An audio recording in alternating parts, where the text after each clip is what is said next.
Order! Order.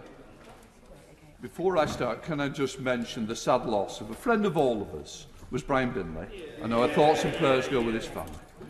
Before we come to the first item of business, could I thank all the staff of the House Service and the joint departments who have worked hard to make this recall possible. Like many public servants, many of those staff have worked with hardly a break at a time when it would normally be expected. As I say, in my own office, we're working very late Christmas Eve, Boxing Day and all the way through. There are staff in this House who have not had a break. Please bear that in mind. As I say, I hope that any consideration of timings of the House proposal in the New Year is considered in the context of the additional burden that has been placed upon staff. Due to the current severe public health situation, every effort has been made to enable today's proceedings to take place with the bare minimum level of travel to the attendance at Westminster. I will shortly call the Minister to move the motion, which will allow a welcome return to virtual participation in debate for today and for the new year. I should inform honourable members that when speaking limit is in effect for backbenchers, a countdown clock will be visible on the screens of honourable members participating virtually, the screens in the chamber. For honourable members participating physically in the chamber, the usual clock in the chamber will operate. We now come to the presentation of the bill. Minister. Michael Gove, it should be. He's over there. Oh. I'm looking round, Michael. I think you might be on the front bench. Oh, anyone can do it, can't it? Unless somebody wants to just move it. I beg to move. Second reading what day? Sorry, what do you ask? Sorry. Go on. European Union Future Relationship Bill. Second reading what day? Today. Today. Thank you for that. We now come to motion number 1. Leader of the House to move. I beg to move formally. Formally. Question. So, all right. No. Question. I'll just put the question. Yeah. Amendments. The amendment. The question is the virtual participation proceedings during the pandemic temporary orders motion as on the order paper. Sorry. All right. Shadow Leader of the House. Thank you, Mr. Speaker, and can I thank the Leader of the House for bringing forward this motion. It's a really important motion. I'm slightly disappointed. It just sort of shows what the government's desperate incompetence is like. Slightly disappointed that the Leader chose to announce it on social media that he was bringing forward this motion and not CCing the opposition members into the letter to the Procedure Committee. Mr. Speaker, I want to thank the Chair of the Procedure Committee and the whole committee for all their hard work in listening to members' concerns and bringing forward their voice on this. Can I say, though, that it was wrong for the Leader to pitch honourable members who are doing their duty by public health, who had to either stay at home looking after people who have COVID-19, which is sweeping our nations, and they did the right thing. Now every single voice of every single honourable member can be heard ring out, subject to your call list, Mr. Speaker, and so Her Majesty's opposition wholeheartedly support this motion. Leader of the House. Mr. Speaker, I'm very grateful for the Right Honourable Lady's support for this motion.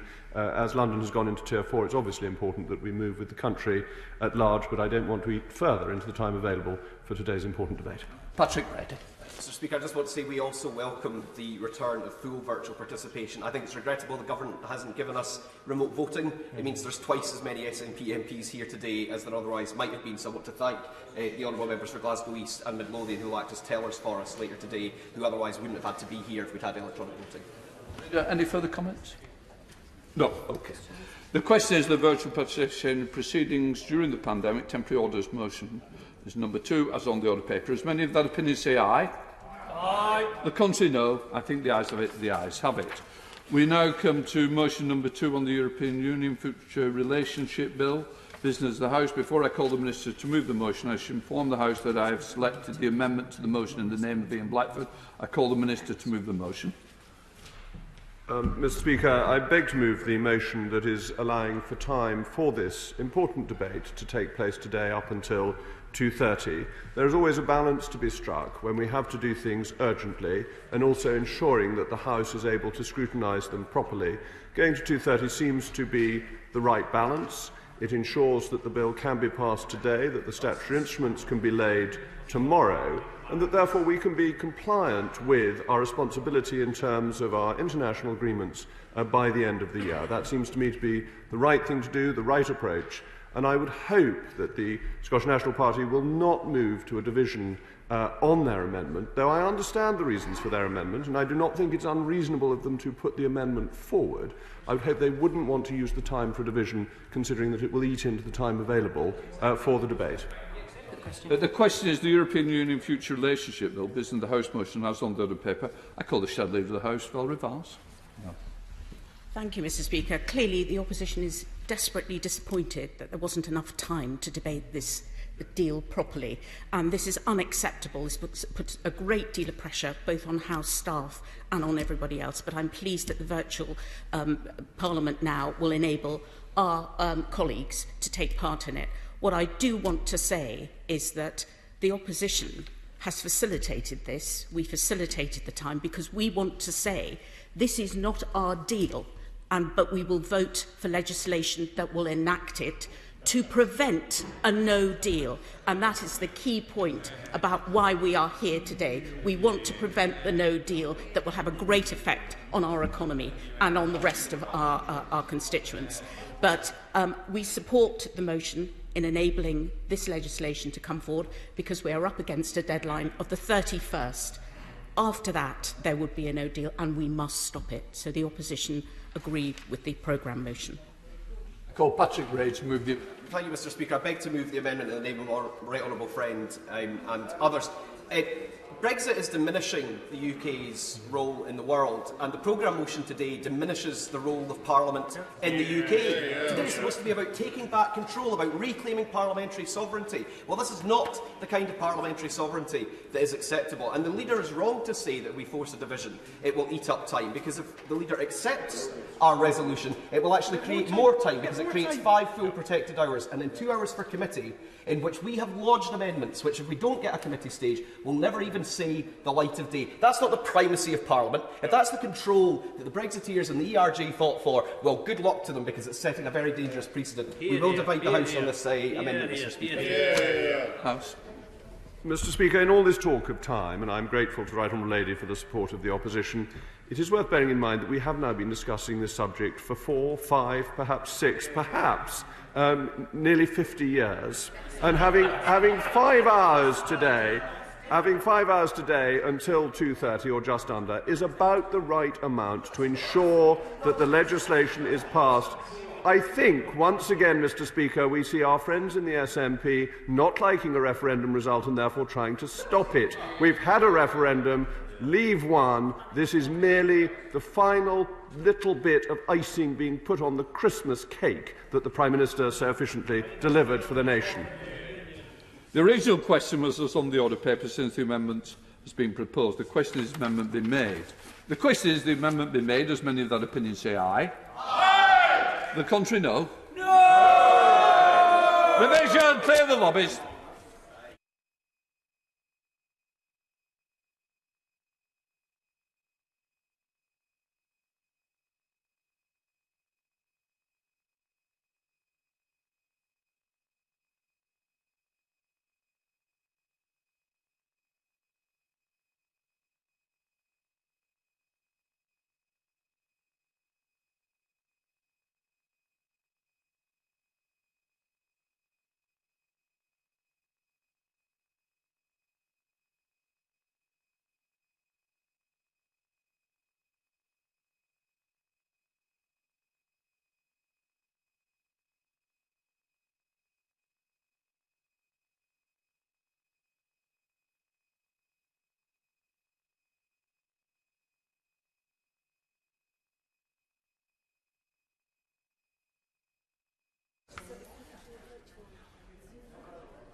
You've crossed it.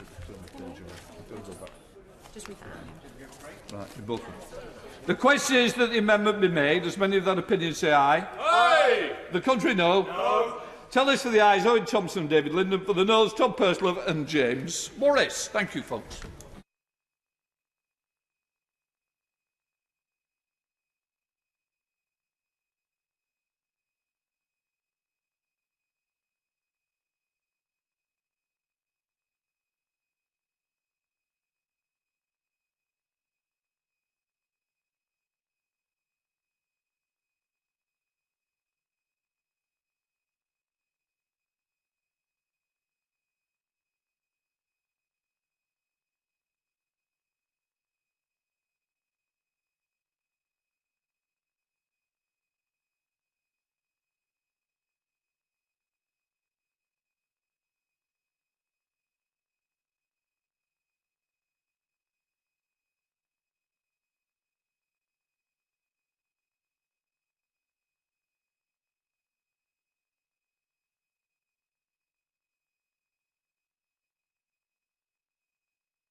Lock the doors!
The ayes to the right. Sorry, James. The ayes to the right, 60. The noes to the left, 362.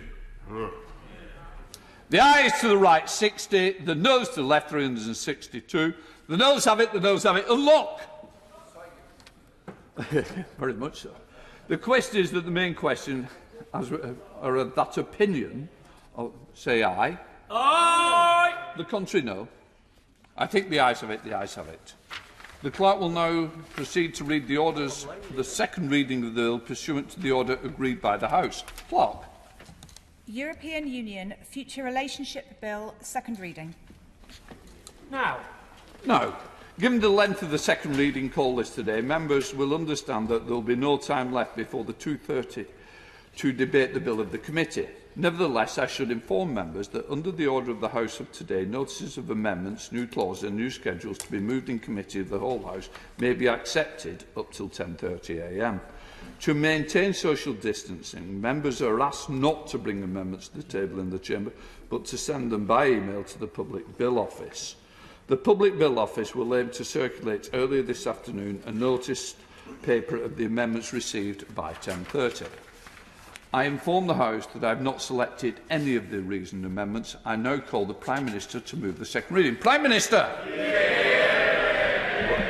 Thank you, Mr. Speaker. Can I begin by thanking you and the House authorities and all your staff for their hard work in allowing us to meet today.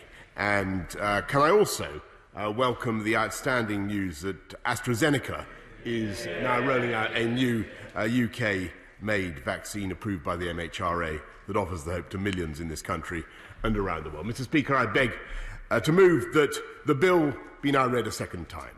And having taken back control of our money, our borders, our laws and our waters by leaving the European Union on January the 31st, we now seize this moment to forge a fantastic new relationship with our European neighbours based on free trade and friendly cooperation. And in a minute, Mr. Speaker, at the heart of this bill is one of the biggest free trade agreements in the world, a comprehensive. I will happily give way. Point of order, Ian Blackford. Mr. Speaker, I'm seeking your clarification. I'm just wondering how on earth the Prime Minister can talk about taking back control of waters when Scottish fishermen are going to have less access and less fish to catch as a consequence of his con deal.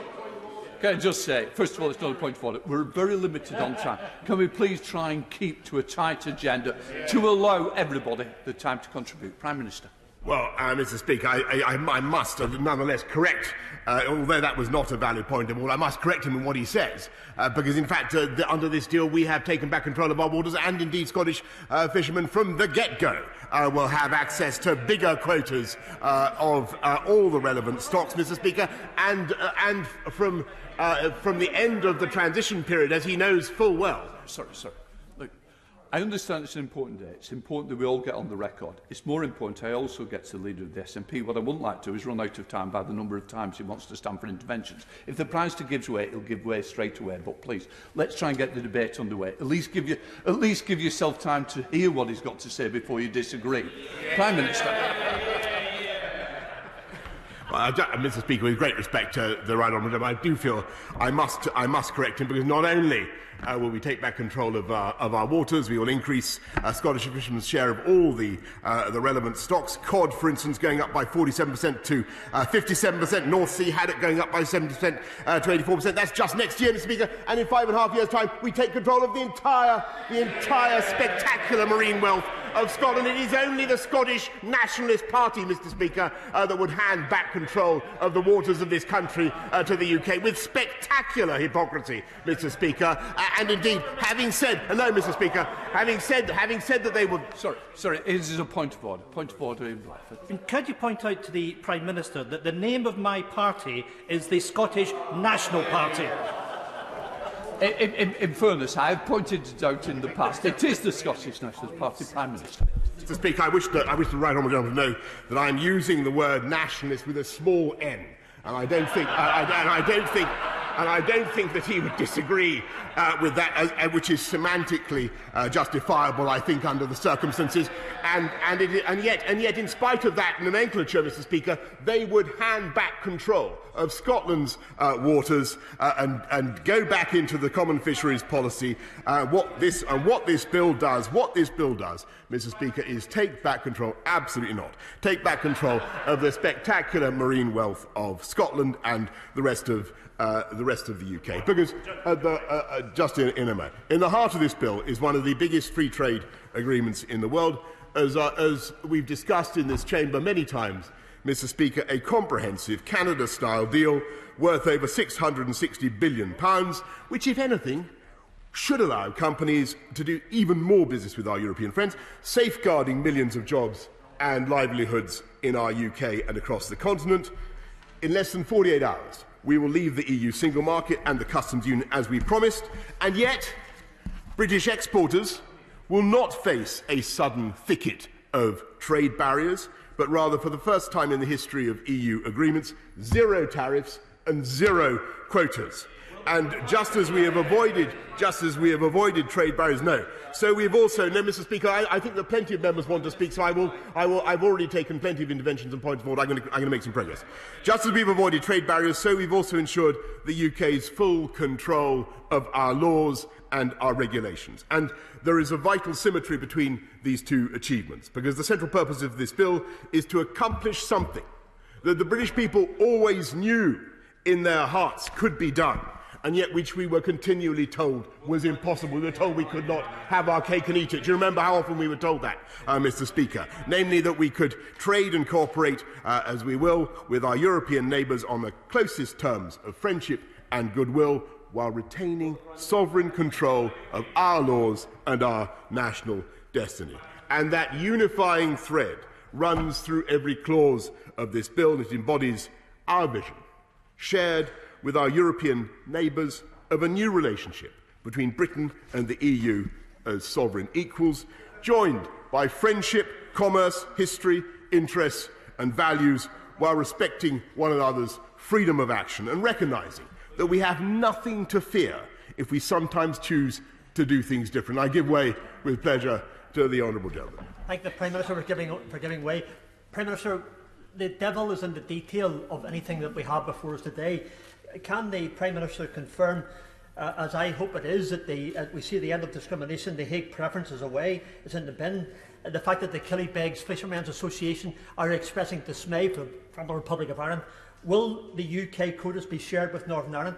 Will there be tariffs for our boats from Portavogie, Ardglass and Kilkeel landing the fish they catch in Northern Ireland? And will the £100 million for the fisheries organisations, will that be shared equally across the whole of the United Kingdom? Those are real practical issues for us in Northern Ireland. Prime Minister, thank you. Well, I'm grateful to the honourable gentleman, and I can assure him that the entire UK will share from the programme of investment in our fishing industry, and to get ourselves ready across the whole of the UK for the colossal uplift in fish that we will obtain. And even before the end of the transition period, I think the honourable gentleman should know that we'll be fishing about another 130,000 tonnes more fish in the UK than we are, 130,000 tonnes a year than we are at present. And currently, that is an opportunity that we must work to seize.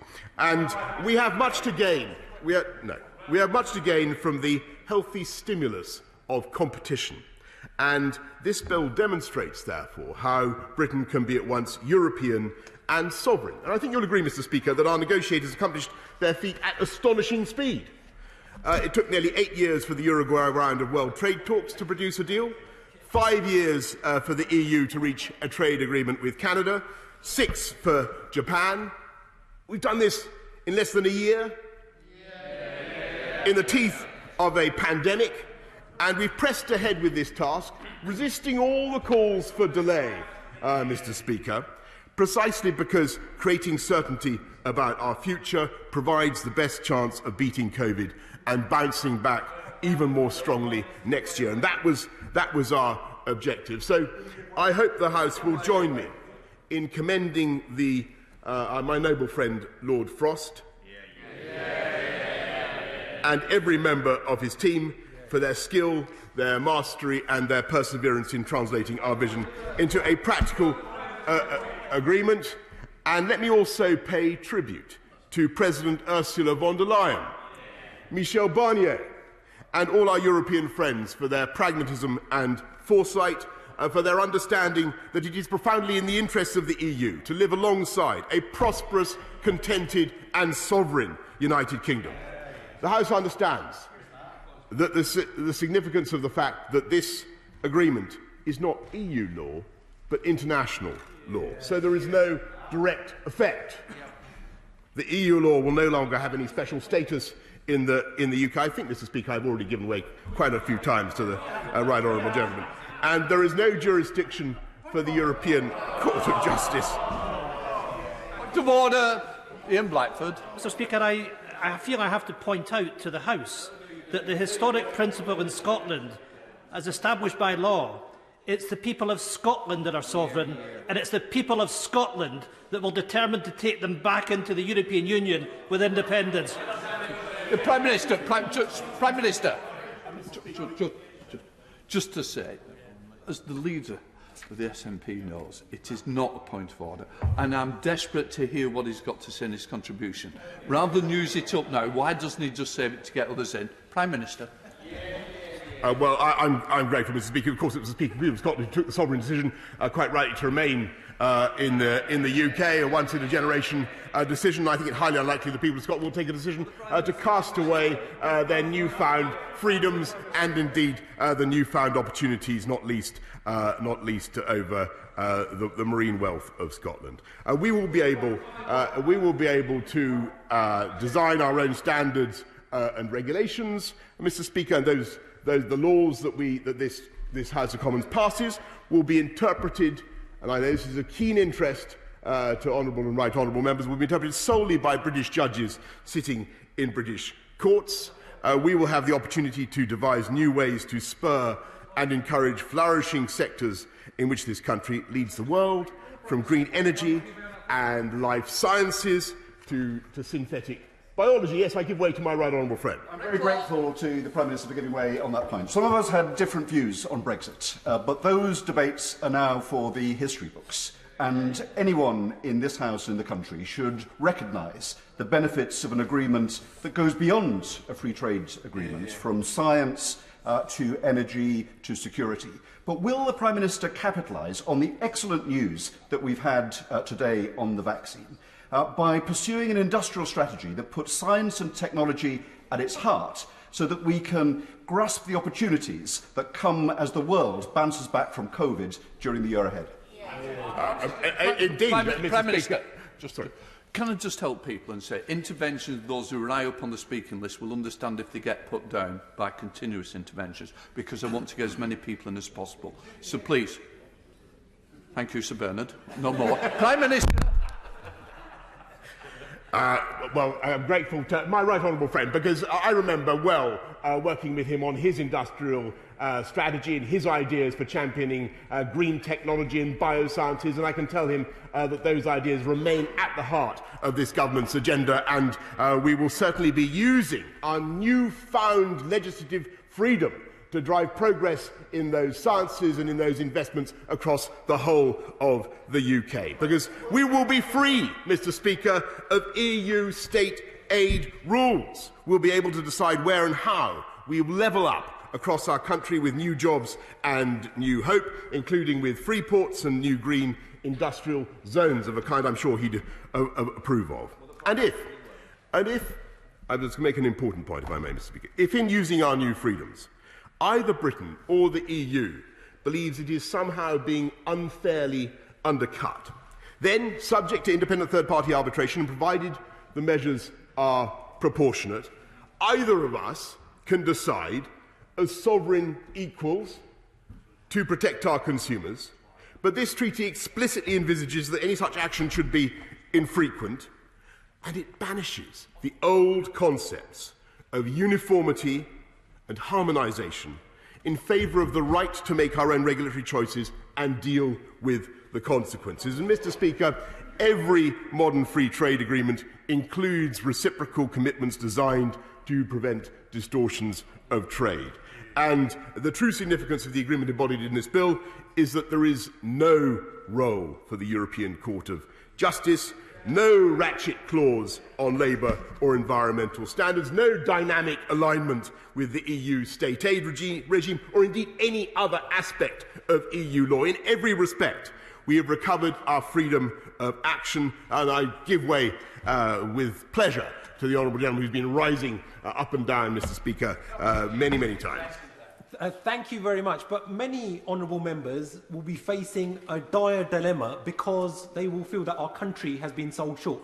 On the one hand, we have the Prime Minister's thin, terrible, burnt oven-ready deal, and on the other hand, we face the prospect of an even more damaging and destructive no-deal Brexit. So can the Prime Minister advise, given that services account for almost 80% of our economy, why is there so little for that sector within his deal? And in particular, why couldn't he negotiate equivalence and passporting rights for the all-important financial services sector?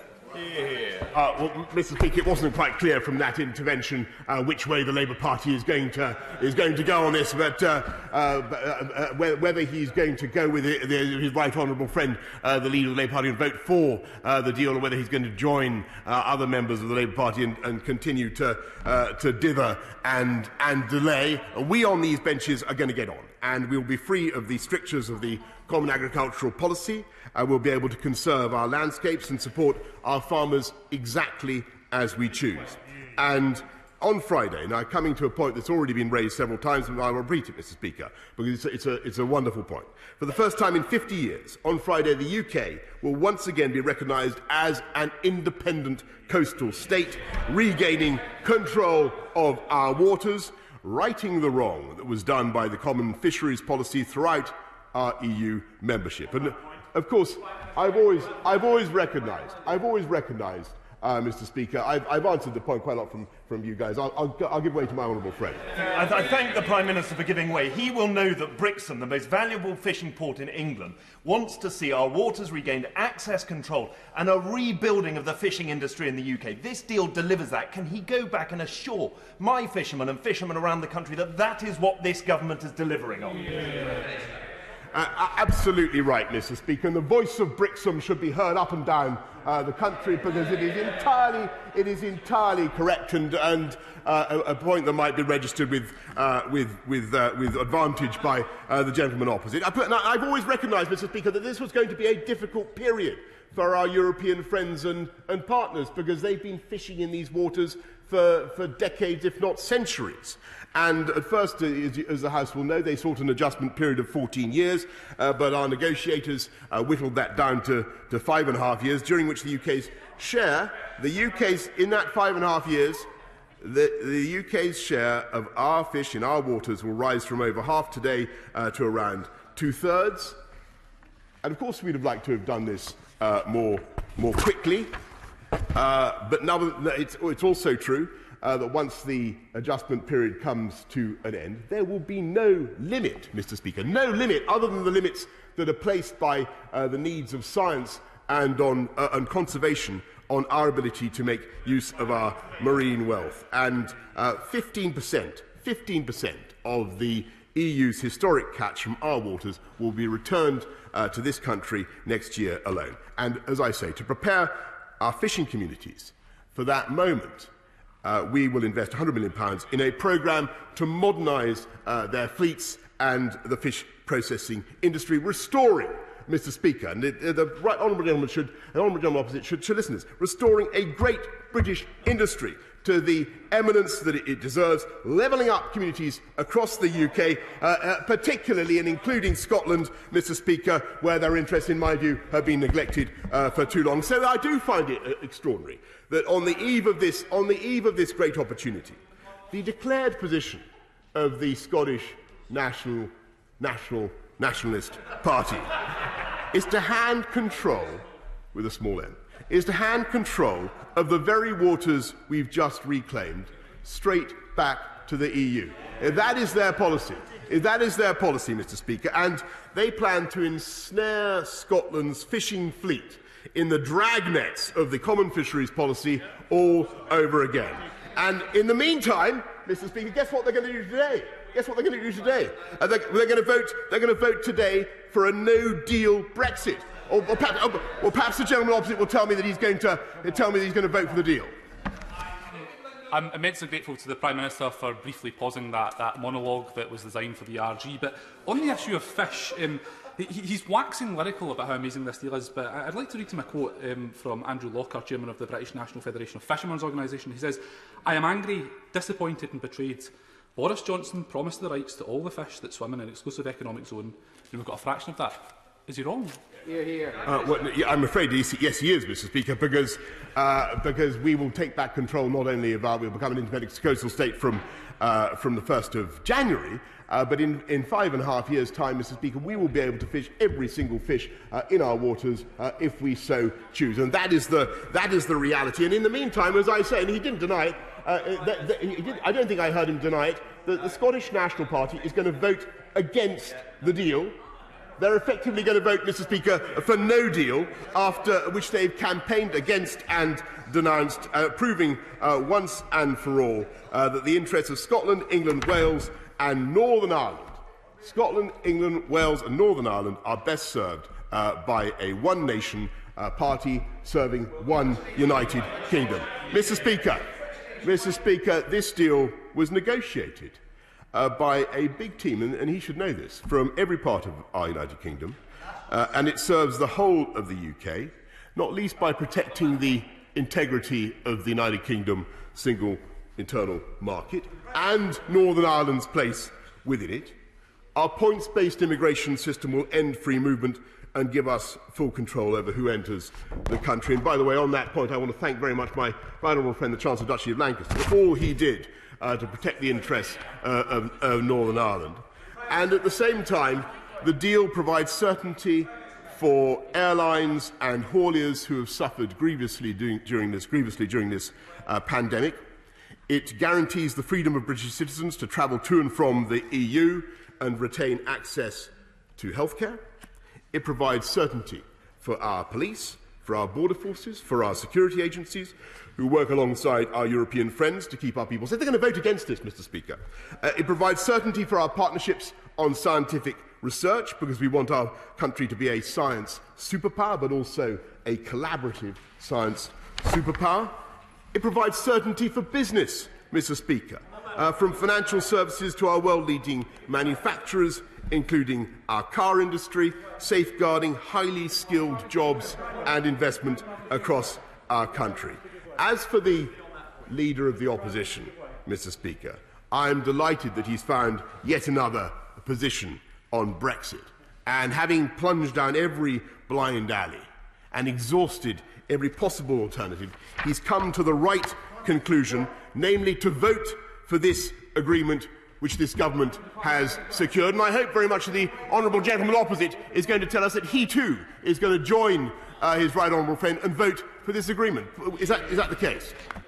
I'm very happy to confirm for the Prime Minister, and I'm grateful for giving way, that I will be voting for this agreement.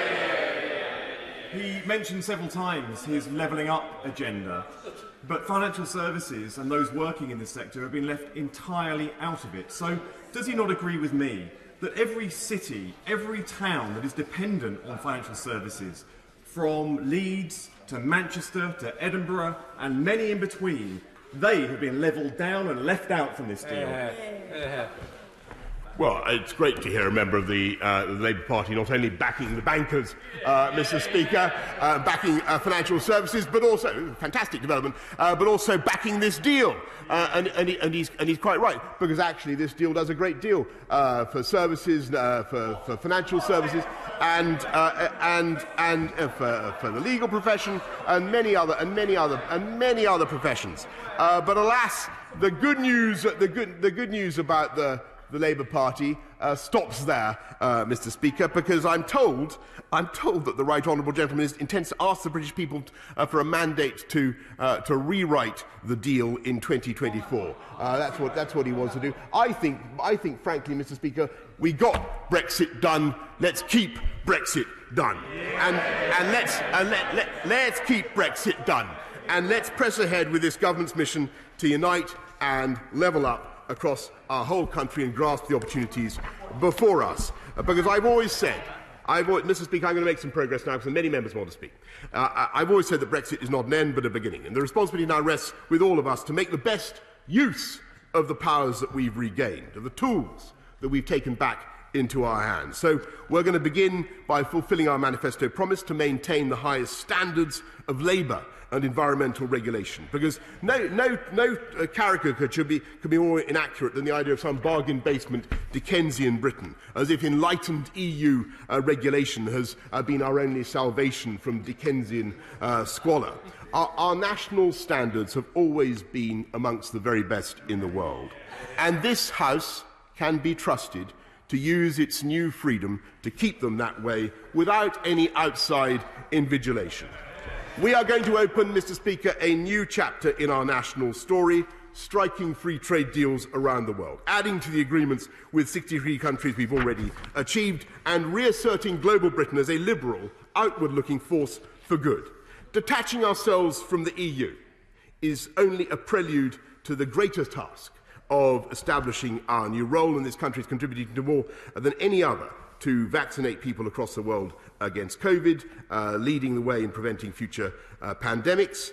And we will continue to campaign for 12 years of quality education for every girl in the world. And I thank my right honourable friend, the Foreign Secretary, for what he's doing on that. We will continue to lead the drive towards global net zero as we host COP26 in Glasgow next year.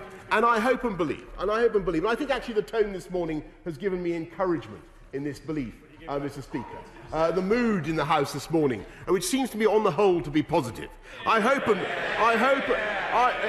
in spite of the as usual thin, synthetic and confected indignation that we hear from some of the benches opposite, I hope and believe that this agreement will also serve to end some of the rancour and recrimination that we've had in recent years. Allow us to come together as a country to leave old arguments, old, desiccated, tired, supermasticated arguments behind, move on and build a new and great future for our country. Because those of us, Mr. Speaker, who campaigned for Britain to leave the EU never sought a rupture with our closest neighbours. We never wanted to sever ourselves from our fellow democracies, beneath whose soil lie British war graves in tranquil cemeteries, often tended by local school children, testament to our shared struggle for freedom and everything we cherish in common. What we wanted was not a rupture, but a resolution of the old, tired, vexed question of Britain's political relations with Europe, which has bedevilled our post-war history. First we stood aloof, then we became a half-hearted, sometimes obstructive member of the EU. Now, with this bill, we're going to become a friendly neighbour, the best friend and ally the EU could have, working hand in glove whenever our values and interests coincide, while fulfilling the sovereign wish of the British people to live under their own laws, made by their own elected Parliament. That is the historic resolution delivered by this bill, and, Mr. Speaker, I commend it to the House. The question is that the bill now be read a second time. Order. Before I call the Leader of the Opposition, the House will want to be aware that I have accepted a request from the Government for an additional statement from the Secretary of State for Education on education return in January. This will be the second statement after the COVID-19 update and before the business statement. The ballot is already open in Members' Hub. I now call the Leader of the Opposition, the Right Honourable Keir Starmer. Thank you, Mr. Speaker. It's often said there's nothing simple about Brexit, but the choice before the House today is perfectly simple. Do we implement the treaty that has been agreed with the EU, or do we not? That is the choice. If we choose not to, the outcome is clear. We leave the transition period without a deal on security, on trade, on fisheries, without protection for our manufacturing sector, for farming, for countless British businesses, and without a foothold to build a future relationship with the EU. Anyone choosing that option today knows there is no time to renegotiate, there's no better deal coming in the next 24 hours, no extensions, no humble addresses, no SO24s. So choosing that option leads to one place: no deal. Or we can take the only other option that is available and implement the treaty that has been negotiated. Now, this is a thin deal. It's got many flaws, and I'll come to that in a moment. But I will in just a minute. But a thin deal is better than no deal. And not implementing this deal would mean immediate tariffs and quotas with the EU, which will push up prices and drive businesses to the wall. It will mean huge gaps in security, a free-for-all on workers' rights and environmental protections, and less stability for the Northern Ireland Protocol. Leaving without a deal would also show that the UK isn't capable of agreeing the legal basis for our future relationship with our EU friends and partners. And that matters, because I want Britain to be an outward-looking, optimistic and rules-based country, one that does deals, signs treaties and abides by them. I will in just one moment. It matters that Britain has negotiated a treaty with the EU Commission and the 27 member states. And it matters ultimately that the UK has not gone down the blind alley of no deal. It means that our future relationship starts on the basis of agreement, not acrimony. I give way. To the right honourable gentleman for giving way and for setting out the position of the Labour Party. But he used to have 6 tests for any Brexit deal that he would be willing to support. How many of those tests does he believe the agreement actually meets? Mr. Speaker, there's only one choice today, which is to vote for implementing this deal or to vote for no deal.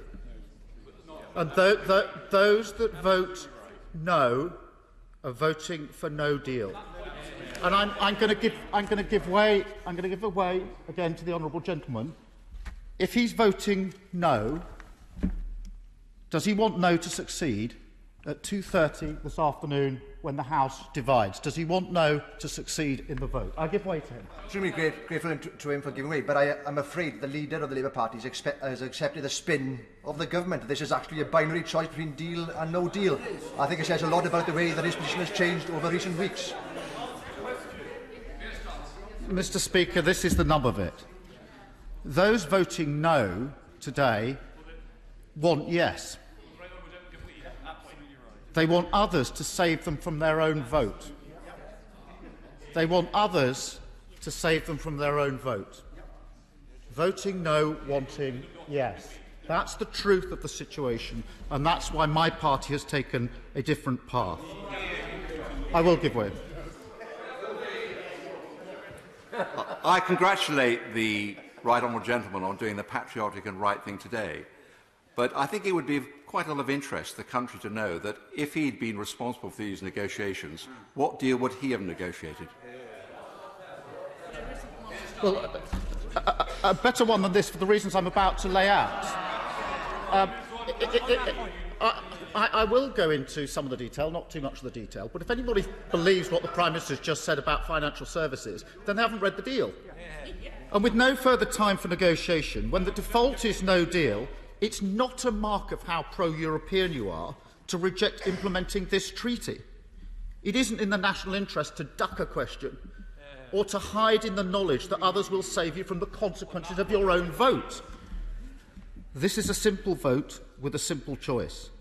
Do we leave the transition period with the treaty that's been negotiated with the EU, or do we leave with no deal? And so Labour will vote to implement this treaty today, to avoid no deal, and to put in place a floor from which we can build a strong future relationship with the EU. I will give way. I'm very grateful to the Leader of the Opposition for giving way and outlining how clear and that this is for him. But his party has got two parliamentarians in Edinburgh South, one in the Scottish Parliament and one in Westminster.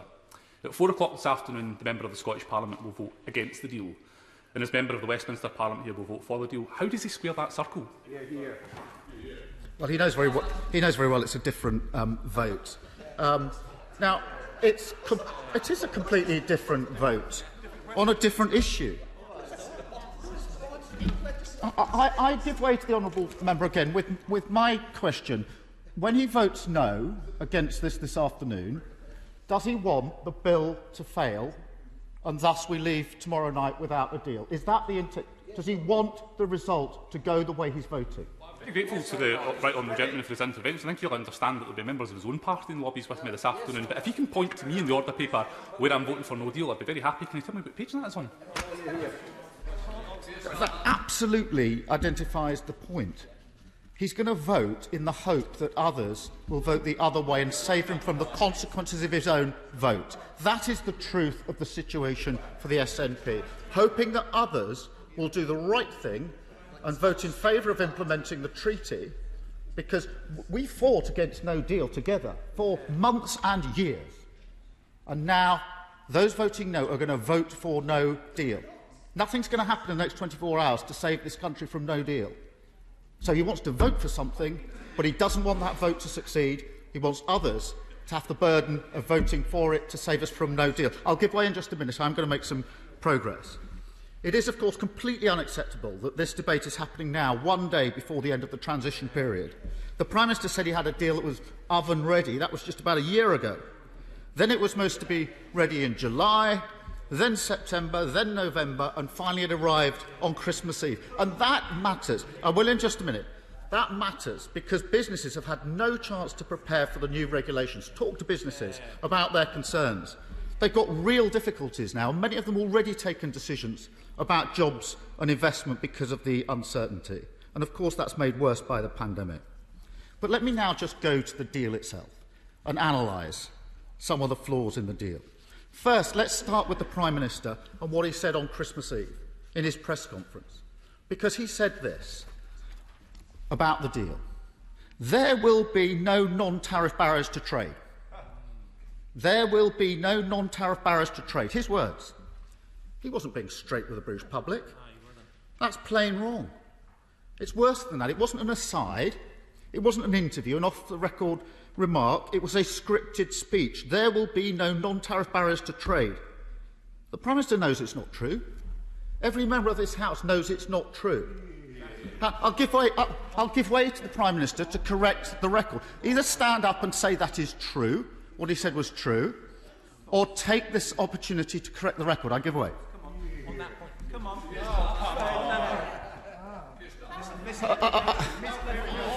Mr. Speaker, the right honourable gentleman knows perfectly well this is a zero tariff, zero quota deal. And perhaps he could tell us, since he says he would have negotiated a different and better deal, perhaps he could tell us whether he would have remained within the customs union and within the single market. And perhaps he could tell the House a little bit about how he proposes to renegotiate this deal and build on it and take the UK back into the EU, because that remains his agenda, Mr. Speaker.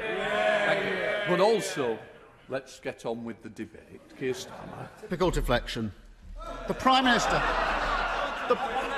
The Prime Minister, at a press conference, told the British public there will be no non-tariff barriers to trade. His answer just now is not an answer to that. It's not true, and the Prime Minister knows what he said is not true. He simply won't stand up and acknowledge it today, and that speaks volumes about the sort of Prime Minister that we have. Because the truth is this. I will in just a minute. The truth is this. There will be an avalanche of checks, bureaucracy and red tape for British businesses. Every business I've spoken to knows this, and every business any member's spoken to knows this. That's what they're talking about. It's there in black and white in the treaty. I will in 1 minute. There will be checks for farmers, for our manufacturers, for customs, on rules of origin, VAT, safety and security, plant and animal health, and much more. Many British exporters will have to go through 2 regulatory processes to sell to existing clients in the EU. And in order to keep tariff-free trade, businesses will have to prove that enough of their parts come from the EU or the UK. So there will be significant and permanent burdens on British businesses. And it's somewhat ironic that for years the Conservative Party has railed against EU bureaucracy, but this treaty imposes far more red tape on British businesses than there is at the moment. I will give way. I thank my right honourable and learned friend for giving way. The lead-up to this Brexit deal has seen a litany of broken promises. Just earlier this year, the Prime Minister stood at that dispatch box and he said that there is no threat to the Erasmus scheme. He also, amongst other things, made grand statements about taking back full control of our fishing waters. Does my right honourable friend agree that despite all of the promises, it's not only the British fishermen that are accusing the Prime Minister of betrayal and having caved in to arrive at this insufficient deal?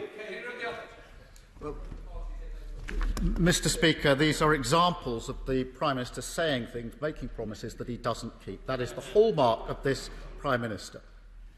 Let me turn to the question. I will give way. I promised I would. Giving way. Can the Leader of the Opposition not, in just some way, join millions of people in this country, including many millions of patriotic Labour voters, for the remarkable achievement of the Prime Minister? I'm glad there's a deal. I'm going to vote for the bill to implement the deal today, because a deal is far better than no deal. That is the right thing to do. That is the right thing to do. But to pretend the deal isn't what it is not being honest. And it's not a basis from which we can go forward. To pretend there are no non-tariff barriers when there are is just not true. The Prime Minister won't get up and just say, I got it wrong, I didn't tell the truth when I was addressing the public. He won't get up and do that. Let's... Look,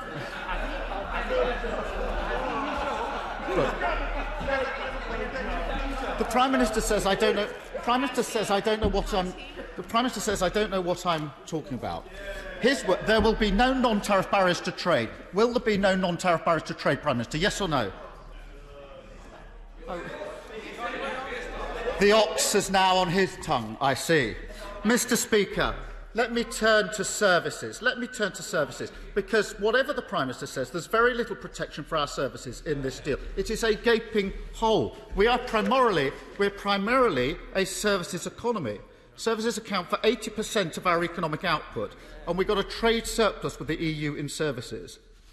But what we've got in this text doesn't go beyond what was agreed with Canada or Japan. The lack of ambition here is striking.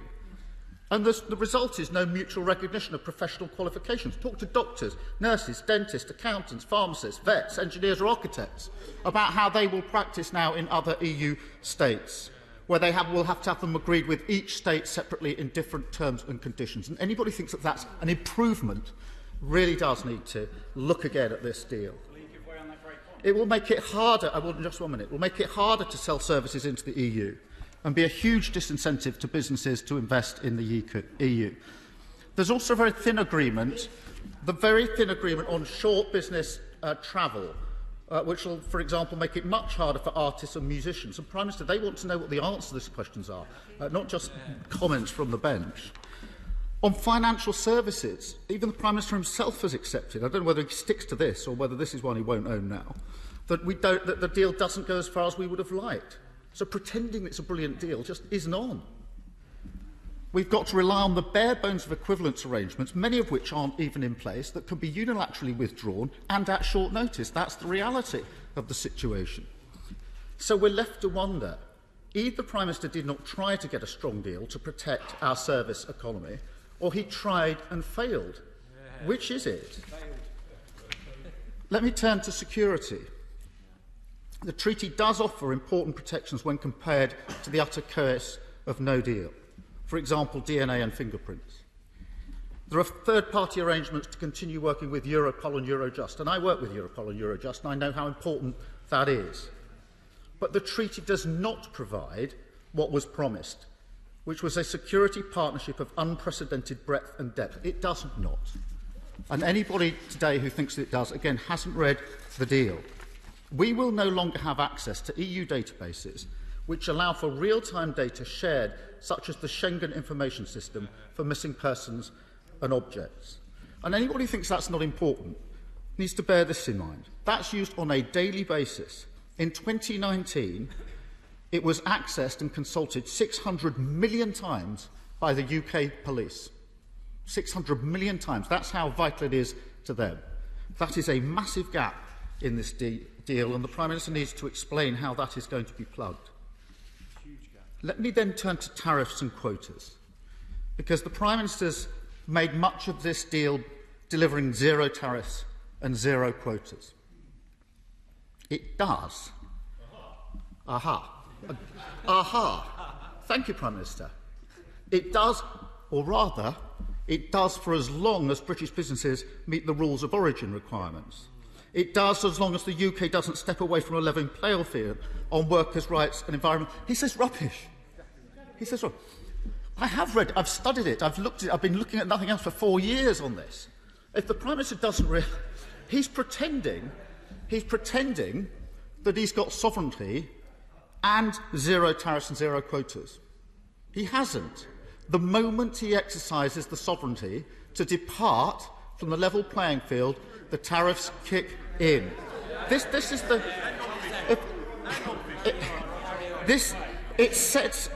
This isn't a negotiating triumph. It sets out the fundamental dilemma that's always been at the heart of these. He says, vote against it, vote for no deal. Really, as my wife says to our children, if you haven't got anything sensible to say, it's probably better to say nothing. This deal, it sets out the fundamental dilemma that's always been at the heart of these negotiations.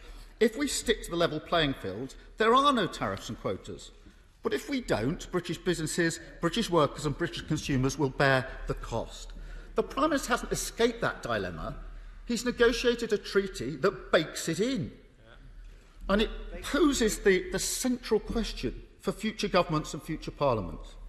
Do we build up from this agreement to ensure the UK has high standards, that our businesses are able to trade as freely as possible in the EU market with minimal disruption, or do we choose to lower standards and slash protections and in that way put up more barriers for our businesses to trade with our nearest and most important partners?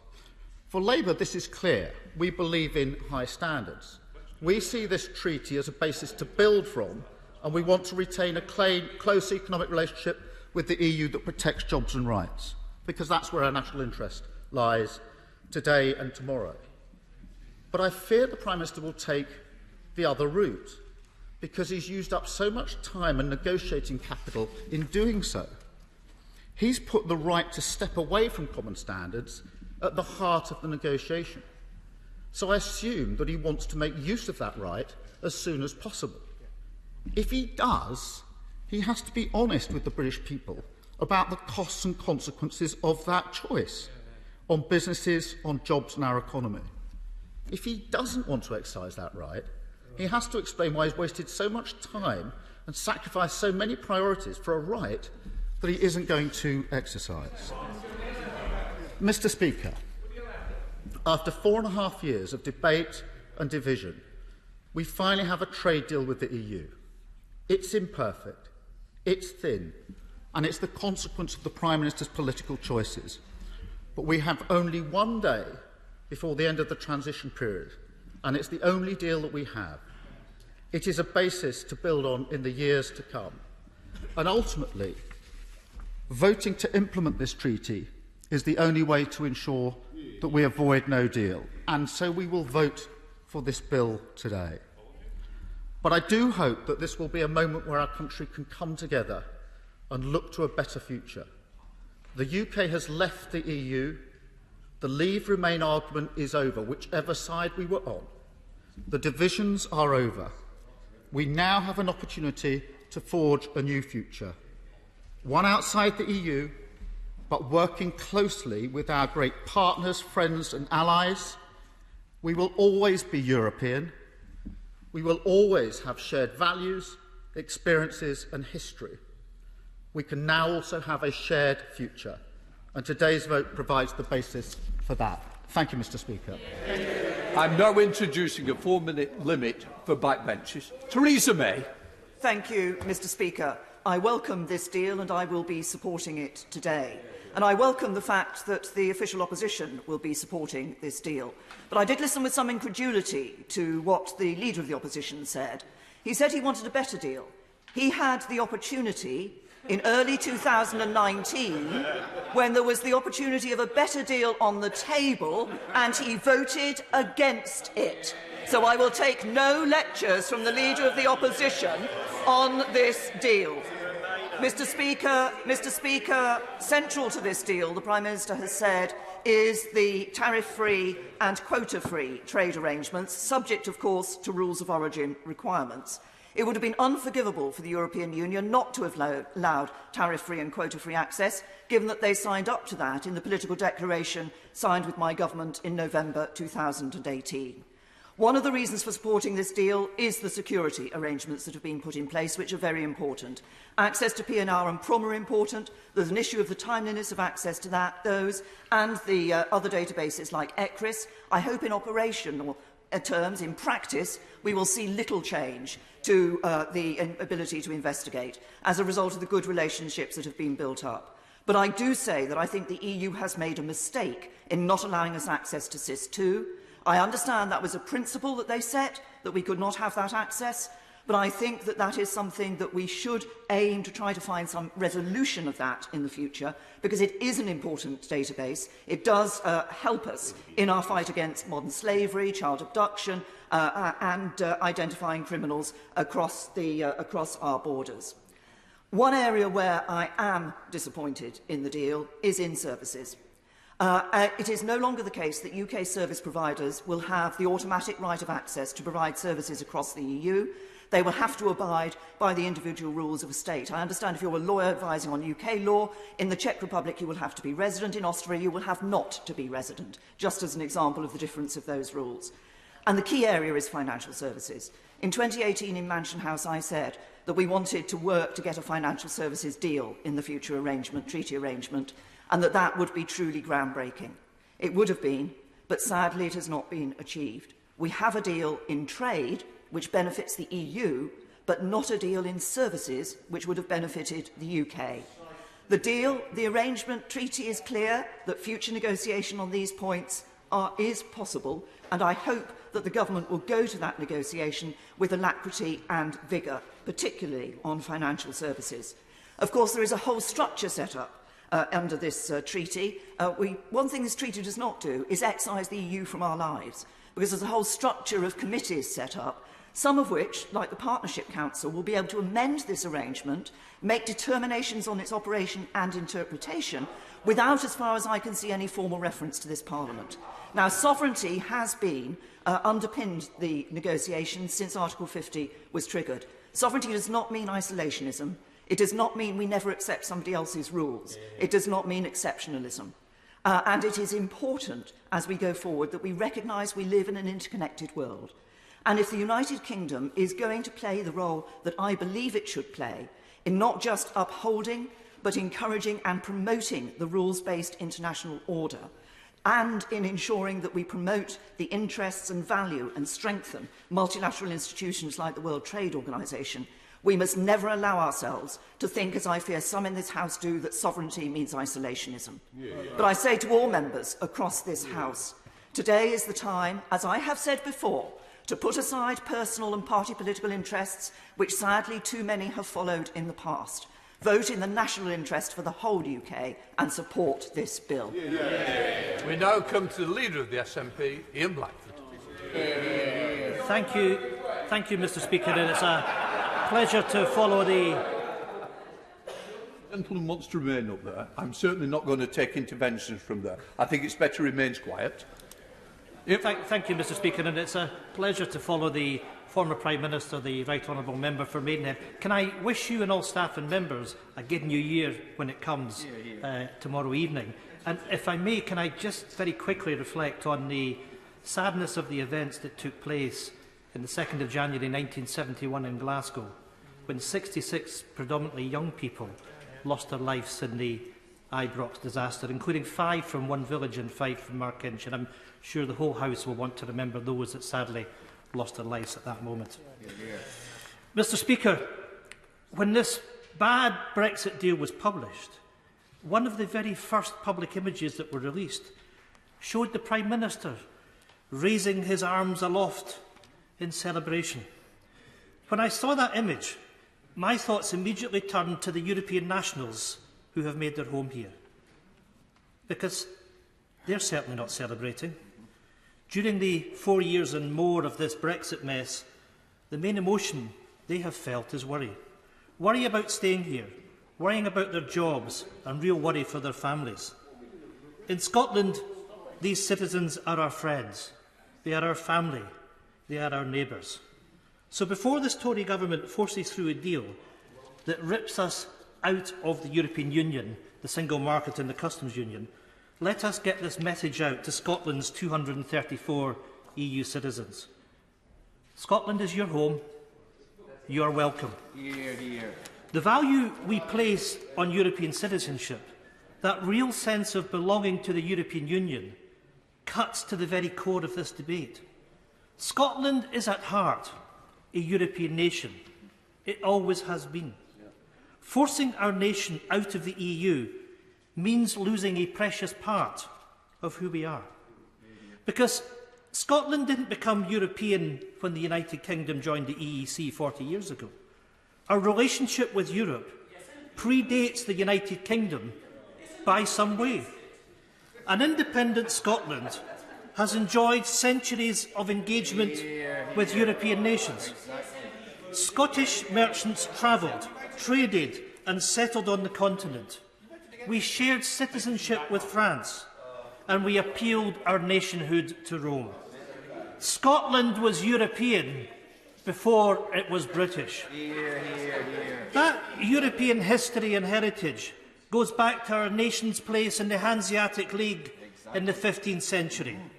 Scotland was central to a trading alliance that forged connections and commerce from the North Atlantic, the Netherlands, Germany, Scandinavia and the Baltics. We were a European trading nation right up until many of our privileges were ended by the Treaty of Union. 3 centuries later, here we go again. Westminster seeking to end our access to those European relationships by removing us from today's Union of Nations across our continent. Westminster ending free movement of people and the access to labour that is so crucial to our economic success. Westminster seeking to end our automatic right to live, to work and to get an education in 27 member states of the EU. Rights that our generation had. Rights to be taken away from our children and our grandchildren. And for what? Mr Speaker, it was way back on the 11th of July 2016 that the former Prime Minister, the member for Maidenhead, first spoke the infamous words, "Brexit means Brexit." We all know what followed, the use of that foolish phrase, nearly 4 years of constant chaos and confusion. So today, at least we have some clarity.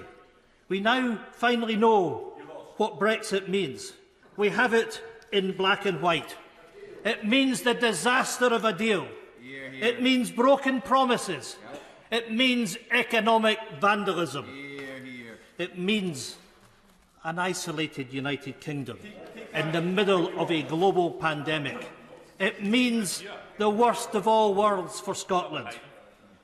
Mr. Speaker, this morning's proceedings are so critically precisely because of that clarity, because with that clarity comes a choice, and it's a fundamental choice for Scotland. It is a choice between a future defined by this disaster of a deal or the future the SNP is offering to the Scottish people. An independent nation at the heart of the European Union. Today, the contrast between these two futures is clearer than ever, and that choice won't go away. I'm grateful to the right honourable gentleman for giving way, but I wonder if I could just put him the same question that was put to a colleague of his by the Leader of the Opposition and by Prime Minister. Today, when the Scottish National Party votes against this deal, they are therefore voting for no deal. Is his determination that the day after tomorrow the UK would have no deal and would be in a worse situation? Is that his position now? Could he just answer yes or no? I'm grateful to my right honourable friend for the question, because it's very simple. This is a piece of legislation that is being put forward today. No deal is not on the order paper. The deal that we currently have, the deal that exists today, where we're in the single market and in the customs union, is the best deal for us. And we have argued many times in this House, as the right honourable gentleman knows, that we should have extended transition. And that offer to extend transition was there from the European Union. It is not our choice to accept this shoddy deal. What we should be doing... I'll give way one more time. I'm grateful for this. Order. Just one second. Sir Ian, you're on very early, and you don't want to go down the list, I'm sure. Ian Blackford. Well, thank you, Mr. Speaker, and we'll accept your guidance on these things, although I was looking forward to the debate that we were having. Now that we see the scale of the bad Brexit deal, the question before the Scottish people is clear. Which union does Scotland wish to be part of? Which future will we choose? This broken Brexit Britain or the European Union? If this whole Brexit saga was truly about sovereignty, then the Scottish people can't and won't be denied our sovereign right to that self-determination. No Democrat should stand in the way of that. Nobody in this House, or even Boris with a small b. The Tory denial of democracy is a position that can't and won't hold. Scotland will have the right to choose its own future. Mr. Speaker, now that the detail of this deal is finally in front of us, people hope that Brexit fictions are swiftly replaced with Brexit facts. Judging by the Prime Minister's performance today, his government is still drowning in delusion or is simply just putting on an act. But for those of us who have lived in the real world these last 4 years, it's long past time that reality finally bursts the Brexit bubble. In recent days, we've heard wild celebrations and claims from leading Brexit cheerleaders about how this is the largest free trade deal in history. I'm sorry to inform them, it isn't. The biggest and the best free trading bloc in the world is the one that this Tory government is dragging Scotland out of. It's made up of 27 nations and 500 million citizens. It's called the European Union. In the middle of a pandemic and economic recession, Scotland has been removed from a market worth £16 billion in exports to Scottish companies. A market which by population is 7 times the size of the United Kingdom. Leaving the European single market and customs union would be damaging at any time. But in the middle of the current crisis, Prime Minister, it's unforgivable. It's an act of economic vandalism, pure and simple. As usual with the Tories, it is people who will pay the price. Initial Scottish Government modelling estimates the deal could cut Scotland's GDP by around 6.1%, £9 billion in 2016 cash terms by 2030. That will mean people in Scotland, the same people who have always opposed Brexit, are left £1,600 poorer. That's the cost of the Prime Minister's Brexit. I'll give way. Mr. Speaker, I'm extremely grateful to the right honourable gentleman for giving way. Perhaps he could tell us what estimates he has made of the cost to the Scottish economy of losing access to the UK single market through independence. Really? Really? I mean, I'm amazed at the right honourable gentleman who, of course, comes from Scotland, who seems to be threatening the people of Scotland with lack of access. Is that really the message that the Conservatives want to deliver to the people of Scotland? Shame on him. Shame on him. Shame on him. For all the Tory talk of levelling up, this deal is blatantly preparing the ground to level down on standards. Only in the last few days, the IPPR have warned that what many of us have suspected all along. This deal leaves workers' rights and environmental protections at serious risk of real erosion. Mr. Speaker, another Brexit bubble that badly needs bursting is the myth that leaving the EU will somehow make it easier for businesses to trade. This is literally the first trade deal in history that puts up barriers for business instead of removing them. In 2016, the Leave campaign's assortment of lies included the claim that Brexit would mean removing red tape for business. Since then, plenty of Brexit red lines have disappeared, but none of the red tape. This bad Brexit deal means that businesses will be burdened with mountains more bureaucracy, with more cost. If the Prime Minister wants to disagree with that, I'll certainly give way to him. But presumably, the Brexiteers think that's okay, because that tape will now be coloured red, white and blue. It means, well, I hear the Chancellor of the Duchy of Lancaster saying it's how they tell them. You tell that to fishing businesses that all of a sudden are going to have to fill in customs declarations. And why? At his behest. Why? Based on his narrow ideology. That's the answer. Mr. Speaker, that means more delay, paperwork and checks. Well, if he wants to deny that, rise to his feet. Rise to his feet, because he knows that fishing businesses will face additional costs as a consequence of what his government has done.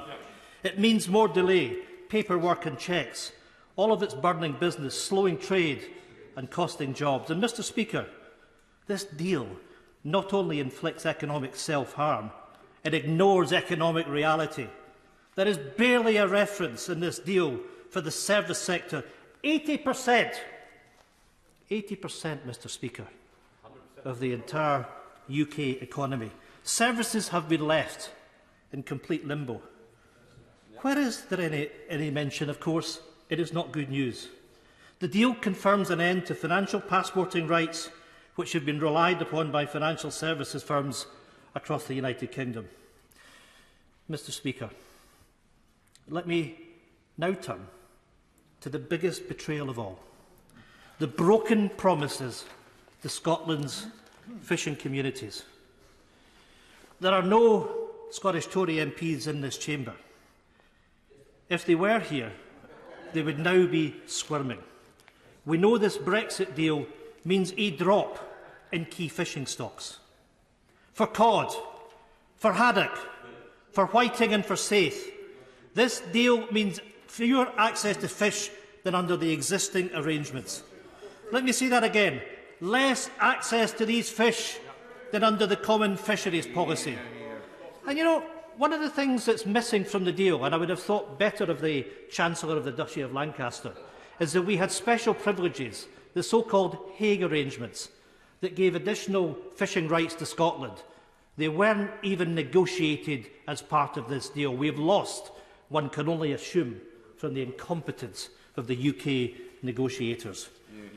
The Scottish Tories said that tying fishing to a trade deal was a red line that must not be crossed. But yet, here we are. It is exactly what has been done. Every single Tory promise, every red line has been blown out of the water. Countless broken promises, but not even one resignation, although I may say so, yet. Not even one apology or a hint of humility or of regret. I take no comfort in saying that this was predicted, because this deal represents a history of bitter betrayal. Our fishing industry, our Scottish fishing industry, was sold out by the Conservatives on the way into Europe in 1973, and as the United Kingdom leaves, they've been sold out all over again. The Scottish Fishermen's Federation know that they've been conned, stating the deal does not restore sovereign UK control over fisheries and does not permit us to determine who can catch what, where and when in our waters. For I hear the Prime Minister muttering rubbish. That's fishing organisation after fishing organisation in Scotland, Prime Minister, that knows exactly what you have done to them. For Scotland's fishing communities, lightning might not strike twice, but the Tories definitely do. The latest Scottish Tory leader, the member for Murray, gave one of the more graphic promises. He said he would drink a pint of cold sick rather than vote for a deal that gave EU vessels access for 2 years. Well, Mr Speaker, this deal gives them 5 years access and potentially much more. Let's just say there will be plenty of Scottish voters in the North East who will be very interested in what he is drinking, and after he and his colleagues break every single promise and walk through the lobby with their Prime Minister. Mr Speaker, in later speeches, my colleagues will attempt to cover and scrutinise as much as we possibly can in the limited time the effect of this bill in Scotland. It has to be said, though, that this lack of scrutiny is not helped by the stance taken by the Labour Party. I'm sad to say that the official opposition have been missing in action. There was a time when Labour had 6 tests which they say needed to be passed in order for them to support any deal. Labour's Brexit tests have disappeared as quickly as Tory promises. Now, I can understand that this might be politically pragmatic for Labour, but it definitely isn't politically principled. But I suppose political principle is hard to manage by when you can't even get a coherent position between Scottish Labour and their UK bosses. Unfortunately, when it comes to position on this Brexit deal, Labour are literally all over the place. Today in the Scottish Parliament, Labour will join with the Scottish National Party in refusing to grant a consent motion to this bill. I'm grateful for that. Labour will not only join us, but the Greens and the Liberal Democrats standing with us, our Scottish Parliament, united against the Tories, united against this bill. Mr Speaker, it is ultimately for others to explain their own actions and the litany of broken promises that will stay with them at the next election. Because, in the end, this is not so much about the Brexit promises of political parties. It's about its impact on people. It's about respecting the democratic decisions that voters make. Both England and Wales voted to leave the European Union. They have decided that their future lies elsewhere. Let me make this clear. I may not agree with that decision, but I do, and my party respects it. This legislation respects it, and it forms a pathway to the future. The people of Northern Ireland voted to remain in the European Union. Due to the efforts of both Michael Barnier and the Irish Government, the protocol protects the peace process. It means Northern Ireland avoids a hard border and stays in the European single market. I support that protocol and its protection of a hard-won peace. This deal respects that. That being said, the Scottish Tories, including Baroness Davidson and the former Scottish Secretary, threatened to resign if Scotland was not offered the same deal as Northern Ireland. I say to both of them now, there is still time. We are still waiting. Mr Speaker, the only nation, the only democratic decision that has been ignored are the voices and the votes of the Scottish people. none of this deal respects the choice that we made. I would genuinely ask members to reflect on that reality. Imposing this Brexit, imposing this deal, means imposing a future that Scotland's people did not vote for and does not want. Let us not forget that one of the central claims of the Better Together campaign in 2014 was that if we stayed in the UK, we would be staying in the European Union. That's the promise that was made. We were also told that if we stayed in the United Kingdom, we were to lead the United Kingdom. On the day after the referendum, that all changed.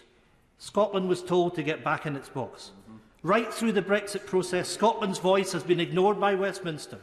Our attempts at finding a compromise rebuffed at every opportunity, tossed aside on the premise that Westminster is supreme. Scotland locked out of the key decisions affecting our future, ignoring our desire to retain our European citizenship.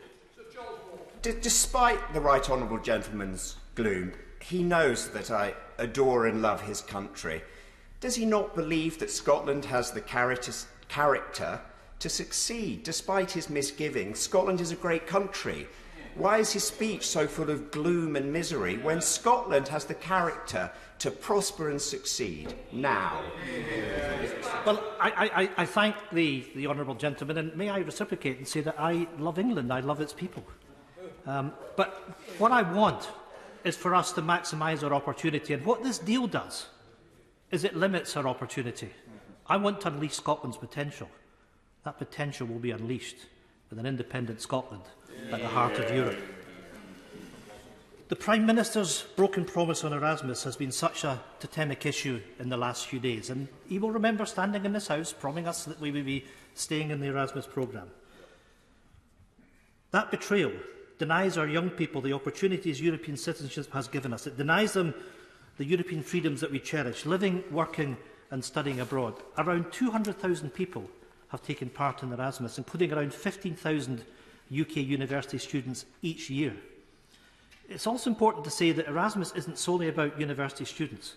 It's about support youth works, and it's about adult education, sport, culture and vocational training. It's why the Scottish Government are so committed to exploring every opportunity to keep Erasmus in place for our people. Because even the very name Erasmus signals our long-established European links. And that long tradition of connection comes right into the modern day with our own Winnie Ewing, Madame Ecosse herself. Winnie, a former member of the European Parliament, was chair of the EU Education Committee that brought in the Erasmus scheme. Mr. Speaker, people at home will be watching this. And we have the Prime Minister and the Chancellor of the Duchy of Lancaster laughing about the success of the Erasmus scheme. Utterly, utterly, utterly pathetic. Utterly pathetic. Mr. Speaker, let me conclude by saying this.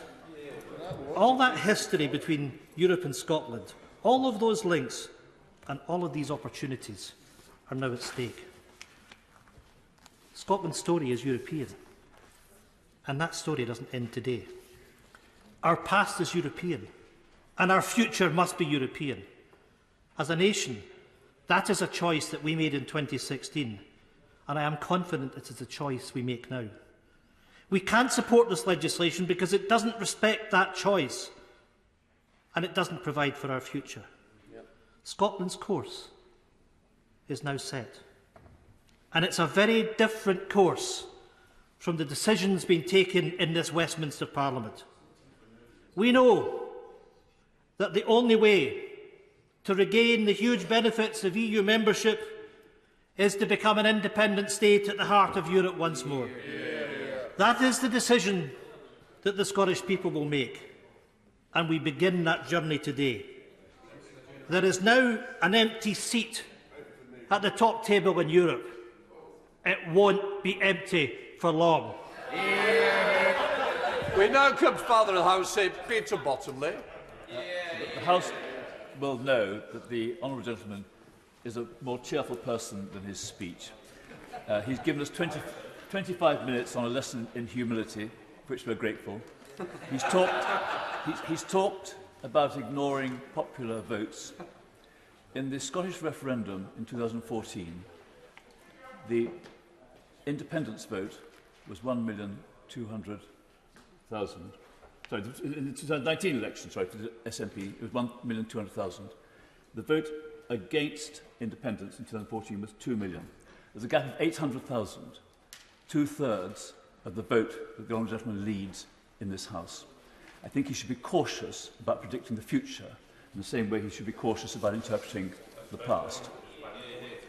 I think that, as Father of the House, I ought to recognise that the only significant speech ever made by a Father of the House was in the Narvik, Norway debate in May 1940, when David Lloyd George, in about his 11th year as Father of the House, probably gave people the confidence to vote or withhold their votes from government.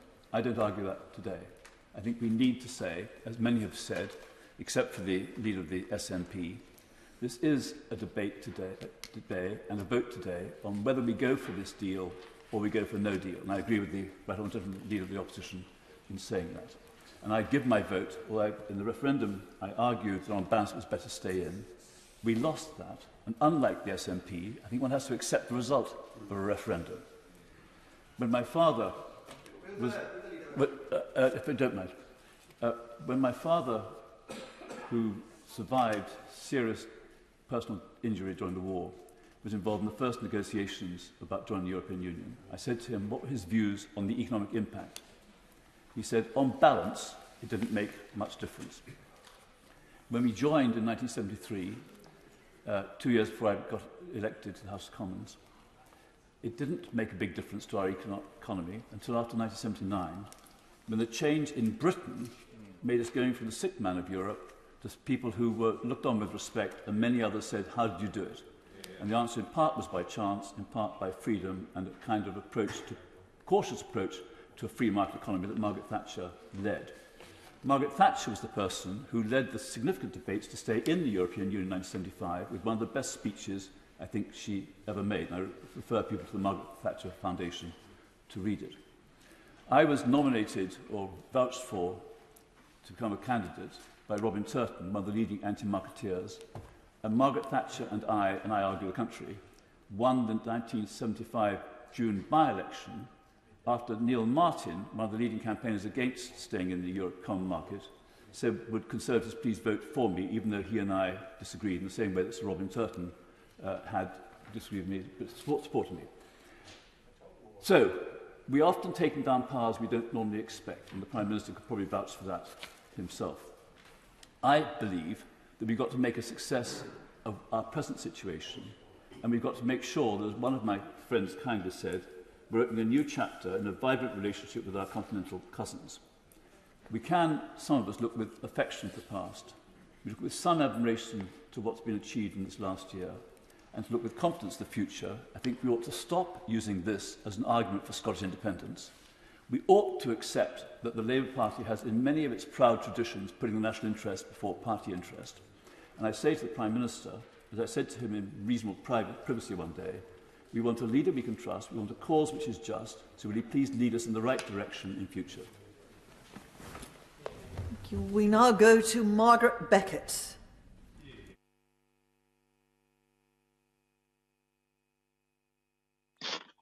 Thank you, Madam Deputy Speaker. Today is the day when the Prime Minister promised us that he would get Brexit done. It's one of the many slogans and catchphrases that have not illuminated but rather obscured this debate. And at the weekend we had a good example of that obscurity. And the Prime Minister mentioned it today, the 660 million deal that enables us to trade with the European Union with zero tariffs and zero quotas. And I'm sure that many fairly casual observers get the impression that this is some kind of negotiating triumph that we have wrung from the European Union. But the fact is, these are privileges and rights we already had. The 660 million is what we've salvaged, what we have left from what was a much greater package of rights and freedoms. I'm not knocking it.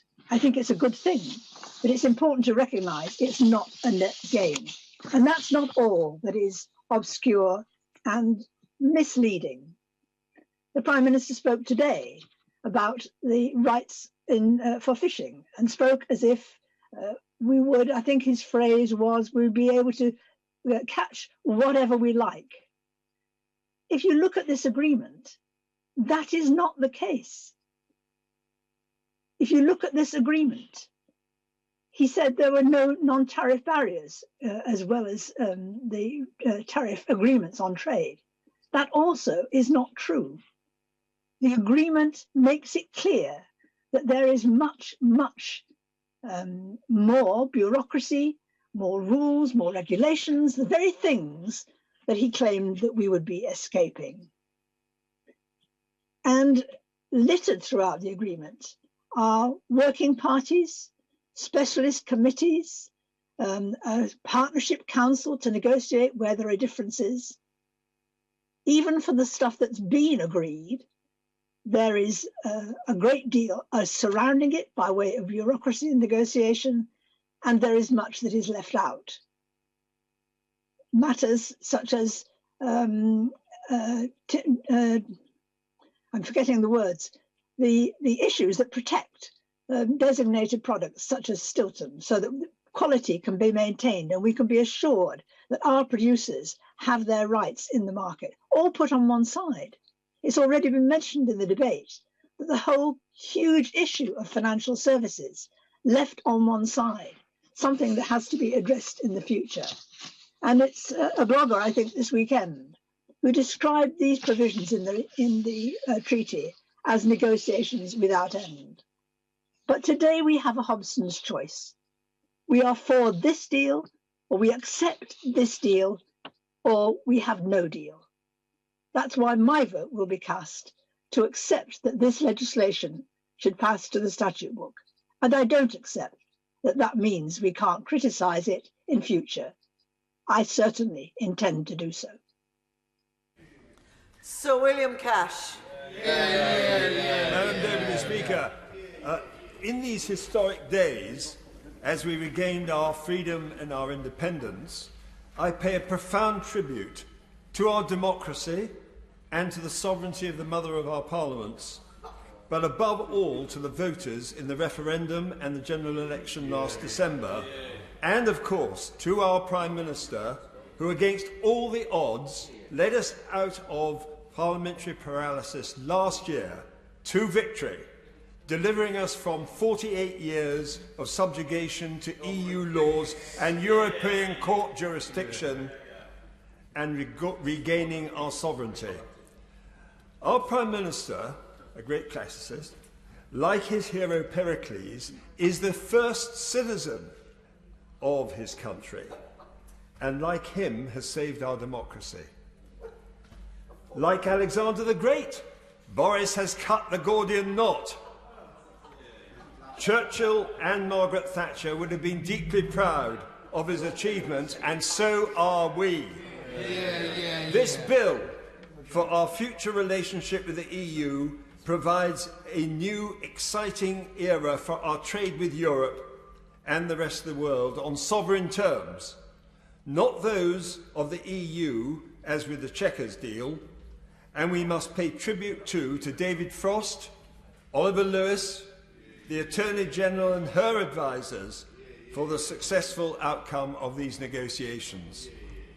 There remain challenges on fishing and in relation to Northern Ireland. We must use our new and renewed sovereignty to exercise the political muscle it gives us to resolve these challenges. We can, and I believe we will.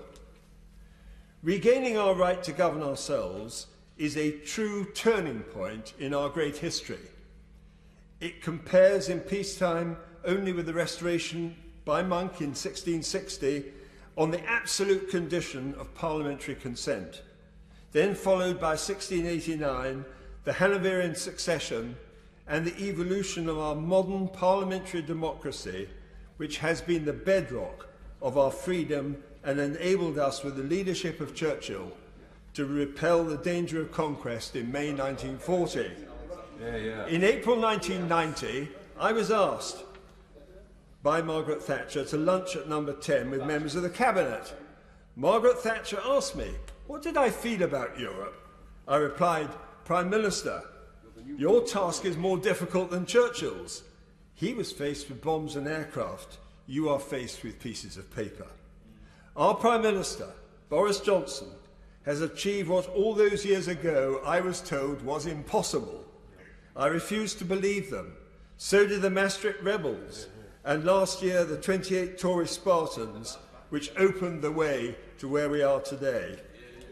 We have now won back our sovereignty. Despite those European pieces of paper, we owe our Prime Minister, the country owes him, our deepest congratulations on his achievement. Sammy Wilson. Thank you, Madam Speaker. First of all, can I say that I am glad that in 2 days' time we will be finally leaving the EU. It is something which my party and I personally campaigned for. It is something which would probably not have happened had it not been for the votes in crucial debates in this House when Remainers tried to undermine the result of the referendum. But I've got to say, today, that euphoria is tinged with sadness, because the deal which the Prime Minister has struck will not apply equally to all parts of the United Kingdom.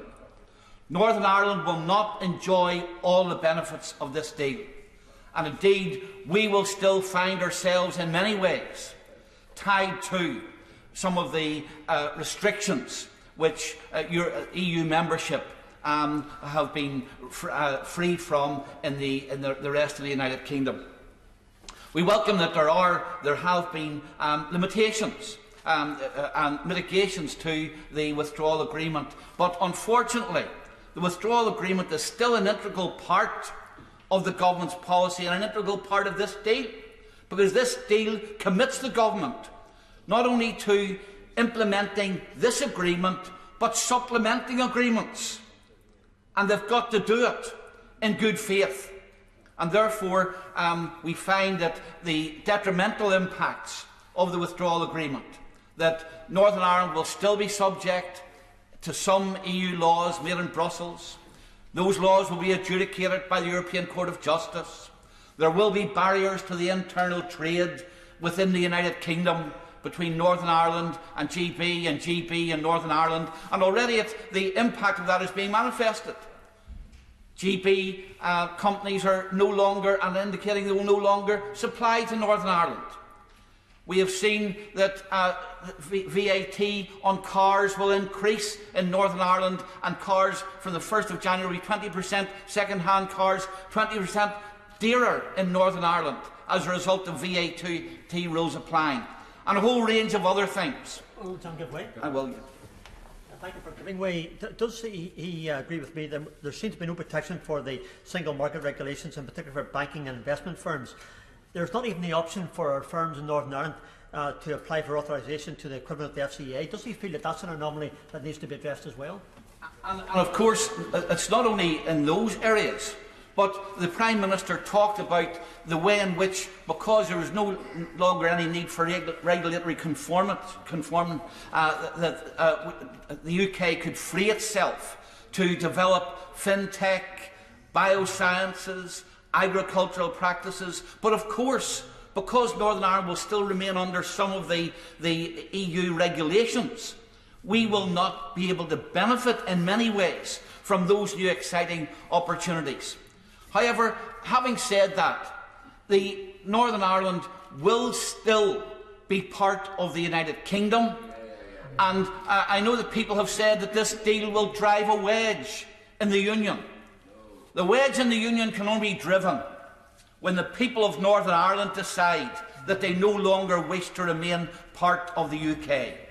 And I believe that when it comes to a choice between joining the Irish Republic, a small nation which will bob about in the storms of economic chaos that will result in the future, and being anchored to the 5th largest economy in the world, which will prosper under Brexit, then I believe that that choice will be an easy choice for the people of Northern Ireland. What I would say, though, to the Prime Minister is, Prime Minister, there will be economic damage as a result of our exclusion from this agreement. But there are opportunities. There's a joint committee. There's a review of the agreement. There's the fact that we now have parliamentary sovereignty. There's the fact that the government can act unilaterally to undo economic damage. And we will continue to press you and your government, Prime Minister, to live up to your promises that Northern Ireland will not be disadvantaged as a result of the deals which you have done. Let me finally say that we will not be voting for this deal today, and I think the reasons are obvious, because we're excluded from many of its benefits. That does not mean that we have any common cause with the petulant Remainers in this Parliament who want to undo the referendum. It is because we are disappointed Brexiteers. It is because we are people who believed that the United Kingdom should leave as a whole, and that is not happening. And for that reason, we will not be voting for this deal today. Sir Ian Duncan-Smith. Deputy Speaker, it's a privilege to be able to speak in this debate and to follow the honourable gentleman who I consider a friend. Can I start today by congratulating, I was going to say my right honourable friend, but I should perhaps say my right honourable friend, the member for Athens, as our friend for Stone has declined him as a modern Pericles. But he does deserve the full plaudits on this delivery of this trade deal. And he is entitled, I think, to a moment of satisfaction, because despite what all those doomsayers have said perpetually about his process through this, is that he would not achieve a deal. There was no chance of that, and therefore we would have to leave on no deal. But he has defied that, and he has shown us that actually consistency, determination and optimism are key drivers in any negotiation, and I thank him for that. And I also want to thank those who were the negotiators, Lord Frost and others of his team, who have delivered this in the face of quite a lot of difficulty. But for me, it brings to the end a 29-year period when, back at the time of the Maastricht Treaty, and I just entered Parliament, I was faced with the choice of whether I would vote for what I saw as a huge extension of powers from the European, what became the European Union. And I made the mistake, Madam Deputy Speaker, of entering the smoking room to have my honourable friend, the member for Stone, lay his arm upon my shoulder, and my career was ruined thereafter. But I chose directly as a result of those blandishments to vote against Maastricht. I don't regret it, but I do say that it was from that moment onwards that I was certain that the United Kingdom would leave the European Union, because it was getting more and more centralised, and it was not what we had joined. I voted to join, and therefore I am pleased now that we have delivered on that, and it is my right honourable friend that has done that. And I say to those who are going to vote against this today, they cannot escape the reality. To be fair to the opposition, he made it very clear that if you vote against this today, you are voting for no deal. You don't have to have it written on a piece of paper, because that would defy any logic that this place is about. So those who are voting against this, I give way to them. I don't believe that's the case. We're voting on the merit of the agreement, and the reality, the agreement is introducing a whole layer of extra bureaucracy for citizens and businesses in the UK. It's a charter for red tape. Well, do you know, I always love colleagues in this place trying to explain their actions, but there comes down to one simple point. We all know in this House, if you defeat an objective, you are left with what was there before. And what is there before, in this case, is no deal. And I'm sorry for him if he thinks that he wants to vote against something because it's wrong. He's voting at the same time, therefore, for the status quo. The status quo is we leave the day after tomorrow with no deal. And there is no escaping that, I'm afraid, no matter what they wish for. And I welcome this deal. It's not perfect. Nobody here is going to say you can get a perfect deal, because there are two sides in this discussion. But it is a huge advance on where we might have been. We take back control of our sovereignty. We are a sovereign nation again. And with that power, we can set our own direction in international as well as domestic relations. And I simply say to those who don't see this, that this is a huge step forward to be able to regain that control. Bringing back the power to this House and this Parliament is what the Prime Minister has achieved. Yes, there are things in this which will need time to develop. Fishing, I accept. We have a better deal now, but 5 years from now, we will have the key opportunity to decide how those waters will be run at our benefit. And I congratulate the Prime Minister for that. And I also want to say it's very important we also have the power to reset the environmental running of those waters. Far too long, too many large trawlers have literally destroyed many of our fishing areas. And now I urge my government to start that process literally tomorrow and make sure we bring environmentalism back and control of this to our area. So I want to... no, I can't give way. I beg his pardon on this one. But I want to conclude by simply saying Brexit was never about being anti-European. Brexit is about restoring power to the UK. I love Europe. Half my family have worked in Europe all their working lives. I studied out there. I love its idiosyncrasies. I love its language differences. I love its arts and its culture and its people. But I am British. I'm a member of the United Kingdom, and I want to respect them, be their friend. For too long, we moved into the same house with them, and we didn't get on. We're now just going to move next door and be good neighbours, good friends, and good allies. I congratulate my right honourable friend for bringing this to a conclusion. He deserves the plaudits that he's going to get. In order to assist members who are further down the list in preparing their speeches, I ought to give notice that after the Honourable Member for Bromley and Chislehurst, who is number 19 on the list, the time limit will then be reduced to 3 minutes. I can see the Honourable Member for Tunbridge and Malling already tearing up part of his speech. We now come to Hilary Benn.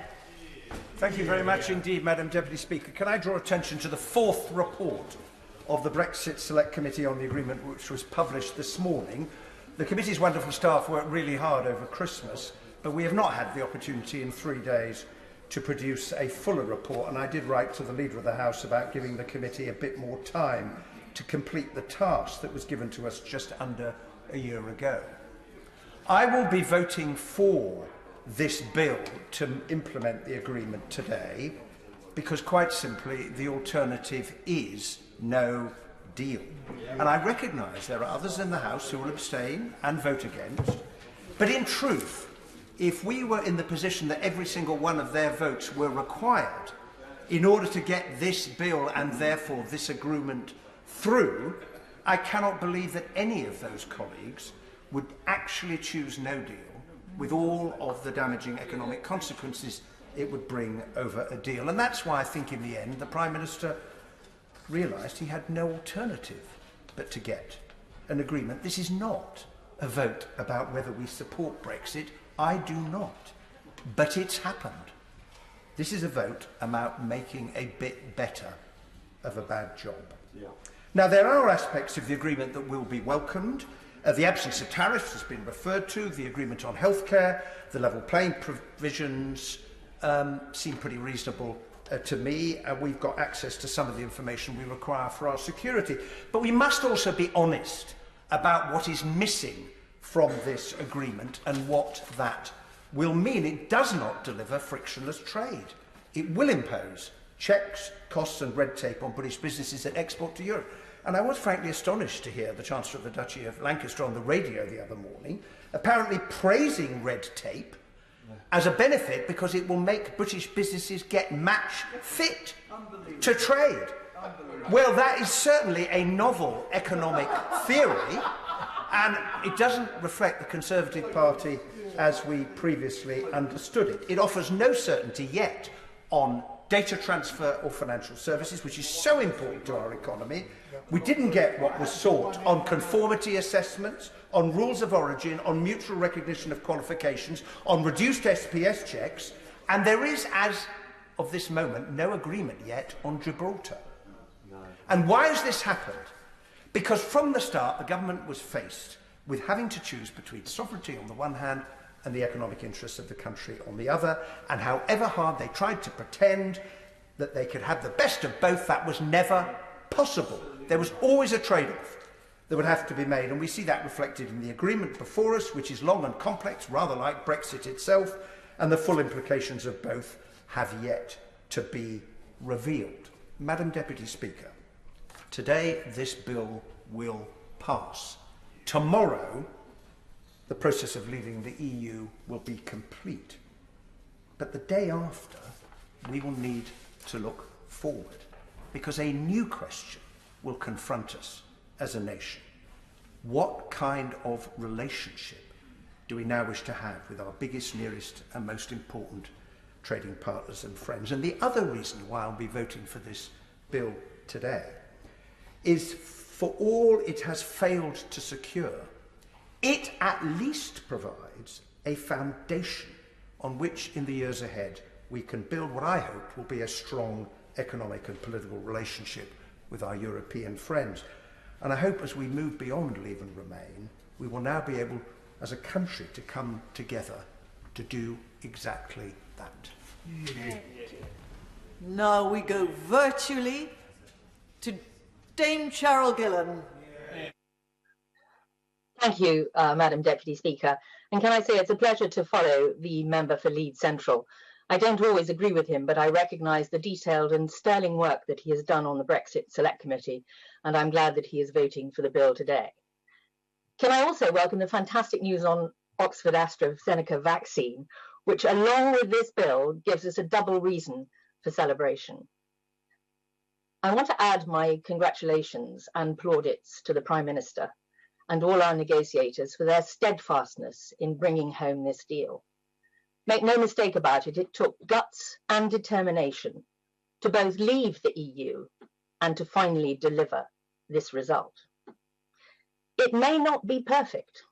I too, for example, share the reservations expressed by the member for Maidenhead about the position of our services industry, which I think needs urgent resolution as to, for example, what the equivalence rules will look like. But it has been hard won and delivers zero tariffs and quotas, which are bringing a huge sigh of relief to many of the businesses and industries across the country. But at the same time, it allows the UK to once again control its destiny through its own elected representatives and its own courts.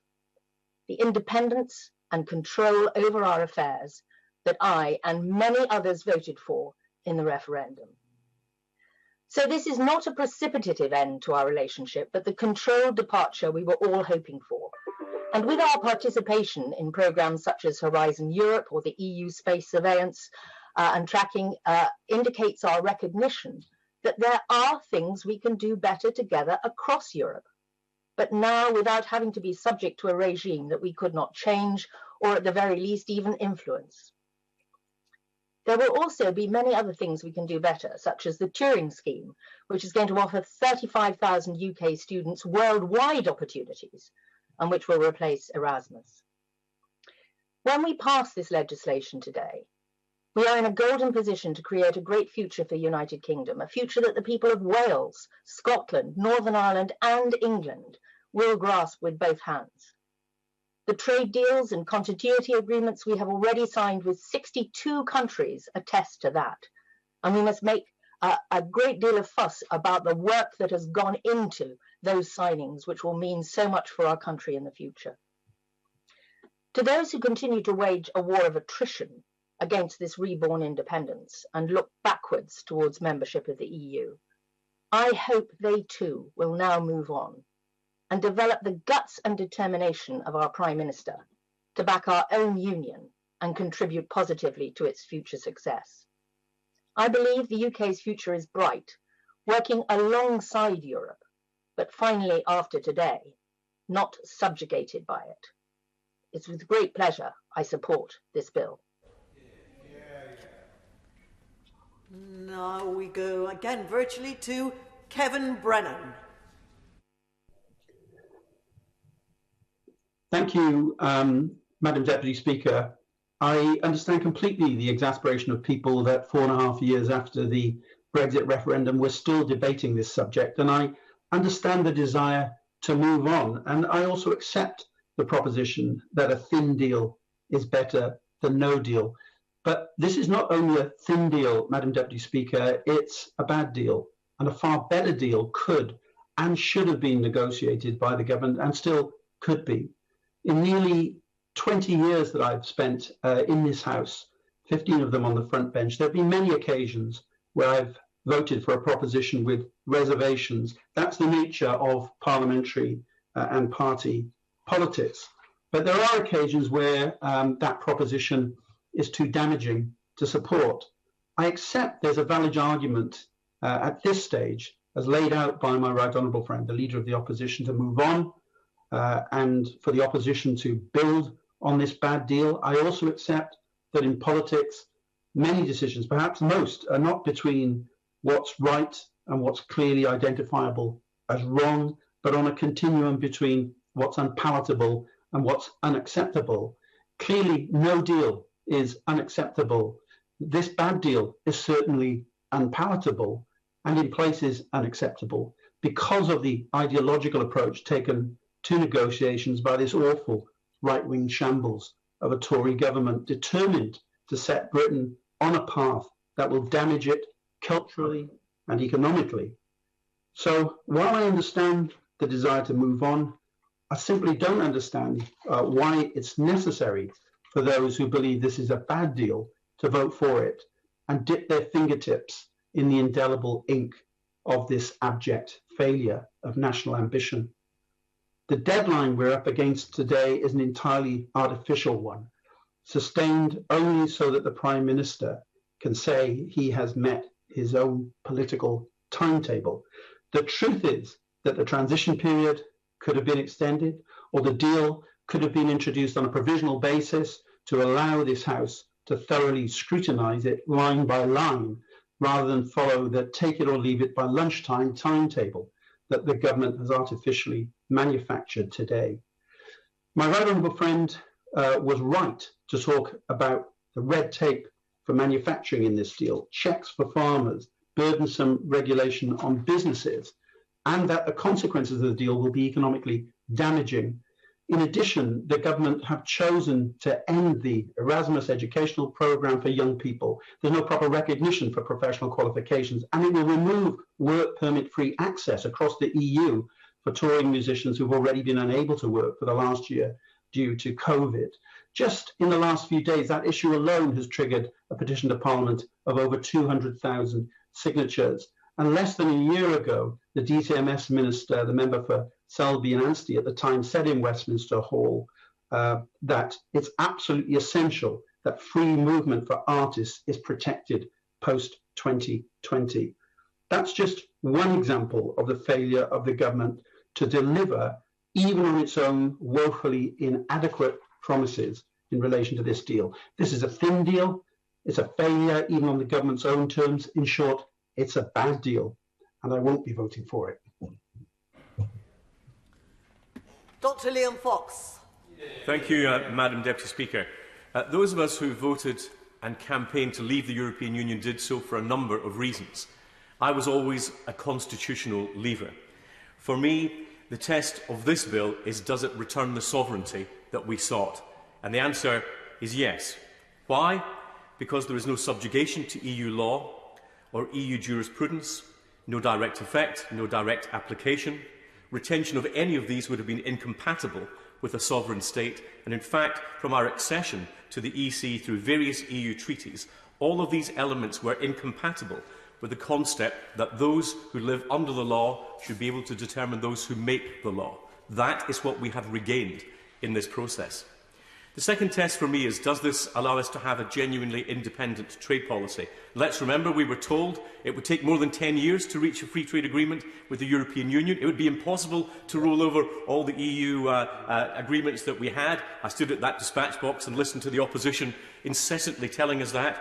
And so congratulations to the Department for International Trade, the ministers and officials under Crawford Faulkner for all that they have achieved, and especially to David Frost for landing one of the world's biggest, if not the biggest, trade agreement in 11 months. A world record, again, something we were told was not possible. When we voted to leave the European Union, we also voted to leave the single market, although for some of us, remember, the single market is also the single anti-market, with many of the restrictions and protectionisms that it encompasses.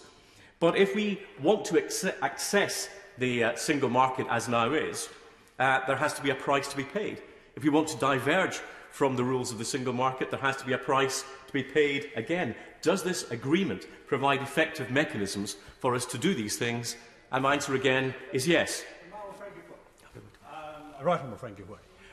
Does he agree that the mechanisms that this treaty has found are every bit as good as the mechanisms, for example, in the Canada Treaty and all the other treaties that reflect these tensions in free trade agreements? My right honourable friend is absolutely right, and not only are they effective mechanisms, they keep us in line with the best international practice which exists, which of course enables us to move forward with greater predictability. And on that point, there are a number of specific elements to welcome.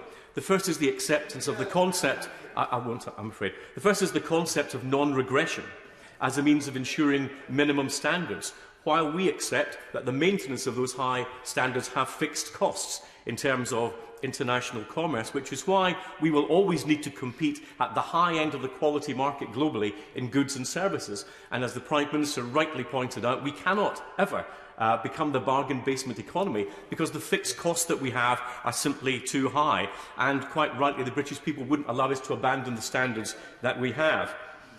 It means that we will have to move forward with the natural innovation and creativity of the British people, expanding our export culture. Because the bottom line is that without more exports, without more actual trade, any trade agreement is simply a piece of paper. It is upon the natural innovation of the British people that our prosperity will be built in the future. The second element, as my right honourable friend alluded to, is that the concept in dispute resolution of international arbitration is done without the European Court of Justice. And that brings us in line with international trends and practices, which takes us to the third element, which is the mechanism of determining divergence. If there's no ability to determine to diverge, we're not sovereign. If there's not a price to be paid for divergence, the EU would never have reached the agreement with us. What would have been unacceptable would have been the concept of dynamic alignment, automatically taking EU rules into our law over which we'd no control.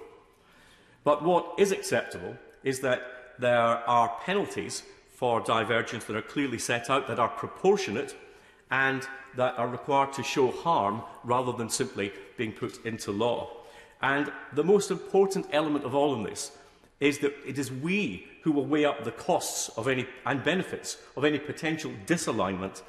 Our choice. That is one of the key elements that we have in the future.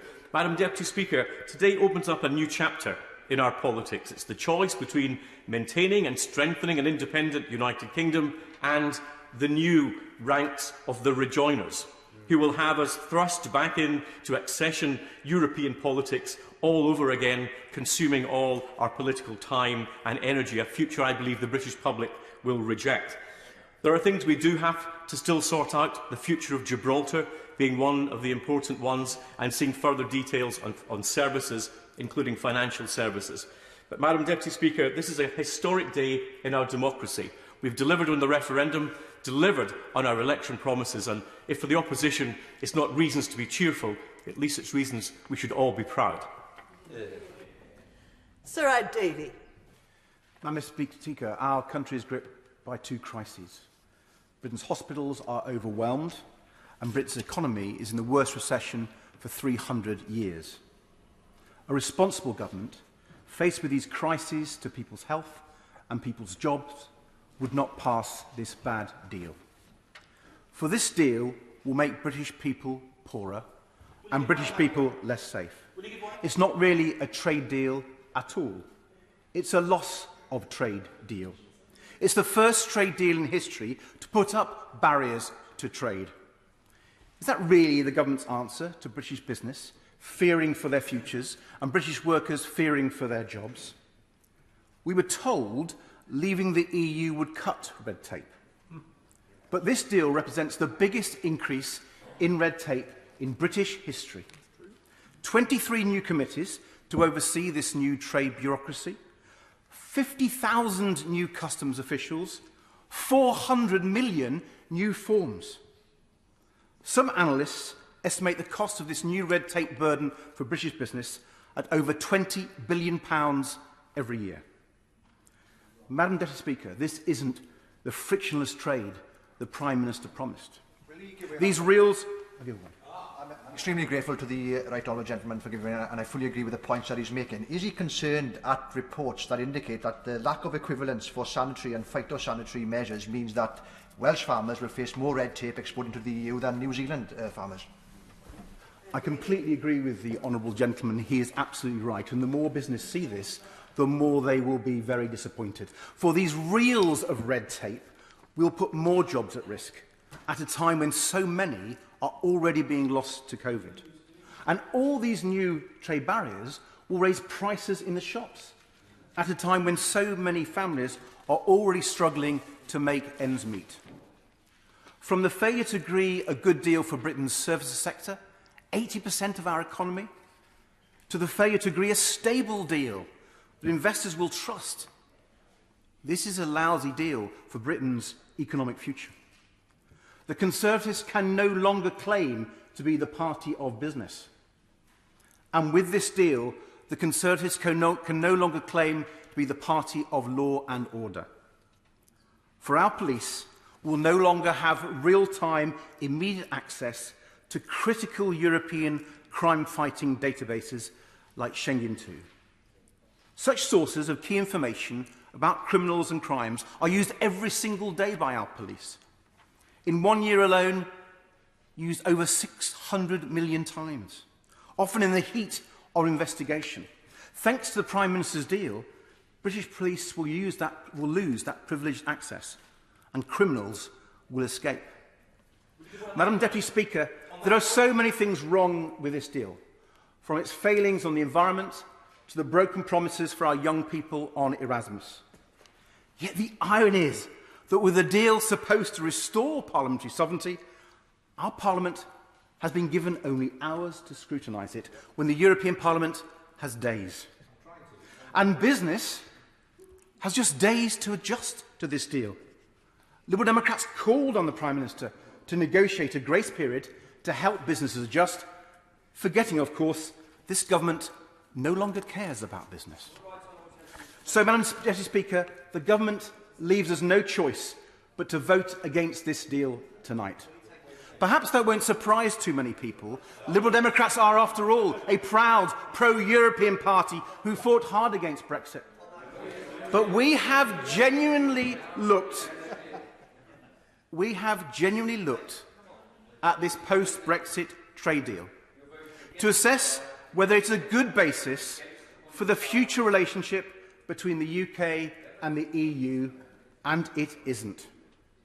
And to those who argue a vote against this deal is a vote for a no deal, I have to tell you this. The Liberal Democrats have led the charge against a no deal when this Prime Minister was selling the virtues of a no deal. Madam Deputy Speaker, tonight the question is simple. Is this a good deal for the British people? Today, Madam Deputy Speaker, the question is this a good deal for the British people? A deal that costs jobs, increases red tape, hits our service-based economy, undermines our police and damages our young people's future. It's a bad deal, and Liberal Democrats will vote against it. Now we go virtually to Neil Parish. Thank you very much, Madam Deputy Speaker. I want to start by congratulating the Prime Minister and his negotiating team for getting a deal which preserves tariff-free and quota-free trade with the EU worth over £660 billion.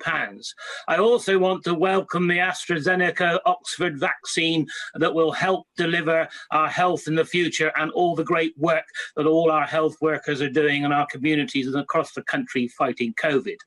I hope that all members opposite will join us in voting for the Future Relationship Bill today to support our farmers, our fishermen, our car industry, and finally delivering on the referendum result. The public have consistently voted to leave the EU over the last 4.5 years, including in Tiverton and Honiton. But farmers in my constituency and across the whole of the United Kingdom will be pleased to see that we are leaving with a deal. Sheep farmers across the industry, across the whole United Kingdom who were facing tariffs of almost 50% will breathe a huge sigh of relief this Christmas. Our fishing industry can also be assured that the agreement recognises UK sovereignty over our waters and puts us in a position to rebuild our fishing fleets, coastal communities, and also processing more of our fish into the future. We are gaining 25% more fish, worth 146 million for our fleet over the next 5 years. And we can go further with the right to exclude EU boats should we want to. But the Prime Minister and the government were right to be reasonable on this issue because we export about 80% of the fish that we catch to the EU. So we do need a market for that fish. We also need to cooperate with this agreement so that we are not constantly fighting with the EU and ending up in arbitration. I think there are incentives on both sides within the deal to keep promises and to be proportionate. Clearly, there will be some practical challenges over the next few weeks and months for our businesses. On the EFRA Select Committee, we have heard evidence about technical barriers to trade and the additional paper and non-tariff barriers that exporters and importers will have to deal with. I want to take this opportunity to urge the government to be on standby to assist businesses as they adjust to the new processes, whether it's his marine management organisations, the food standards agencies, DEFRA, or the Department of Transport. We have seen over the last few weeks how important the Dover-Calais crossing is for trade, and including for fresh food on our shelves at this time of year. We need to make sure our businesses and hauliers are prepared for new rules of origin requirements as well as plant and animal health regulations at the border. Leaving the EU's customs union and single market is going to be a big change. What we now need to do as a country is to work hard to overcome any challenges and seize the opportunities that an independent sovereign state can bring. Let's raise our standards on animal welfare. Let's challenge public procurement and eat more food that we produce in this country. Let's lead in the world in clean environmental cars and environmental protection. Let's catch more fish and regenerate our coastal communities. And let's roll up our sleeves, export more and attract more investment from all corners of the globe. Thank you, Madam Deputy Speaker. And now we go virtually to Ellie Reeves. Thank you, Madam Deputy Speaker. Negotiations over Brexit and a deal with the EU have gone on for nearly 4 years in what was initially described as the easiest deal in human history. The decision to leave has led to a significant devaluation in the pound, along with reduced business certainty and investment in the UK. But now that a deal has finally been reached, it is time to move on with our new relationship with the EU. However, this thin, final hour deal was not the deal that I wanted. It was not the deal we were promised. It was not the deal that my constituents, the vast majority of whom voted to remain, had hoped for. Madam Deputy Speaker, I do not believe that this is a good deal. Indeed, it will never compare to the deal that we had before, which allowed for free movement, studying abroad, access to healthcare, access to the single market and the customs union. In the last Parliament, I consistently called for a second referendum and voted to remain in both the single market and customs union. But the debate has moved on from them. Things that seemed possible in 2018 and 2019 were no longer a reality after the general election. So today the choice is stark. This deal, a bad deal and a bad outcome, or no deal, a disastrous outcome for the country and for my constituents. Given the choice this country currently faces, I cannot in good conscience sit on my hands and abstain on the biggest vote I have faced since my election in 2017, and in effect say I don't mind either way if we leave with a deal or not. I also don't think it will be credible for the opposition to sit on the sidelines on an issue of such fundamental importance. Nor can I vote against the deal when the alternative, no deal, is a complete disaster. The responsibility for this bad deal lies squarely with the Conservatives. But this is the deal that Labour will inherit if elected in 2024, and it will be our responsibility to build on it and to make it succeed in the future. And as a starting point, I call on the government today to restore the UK's participation in Erasmus. Opting out will deprive thousands of young people of opportunities and sever countless potential links between UK nationals and our European neighbours. I lived and worked in Italy under a EU scheme as a teenager, and it fills me with sadness that the same opportunities will no longer be afforded to my children and my constituents. And as an MP proud to have a large number of constituents who work in the creative industries, I urge the government to do everything possible to secure a cultural work permit that gives visa-free travel throughout the 27 EU states for creative professionals to perform shows and events, along with customs exemptions for their touring equipment. Finally, the level playing field commitments on labour and environmental standards are limited. They are not dynamic and do not require the UK to uphold current levels of protections in all instances. In 2017, I tabled an amendment to the EU withdrawal bill that sought to ensure both sex discrimination protections and maternity rights, along with rights of workers with caring responsibilities, would be no worse off after Brexit than had Britain remained a member of the EU. This deal gets nowhere close to achieving that. Madam Deputy Speaker, it is clear that this is a bad deal, but it is better than the disaster of no deal. That's why today, with great sorrow that we left the European Union last January, I will vote for this government's deal. Sir Bernard Jenkins. Thank you, Madam Deputy Speaker. And just following the Honourable Lady from Lewisham West, I feel we're having a debate about a glass being half full or a glass being half empty. But I think it's worth reminding ourselves that we will be able to do things like abolish the tampon tax, which so many honourable ladies opposite railed against the government about, only because we're leaving the EU and getting out of their jurisdiction. Madam Deputy Speaker, this extraordinary recall of Parliament the day before New Year's Eve, and in the midst of a raging pandemic, is a pivotal moment in our history. Since the 31st of January, we have been in limbo, outside the EU, but subject to its laws and institutions. Tomorrow marks the real departure when we take back control of our destiny. Denial by some of the importance of sovereignty is based on a confusion. Sovereignty is not the same as power. Sovereignty is the ultimate source of authority to exercise power. EU member states have given that ultimate authority to the EU. Demanding its return was a revolutionary act by the majority who voted leave in the referendum, which they can then confirmed in the 2019 general election. I give way to my honourable friend. Very briefly, is he also aware that in an national opinion poll undertaken yesterday, 55% of the British public want MPs to vote for this deal, whereas only 15% do not? That revolution continues.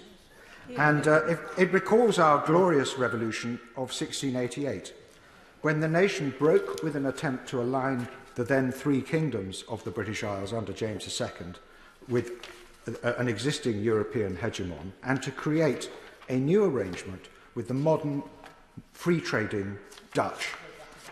And when Parliament reasserted the right of the people through the Bill of Rights to consent to their system of government. And it is this right which was increasingly compromised in the EU because it attaches more importance to integration and central control than to democratic choice. Some said the EU would never allow the UK to leave EU control and prosper. And what the EU negotiators called governance became the fundamental difference of principle in the EU negotiations.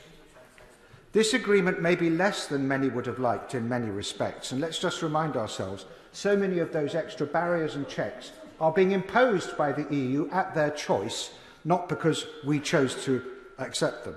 But I pay tribute to my right honourable friend, the Prime Minister.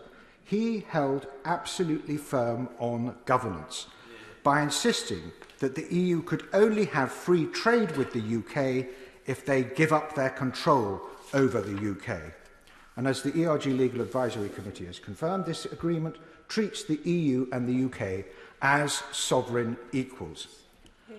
Now, I have no doubt that the EU will continue to do everything it can to assert what it intends the provisions of this agreement should mean.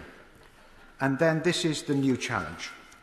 For 2 generations, our system became institutionalised by the EU, but we now have the reciprocal right to insist on our view of fair interpretation with equal vigour. And we must do that. Only then can we seize the great opportunities that exist for our reborn nation. And a final word about Scotland. It is striking that the government has agreed an institutional framework for relations between Whitehall and Brussels, and even between this Parliament and the European Parliament, while no such formal frameworks exist in our own country between the 4 parliaments and the 4 governments. Those who want to strengthen the Union and to strengthen trust within our own Union of Great Britain and Northern Ireland must address this with urgency. And I hope, as Chair of the Liaison Committee, to help the Government do precisely that.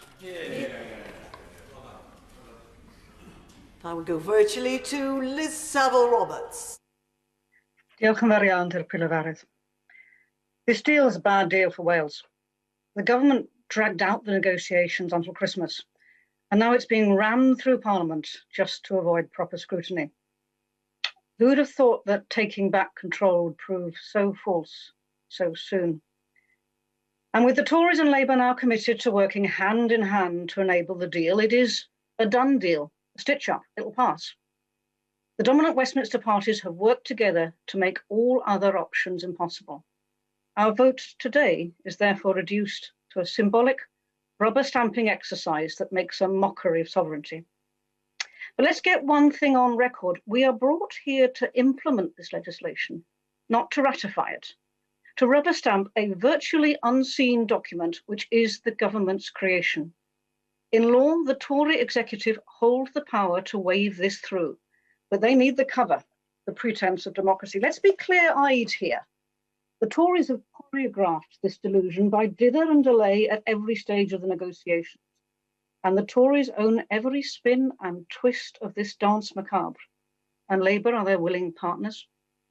There is no question that this is a bad deal for Wales. In fewer than 48 hours, people and businesses will face significant new barriers to trade when our economy is already in crisis due to COVID-19. Welsh farmers who sell their lamb to the EU will now face complex paperwork and new produce checks. The 140,000 jobs in Wales's manufacturing sectors, including automotive and aviation, will be hampered with disruption to the complex cross-border just-in-time supply chains. This deal will also lock out our young people from opportunities granted as a right to other parts of the UK. The Erasmus programme opened doors to education, training and work for many, many young people in Wales, but these doors are now shut in their faces. While many people in Wales did indeed vote for Brexit, nobody voted for the immense damage this Tory deal will cause, or for Wales to lose our voice in shaping our future. As has been the case throughout the negotiations, Wales will likely be excluded from the mechanisms included in this deal that will govern our future relationship with the EU. This is a government that scorns checks and balances, that disrespects devolution and centralises power for where its political interest lies. It is a betrayal of working people who were promised greater prosperity and control over their own lives from this government. What Wales needs now is a new deal, a relationship with Westminster which would enable us to be a good neighbour rather than a tenant tied into a bad contract. This means control over our economy, our justice system, our welfare arrangements and our natural resources, and a political system where decisions are made with true and direct accountability in the best interests of everyone who lives here, a truly independent Wales. Plaid Cymru will stand up for the interests of the people in Wales and vote against this bad deal. Diolch yn fawr. I remind honourable members that after the next speaker, the time limit will be reduced to 3 minutes, but with 4 minutes, Sir Robert Neal. Madam Deputy Speaker, I promised my constituents at the last two elections that I'd do all I could to ensure that we left the European Union with a deal rather than without one. And I shall therefore vote for this bill today, because even though the bill does not go as far as I would have liked in some areas, it nonetheless is a basis upon which we can build a constructive relationship for the future. That is in our interests as a nation, that is in the interests of the European Union, our friends and neighbours too. There's understandably been much talk of sovereignty and control, and I recognise the force of that. But we also have to be frank and honest and say that sovereignty itself never put any food upon any family's table and never paid any family's wages or mortgage or rent. It's how we use that sovereignty and control that matters, and sometimes that is best done with restraint and often in collaboration with others. And I hope in that spirit we will build upon the arrangements in the bill, particularly in relation to key areas of our economy. For example, financial services. I welcome that there is some reference to financial services in the bill, but there's much more to do there. And I hope as a matter of urgency, the government will do more work in relation to data adequacy arrangements, ensuring that we swiftly obtain equivalence arrangements for that sector, and also to deal with the growing financial technology sector in which we are world leaders. So work to do, but something upon which we can build. And for that reason, I know the City Corporation and the financial services sector welcome the bill. I also welcome the legal services chapter. But again, there's more that we can do around extending the definition of mutual recognition of professional qualifications beyond lawyers as it currently is, because very often accountants and others work in multidisciplinary teams now. I'm pleased with the work that has been done on relation to justice and security cooperation, though I do hope that we will be able to find a better means to deal with the SIS2 information systems access, because we've had compelling evidence of the importance of this to the Justice Committee. Again, here's something we can build upon. But I hope also there will be a spirit of cooperation where we can deal with other matters which are of critical importance, which are not directly covered by the bill.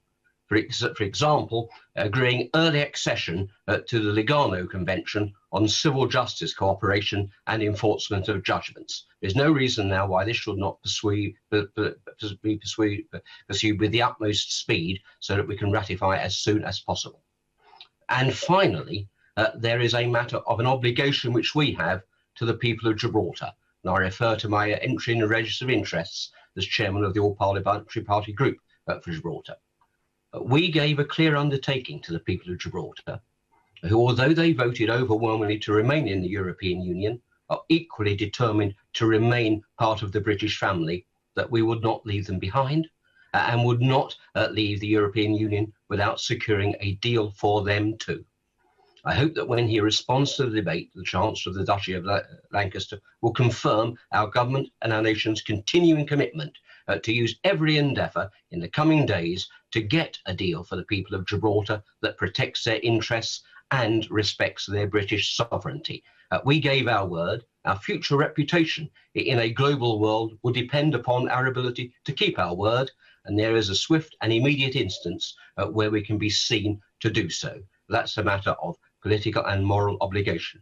Against that basis, I think there are constructive things that we can do, set aside perhaps divisions of the past and work together as a nation collaboratively with our friends and neighbours and those who we have given our word to support and assist. I will support the bill today. Now we go virtually to Dr. Philippa Whitford. Thank you very much, Madam Deputy Speaker. Despite the government doing their best to limit parliamentary scrutiny, we now see how the promises of the 2016 Leave campaign, led by the Prime Minister, compare with reality. Despite all the promises to the fishing industry, the vast increase in quota has not been delivered.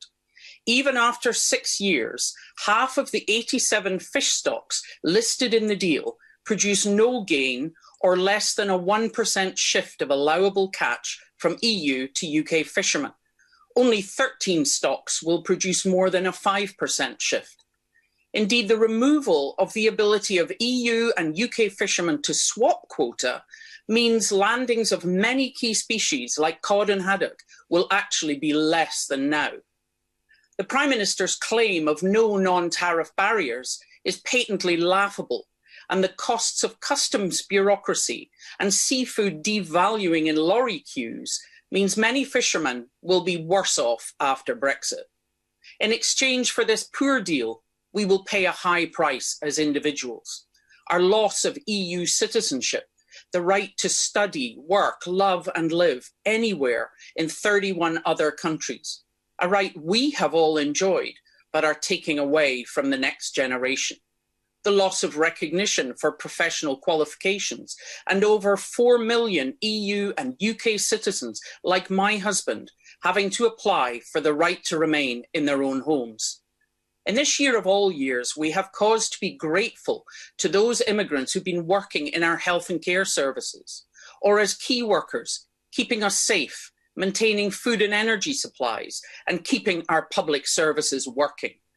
We value those who choose to make Scotland their home, whether from Europe or further afield, for contributing their knowledge, skills and energy to our public services, our communities, and in my case, our families. The people of Scotland are outward-looking and reject the isolationism and small-minded pettiness that has even led this government to remove the opportunities of Erasmus Plus from young people. So much for the 2014 promises of vote no to stay in the EU, or Scotland is an equal partner in a family of nations. Scots have the democratic right to choose their own path, take their future into their own hands. I believe they will choose for Scotland to become a modern, independent European country in its own right.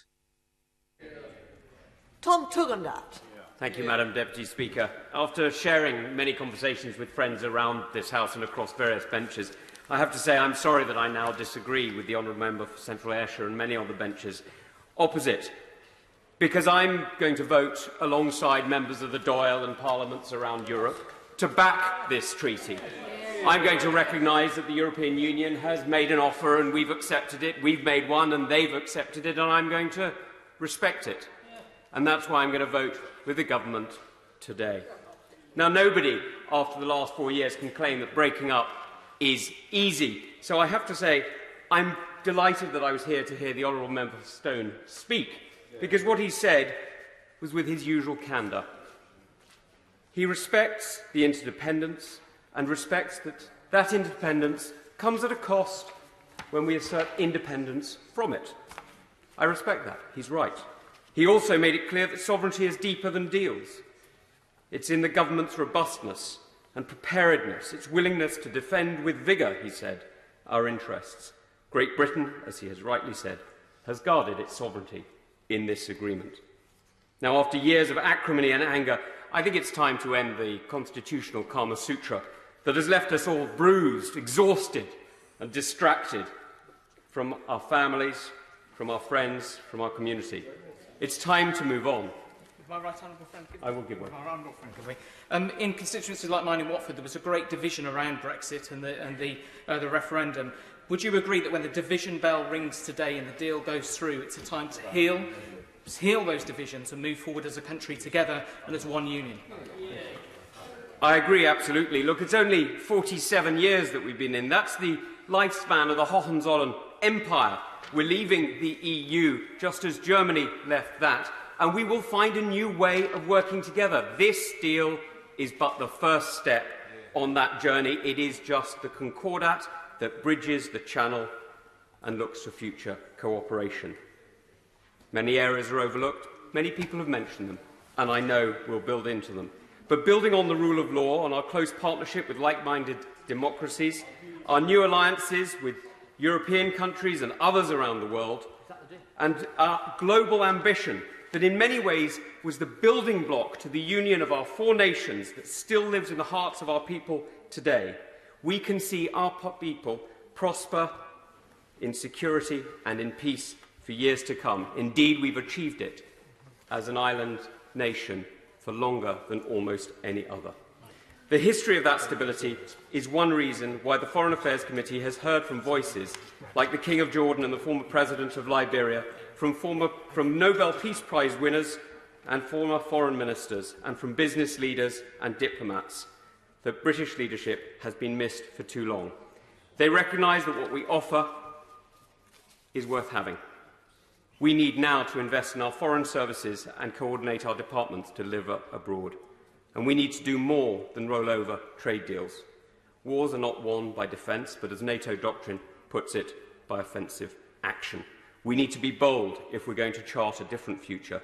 And we need to build on the Prime Minister's coming visit to India and the wider alliance that is coming together in the CPTPP.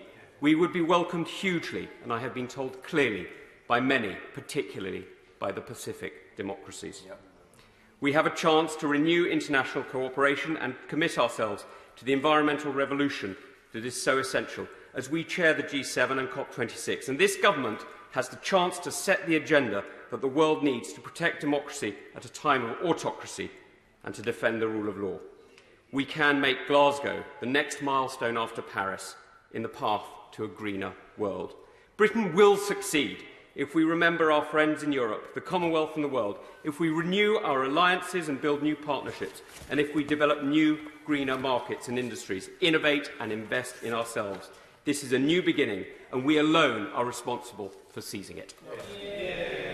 Just a gentle reminder that if there are interventions, it does take time away from others who are actually have actually put in on the list and been drawn. Cat Smith.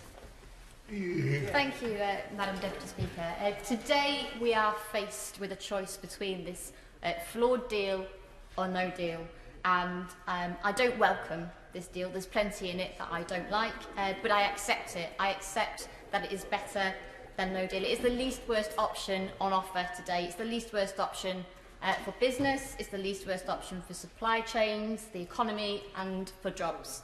And speaking to local businesses in Lancaster and Fleetwood, they tell me that they are relieved that this deal will provide some level of certainty, finally, after 4.5 years of uncertainty.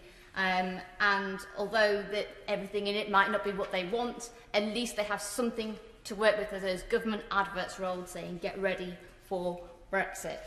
But let's face it, this deal falls far short of what the government promised. And I want to reserve most of my remarks today to fishing, because Vote Leave, led by the Prime Minister, promised to secure, quote, an even better deal than the one which was tariff-free for fishers, as well as full control over access and quota and frictionless trade, of course. Now, this is important because we export 80% of what we catch, mostly into the EU, and import 70% of what we eat, and the industry has called for free, unimpeded trade on fish and fisheries products to ensure that supply chain continuity. Now, as we leave the common fisheries policy, it's clear the government's demands in negotiations have been severely watered down in this final agreement that we see today.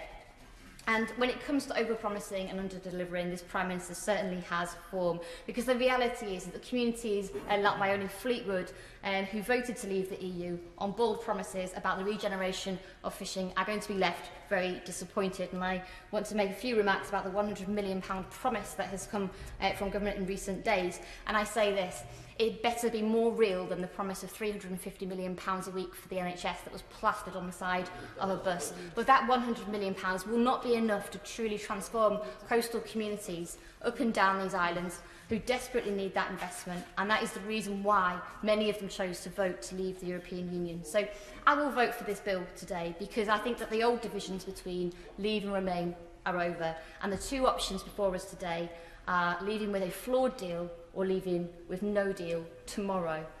And I do believe that I will cast my vote in the national interest, not because I think this deal is a good deal, and I reserve the right to criticise it, and I certainly will be in this House, but I want to put the national interest first, unlike those who play politics by voting down this bill today. Mark Francois. Thank you, Madam Deputy Speaker, for allowing me to participate in this historic debate today. Thanks to this agreement, on New Year's Eve, we will finally leave the European Union forever. So perhaps Big Ben will bong for Brexit after all. Nigel Farage memorably said last week, "The war is over." Well, at some times, as you will well remember, Mum, it has felt like a war in this place. So perhaps we should now take on board the advice of the prophet Isaiah, who said, "And they shall beat their swords into plowshares, and their spears into pruning hooks. Nation shall not lift up sword against nation, neither shall they learn war any more." In that case, perhaps I and my Spartan friends should now lower our spears too, but perhaps keep them to hand, just in case one day someone, perhaps the leader of the opposition, should try and take us back in. My colleagues in the European Research Group have fought long and hard for this day, and we have sometimes been lampooned or even vilified by the Remain-dominated electronic media for our trouble, when all we have ever wanted is one thing: to live in a free country that elects its own government and makes its own laws here in Parliament and then lives under them in peace. Well, now, thanks to the Prime Minister, who kept his word to the country and got Brexit done, who did exactly what it said on the tin, as our Star Chamber has verified, we can do that. So what I call the battle for Brexit is now over. We won. But I suspect the battle for the Union is now about to begin. We're about to write a new chapter in what Sir Winston Churchill called our island story. But now, after a truly epic struggle, we will do it as a free people. Despite all the brickbats we have endured for years, and I think particularly of my friend, the member for Stone, it was always worth the fight. And Deputy Speaker, Mel Gibson once made a very entertaining film. But this is Cry Freedom for real. And now, finally, it's true. We now go to Colm Eastwood. Thank you, Madam Deputy Speaker.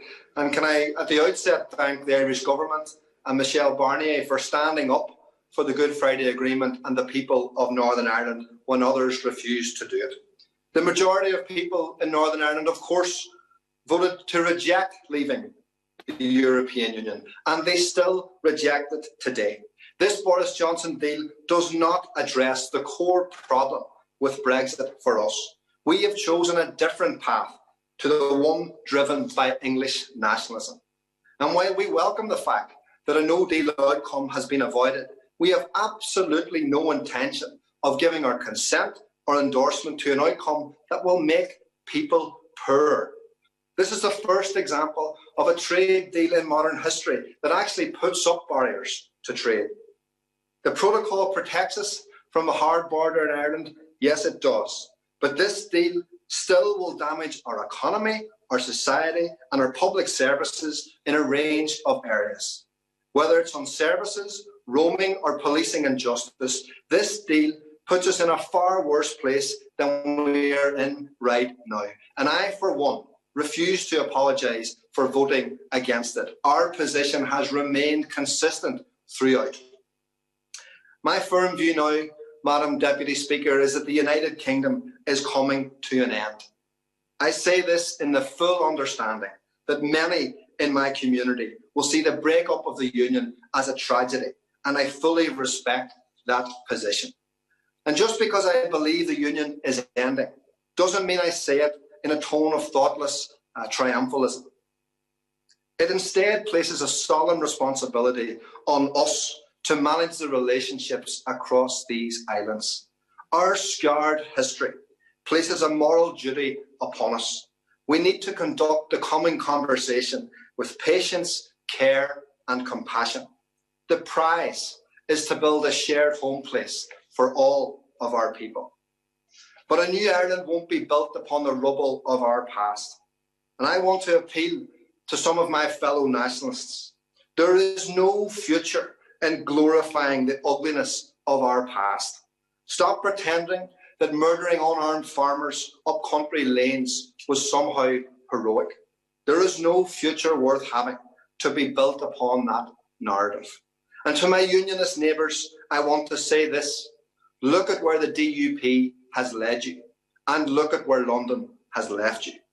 It is my firm conviction that we can build a new society together, one built upon mutual respect that recognises and celebrates all of our rich traditions. We in the SDLP will remain true to that proud heritage. We will be patient and generous, but we will also be honest about our view of the unfolding constitutional realities. Madam Deputy Speaker, young people everywhere rejected Brexit. Thankfully in Northern Ireland, young people will have a choice again. They will be able to choose a European future again. They will be able to choose an open, liberal and modern future. That is a prize worth fighting for. As John Hughes said... Order. I'm afraid the honourable gentleman has well overrun his time. So I thank him for his speech, and we now move on to David Davis. Thank you, Madam Deputy Speaker. In normal times, this House would have been packed to the rafters with people listening to the Prime Minister's speech, because this is a new beginning for our country. There's no doubt about that.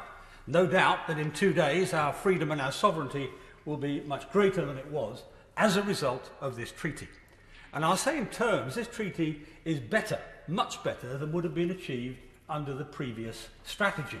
Why do I say that? Well, the Prime Minister and Lord David Frost did a fantastic job on delivering this, and they delivered it by standing up to the European Union, calling their bluff successfully, time and time again, and delivering an outcome which we can make the most of. I will give way, of course. Great. I was standing in this place when he was at the dispatch box, and he promised the House that we would have the exact same benefits from the Brexit. When we was challenged to put it in law, he said we don't need to put it in law because I've given my word, was what he said. How does he reflect on that period and the entire failure to deliver the exact same benefits he promised? This is the point, because firstly it was a negotiating aim, as his own leader said at the time, but secondly, that's why I resigned, because the strategy we were pursuing then did not and would not deliver that. And the only honourable thing I could do was to stand down in that place. But this treaty is a new beginning, which of course is not to say it's perfect, and I agree with him on that. Northern Ireland, we have issues to deal with. Fishing, we have issues to deal with, and I'll come back to that. Gibraltar, we have issues to deal with. So it's not over. It's not over. And all will lead to uncomfortable decisions in the near future. But what now? Freedom is only as good as what you do with it. It's only as good as how you exploit it. And one day, frankly, is not enough for us to deal with a 1,200-page treaty in that respect. Why? Some may say, well, surely it's a day to celebrate, to vote yes and move on. Well, not at all. And why not? Because the European Union will, of course, use the treaty to its own advantage. And look at the past and see how it's done that. Look at Switzerland, for example. Switzerland struck a whole load of trade treaties, primarily in the 90s, but subsequently as well, with the European Union. In that, after that, a few years ago, about 4 or 5 years ago, the Swiss people voted to restrict their migration, to cut back on free movement of people. What did the European Union do? It it bullied the Swiss government into giving in by saying we will withdraw all of the free trade arrangements we currently have. Now, that's important. Why? Because we haven't been through the whole 1,200 pages here to make sure we don't have any such issues in there. We do have one. Look at the fishing arrangements in 5 years' time. At that point, they can trigger an end to the trade and transport elements. Now, that's not impossible. We can deal with it, but we will have to devise our strategy to deal with it. And my point to the House today is this. We have to come back to this treaty and look at it in detail, through all 1,200 pages, to devise our strategy so we don't get into conflicts with the European Union, don't fall into traps, don't get into acrimonious disputes with them. They're our neighbours and our friends, and we have to devise a strategy which will keep them as neighbours and friends and maximise our joint benefits. And if the House does that, we will have a bright future. We will have better than the exact same benefits, to come back to the gentleman's point, because we will have bigger opportunities around the rest of the world, as the Department of International Trade has already demonstrated, as my right honourable friend said. And on that basis, I'll vote for this treaty. Yeah. I very much hope that, that honourable members who are down to speak, if they intervene on others, will shorten their own speeches accordingly. And if people do want to take interventions, it's probably a good idea to run a little short, as the right honourable gentleman just did. We now go to Barry Shearman.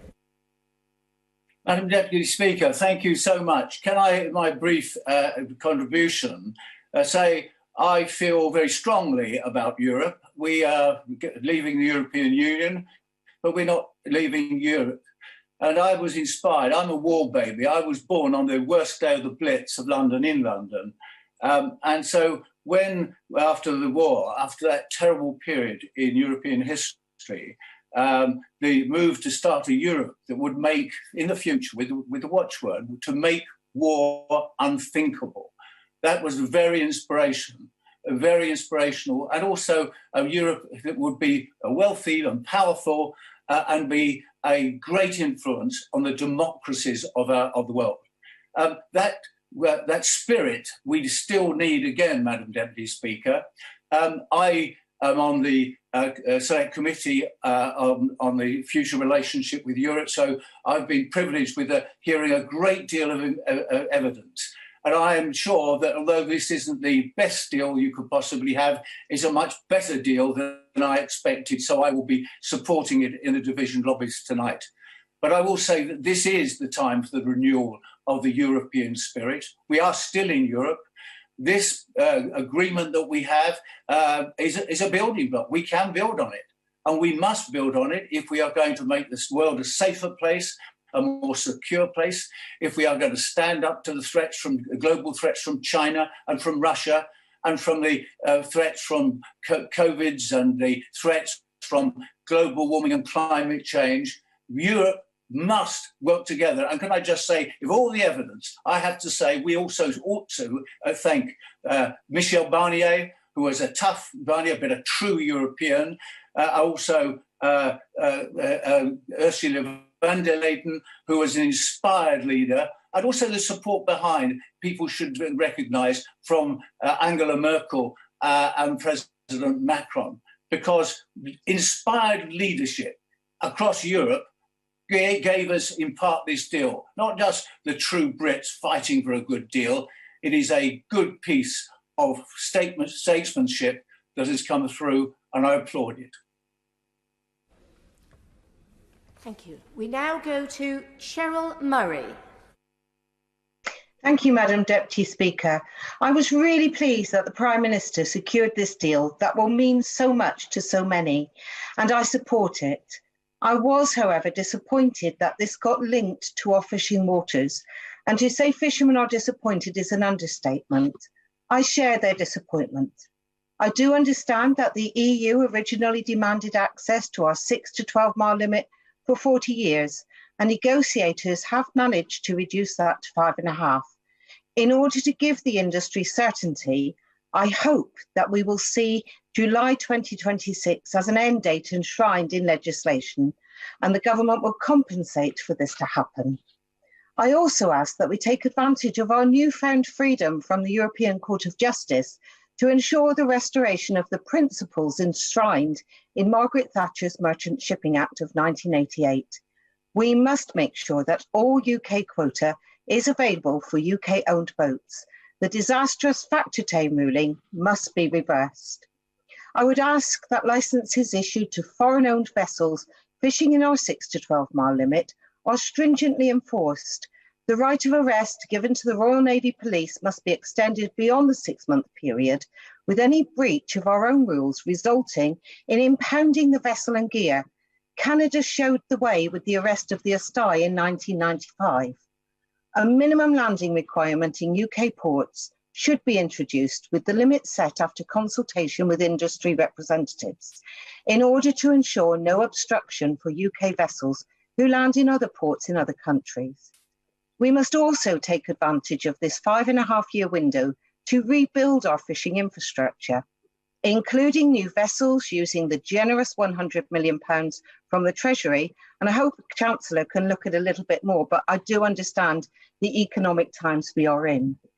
Any grant aid must be distributed throughout the whole of the United Kingdom and benefit fishing vessel owners, as well as port infrastructure and processors. We must prepare ourselves for 2026.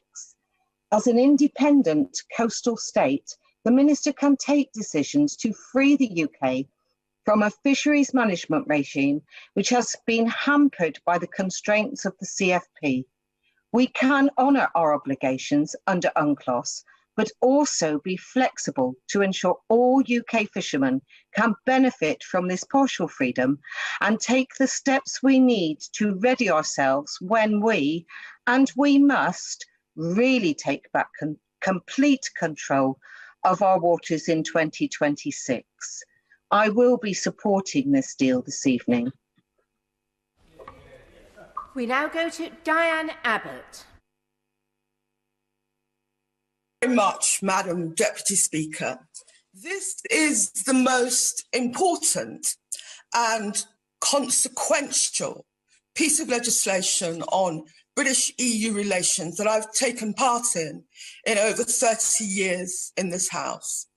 So let me say from the beginning that I will not be voting for this Tory Brexit deal today. But I should also say that will not be because I don't respect the result of the 2016 referendum. I think I have rather good Eurosceptic credentials. I voted against the Maastricht Treaty in 1992 and have voted against most other pieces of further EU unification that have come in front of this House.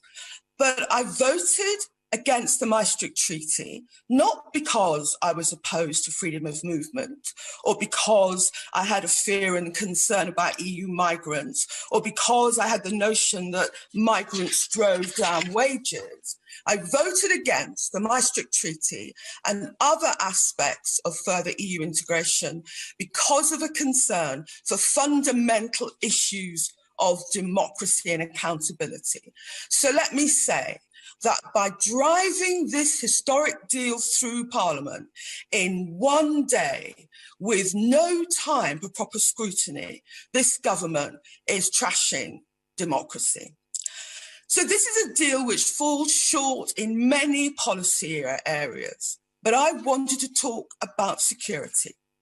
The government claimed that it was going to get, and I quote, a security partnership of unprecedented breadth and depth.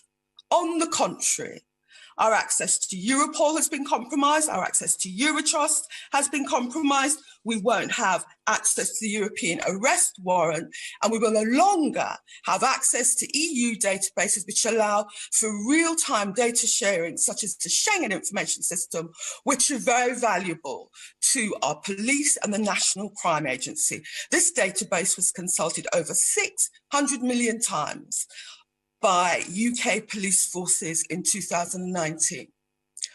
So in closing, Madam Deputy Speaker, let me say this. I have the greatest respect for the result of the 2016 referendum, but this shoddy deal falls short. It fails the British people, it fails my constituents, and I have to meet my responsibilities as a member of the British Parliament and vote against it today. We now go to Damian Green. Thank you, Madam Deputy Speaker. There are huge complexities in this deal, but there is a very simple choice before us today, this deal or no deal. As someone who campaigned hard for Remain in 2016, I've held two views very strongly since then, that it would be wrong to try to overturn the result, as many of my friends believed, but also that leaving with no deal could be a terrible option for this country. So today I will vote enthusiastically for this deal, and I congratulate the negotiating teams on both sides for showing at the final stretch that kind of practical pragmatism, which ironically has always been held up as a positive British contribution to EU proceedings. And I should also say that I'm very grateful that the British negotiators spent some time and trouble to share and discuss matters with the Conservative One Nation caucus in recent weeks. There's no time today to go into the details, although indeed today is a triumph for the government, a triumph for the Prime Minister, but not a triumph for Parliament, as this degree of scrutiny is clearly pretty laughable. But it is worth registering two specific points, both of things that need to be built on. The first are the security arrangements. It's hugely regrettable that the UK has had to leave the SIS2 regime for exchanging information about criminals, and I hope that we can negotiate some equivalent in the future.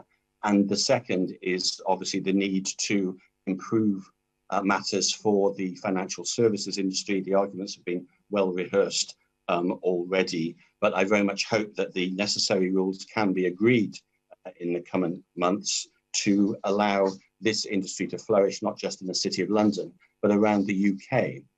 But it's that strong likelihood of further talks in the committee structure that the deal sets up. I think that's one of the reasons why the deal is worth supporting enthusiastically. With no deal, there would have been no chance of such sectoral deals. There would have been bad blood, instead of what I hope will become the habit of close cooperation. I hope that fervently, because in recent days, my constituents have seen the effects of blockages and delays at the ports. And if this goes on for too long, they and I will be very unhappy. So what's needed now is a spirit of generosity, both in our internal debates, because too much of the Brexit debate has been full of bile and hatred and personal attacks, but even more importantly, in our attitude to countries who are our neighbours, our allies in democracy, and our friends. We can make today the start of a new relationship of good neighbours rather than surly housemates. So let's take that opportunity, support the deal, and move on. Now go to Yvette Cooper.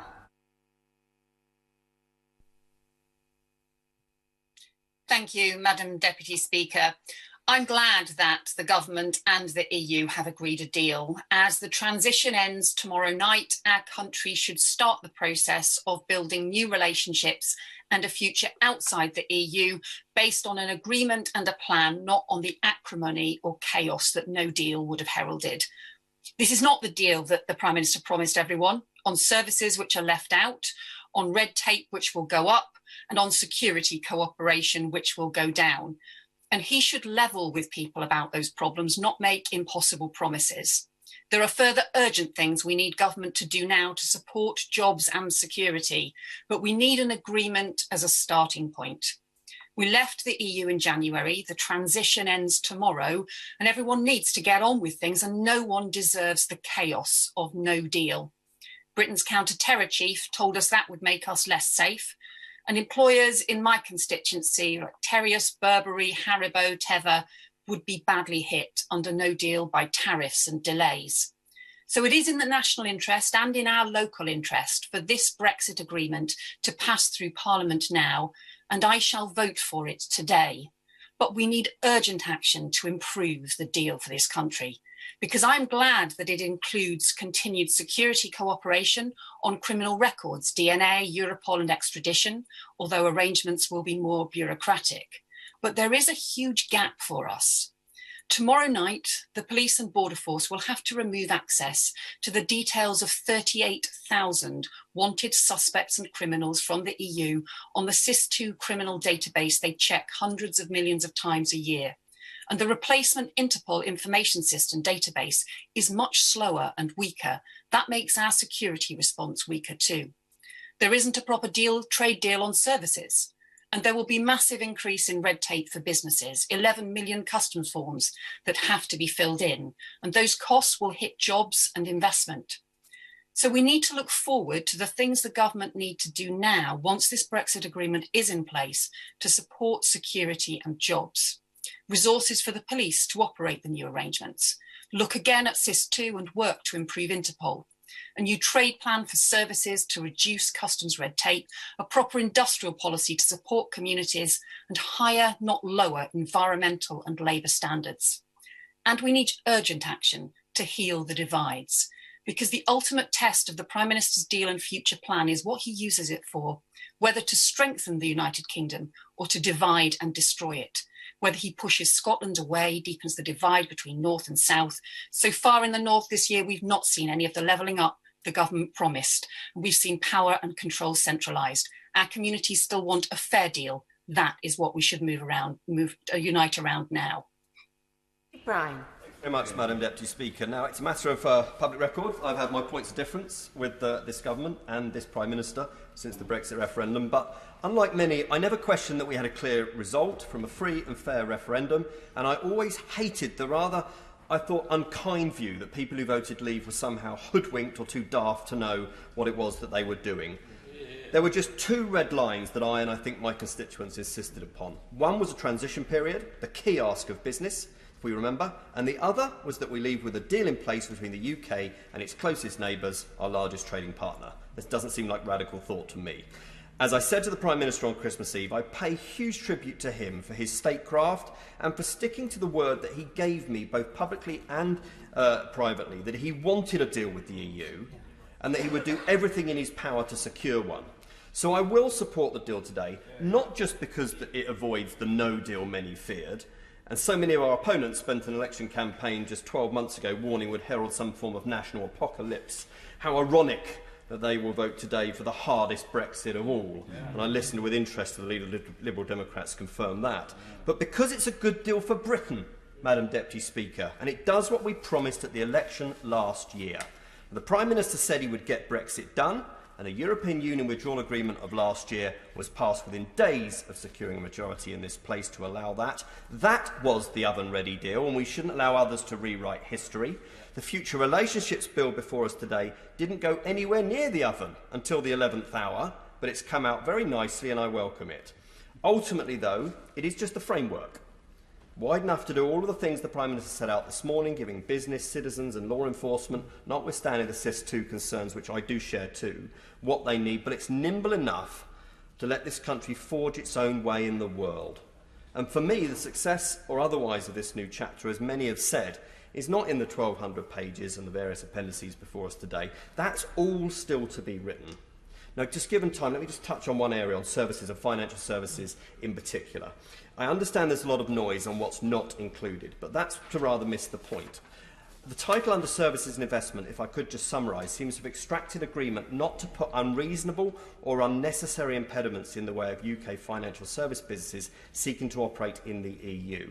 And that's welcome. So can I just ask the Chancellor Duchy of Lancaster, through those on the front bench now, what this means in practice, given the agreement doesn't protect UK passporting rights, as many have said today. So what work needs to take place now so financial service firms can be clear? Yes, briefly. Thank you. Just very quickly on passporting, I'm sure he would agree with me that the ball is in the EU's court to get this done, not least because if the deals that we are working on with our friends in the US and Australia and New Zealand work out as we intend them to do, we will be in a much stronger position than we are now. Well, yeah, and I would agree with my honourable friend who's great experience working in this sector, and this deal is, in many ways, a basis on which you can build. There's always a way to structure services, as he well knows, and of course many businesses have long ago put measures in place via EU brokers, for instance. But I do want the front bench to respond to that when they respond to this debate today. So in closing, Madam Deputy Speaker, although we have left the political structure of the EU, this country will remain culturally, emotionally, historically and strategically attached to Europe, not least through the 4 million EU nationals who are our friends and neighbours, and many are my constituents. We now have a new future to look forward to. It won't be the same, and we shouldn't pretend that it will, and we should never have pretended it will. And that's okay. It's time to come together. It's time to move on. Peter Kyle. Thank you, Madam Deputy Speaker. I was walking down Newchurch Road in my constituency yesterday and was stopped by a man who was out for a walk with his young daughter. He explained to me that he was a real Remainer, that he had voted and campaigned for Remain. He had supported Remain all the way through. He supported the idea that I co-championed with Phil Wilson for a confirmatory referendum. He had really felt in his heart that he wanted our country to remain. And yet he told me that when the Prime Minister came back with a deal on Christmas Eve, he rushed to the fridge with his wife and opened a bottle of champagne that he was saving for the next day. He had done so because he knew what the impact of no deal would have on his business. It was hard to hear somebody say that they were celebrating this deal, but I understand why, and it really impacts the way that I am voting today. He is lucky because the business that he has, which exports products into EU countries and other European countries, is in the 20% of the economy that's covered by this deal. He is now preparing himself with the additional paperwork and bureaucracy and having to take on extra staff to do it, but he is covered by some of this deal. But there is 80% of the economy that isn't. If you are in the financial services sector and you're working in Chester or in Manchester or in Edinburgh, you are left behind. If you have a professional qualification and seek to use it in other countries, you are left behind. If you are in the creative and performing arts sector, you are left behind. And if you are a young person who is in education and looking to explore the full potential of your potential across the Europe and beyond, you are left behind. But I am in no doubt that supporting any deal is better than the chaos of no deal. And I am also in no doubt that if we inflict a defeat on the government today, this is not a government that will extend and renegotiate. It is a government that will drive us out with no deal tomorrow. That is a price that we cannot afford. And I have not gone into politics and become a Member of Parliament to be a politician that votes one way and secretly hopes the outcome will be another. I am not a member of a party that wants to let other parties do the heavy lifting. That is why I will be stepping up and taking responsibility for what is in the best interests of our country tonight, supporting this deal and fighting for the deal to be a starting point, not an end point going forward. Thank you, Madam Deputy Speaker. We now go to Douglas Ross. Thank you, Madam Deputy Speaker. This is a deal many felt could not be done, but it's a deal that the Prime Minister and the negotiators on both sides have secured that ensures there's zero tariffs and zero quotas. It's a deal that's been welcomed by the Federation of Small Businesses, the National Farmers Union of Scotland, the Scottish Salmon Producers Association, the CBI, and many, many more. But while some thought it couldn't be done, it now seems clear that some hoped it couldn't be done. Because despite spending months suggesting the dire consequences of a no-deal Brexit, Nicola Sturgeon and the SNP will vote for exactly that today. Nicola Sturgeon is the same politician who just a couple of weeks ago said, and I quote, "A deal, any deal, is better than no deal." The SNP's Westminster leader said, and again I quote in the House of Commons, "No deal will result in unprecedented harm." He even lodged an amendment last year pledging not to leave the European Union without a withdrawal agreement and future framework under any circumstances. Yet the SNP, by their votes tonight, are voting for the United Kingdom to leave the European Union in just over 24 hours' time with no deal at all. That's dangerous and reckless and clear for everyone to see. On fishing, I agree with the Prime Minister. I would have far preferred a shorter adaptation period. But over the next 5.5 years, we'll see a 25% transfer of quota from the European Union to UK fishermen, 15% in the first year.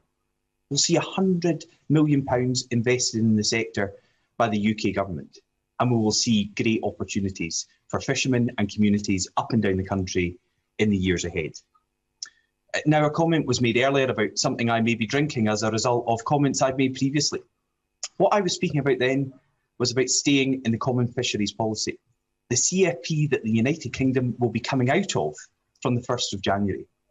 So the only thing I'll be drinking on Hogmanay this year is raising a glass of fine Scotch whisky from one of my many Murray distilleries that has its geographical indicator secured by this deal and recognised by the European Union going forward, toasting the fact that we are coming out of the CFP. And the only betrayal we can see of our fishermen in the future is from the Scottish National Party, who would take us straight back in to the CFP. Now, as we leave 2020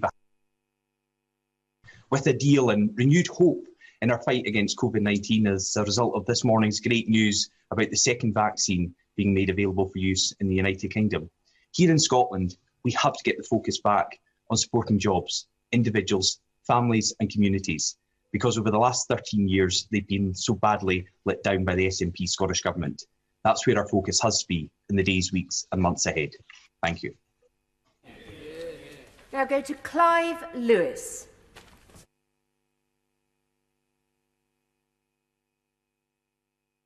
I think the honourable gentleman is not unmuted. Can you now hear me, Madam Deputy Speaker? Can, yes. Thank you very much. Thank you, Madam Deputy Speaker. Members of this House have been recalled to vote on legislation we were given no sight of until yesterday to implement a trade deal we've barely seen and had no input into whatsoever. So let's be clear about what's being asked of this House today. And that's for a blank cheque to be issued to this government to implement a deal that is devoid of democratic oversight. Let's also put to bed that this vote today is about deal versus no deal. This is false framing used to hold this House to ransom. Members are today tasked with democratic oversight of how a done deal, which we can't amend, will be implemented. Does the restoration of sovereignty not extend the democratic oversight by the elected members of this House? Or is sovereignty only to be restored to the executive? It's a great irony that members of this House are allowed less democratic oversight of the deal's implementation than of our friends in the European Parliament. They have until the end of February to scrutinise and ratify the deal. So, Madam Deputy Speaker, change is what the public was promised. More control over lawmaking, more power for people in this country, less done by bureaucrats behind closed doors. How are those promises fulfilled? Through less scrutiny, less accountability, less democracy. Where in this bill is the clause restoring sovereignty to where it should rightfully be, with the people of this country? Change was demanded, more control was promised, and yet what we are presented with today is ironically more of the same. Unaccountability, power concentrated in the hands of a few, an over-centralised government evading scrutiny to act in favour of vested interests and impose decisions from the top down. With mere hours to debate this legislation, members of this House are being asked to act as a rubber stamp and forgo our obligation and responsibility to democratic oversight.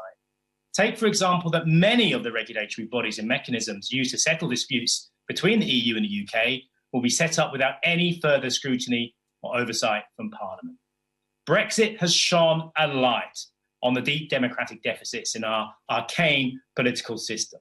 To make good on this change demanded, a new and codified constitution should give over sovereignty from this place to where it should rightfully lie, with the people of this country.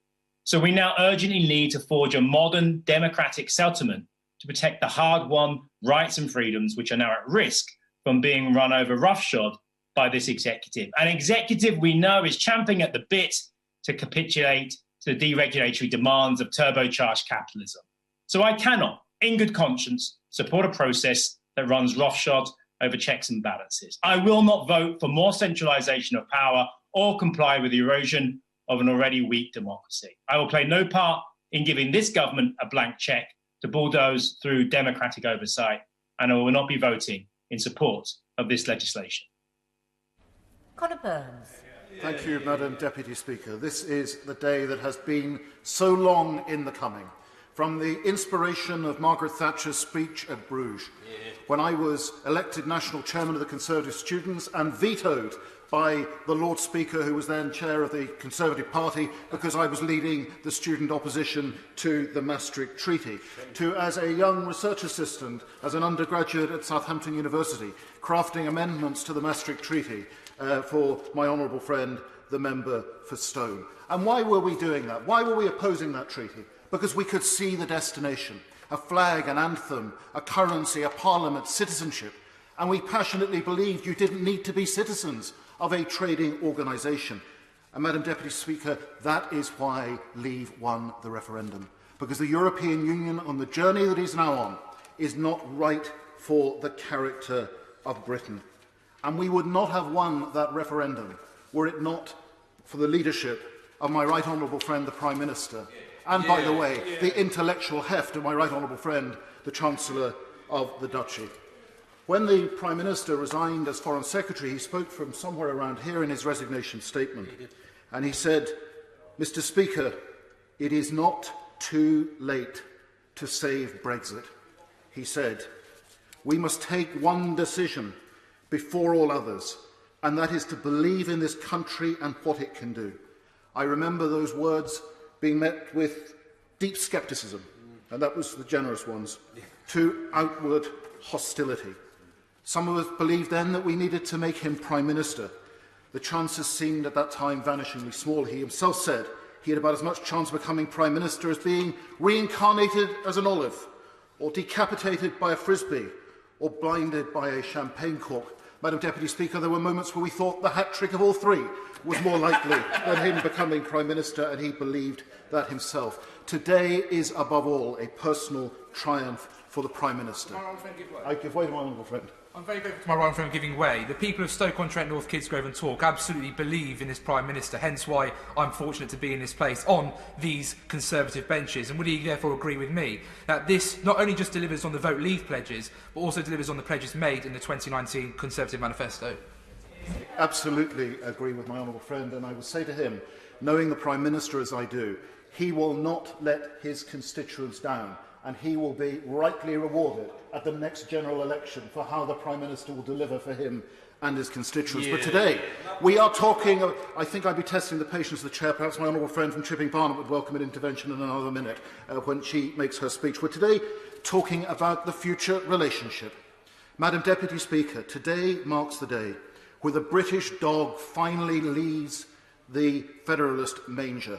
Our European friends can now pursue their ambitions, unencumbered by reluctant Brits. We are no longer a reluctant and truculent member, but a sovereign equal and a close friend. Madam Deputy Speaker, we would be deluding ourselves if we believed that leaving the European Union is in and of itself a panacea, a solution to the challenges the United Kingdom faces. The new freedom that we take up as an independent sovereign country will be daunting.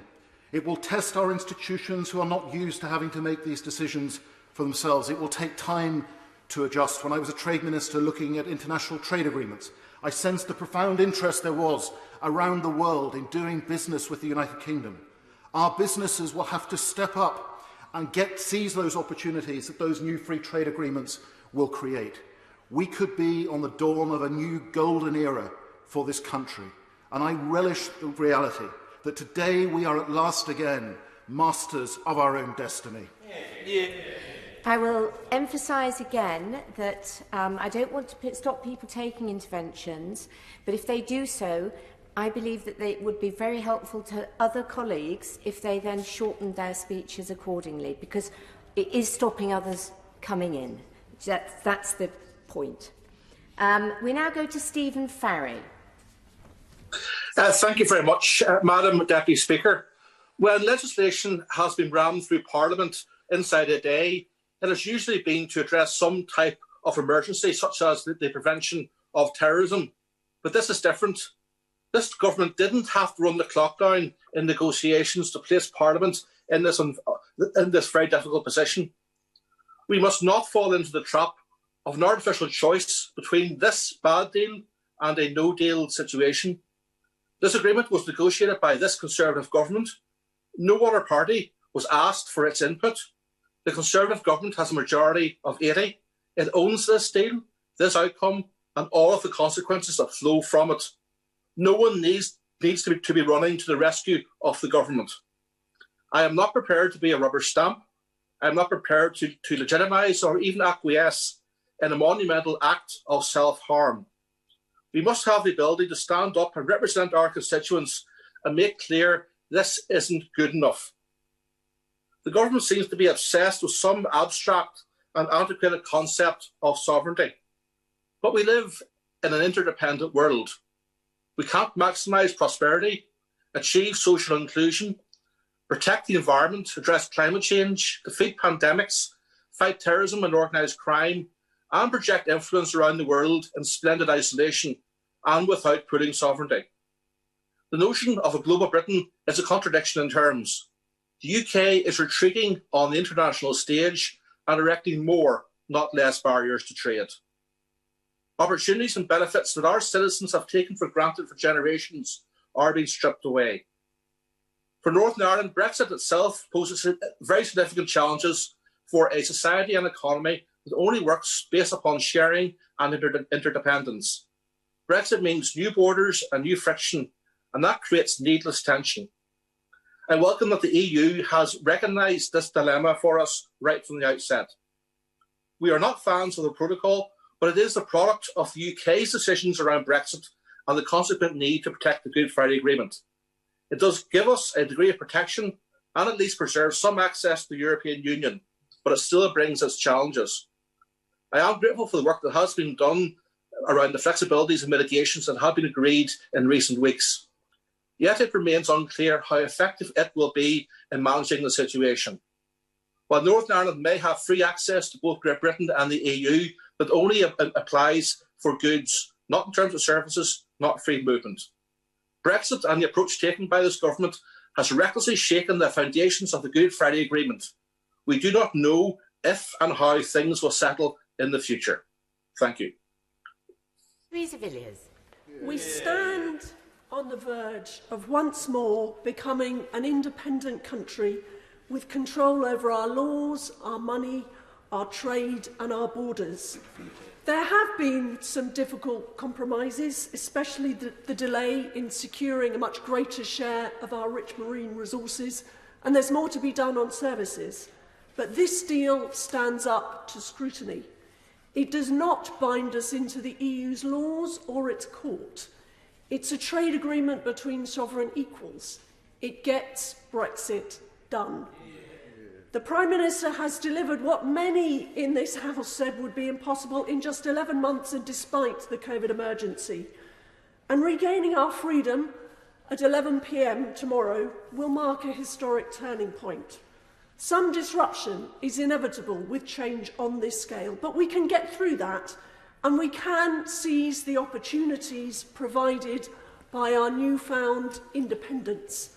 This should be a moment of national renewal, where we choose better, more adaptable, modern regulation to compete more effectively around the world and create jobs and raise living standards for everyone. And we must ensure that the Northern Ireland Protocol doesn't divide our precious union. The FTA helps us do that because it requires the EU to act proportionately on formalities for goods entering its single market, but we must also develop those alternative arrangements to replace the protocol altogether. The UK's relationship with the European Union has divided our politics since the 1950s. I was one of the 28 Eurosceptic Conservatives to vote 3 times against the former Prime Minister's withdrawal agreement, every time it came before this House.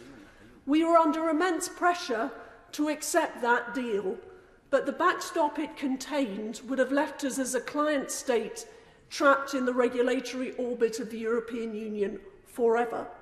With that hanging over us, there is no way an FTA on equal terms would have been possible. We in this country, belonging to the EU means vesting supreme lawmaking power in people we do not elect and cannot remove. Well, we in this country pioneered the democratic system of government and we exported it around the world. Now we're bringing democracy home. Thank you.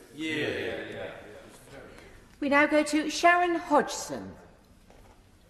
Thank you, Madam Deputy Speaker, and thank you to House staff who've made today's proceedings possible. It did come at the 11th hour, however, as the Prime Minister was desperate for a Christmas miracle, but this deal is better than no deal and gives us something to build upon. Nissan in my constituency is the largest Nissan plant in Europe, proving the North East's worth to the world's automotive industry, and it must continue to be so in the post-Brexit world. I welcome the work of both negotiating teams in avoiding immediate tariffs on vehicle exports in the new year.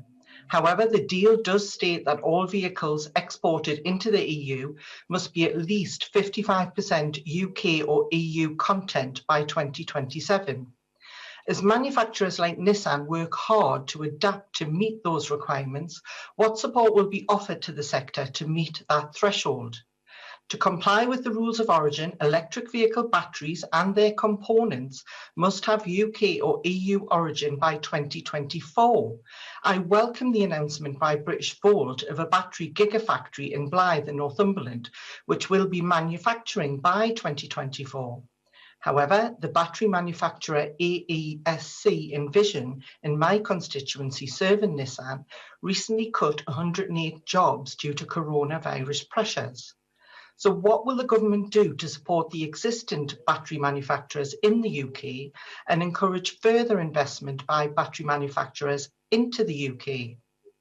Brexit has always been about damage limitations for the automotive industry. However, if the government acts accordingly, then the next 3 years offers an incredible opportunity to level up, especially in the North East. The government must commit now to ensuring that areas with large car manufacturing plants like the North East are the beneficiaries of the development of a domestic supply chain of components, such as electrodes, which are at the moment predominantly imported from Asia. By 2024, they must be sourced within the rules of origin. There is no Christmas Eve miracle that can magic up an electrode factory overnight. The localization of the supply chain is essential to the model of just-in-time supply that is so important to Nissan's success and will minimize any delays. So will the government commit to developing a localized supply chain in its upcoming refreshed industrial strategy to ensure that our automotive giants like Nissan can continue to trade tariff-free? We've got the deal, which I will be voting for, but we're not at the end of the road for the UK automotive industry just yet. So I look forward to the Minister's response. Now go to Mel Stride. Thank you, Madam Deputy Speaker. And it's been quite a journey from the gridlock of the last Parliament to today, considering this legislation on a new deal with the European Union. I welcome it and join others in congratulating the Prime Minister on what I think is quite an extraordinary achievement. This deal overall ticks all the boxes of the zero tariffs on goods and zero quotas. It retains or brings back our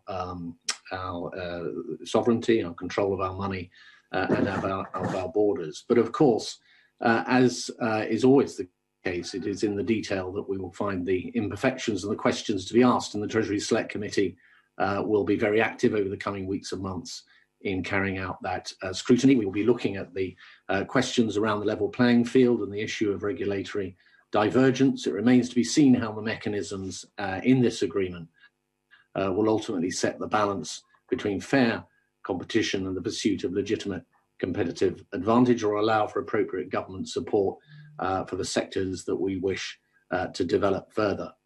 There are questions around rules of origin. It's been pointed out that, of course, the zero tariffs only apply provided the rules of origin are met, and whilst it's very welcome the fact that we have cumulative accumulation, bilateral accumulation between the EU and the UK, are these rules of origin too restrictive, and are the transitions around them, particularly, for example, for electric vehicles, adequate for the adjustments that will be required?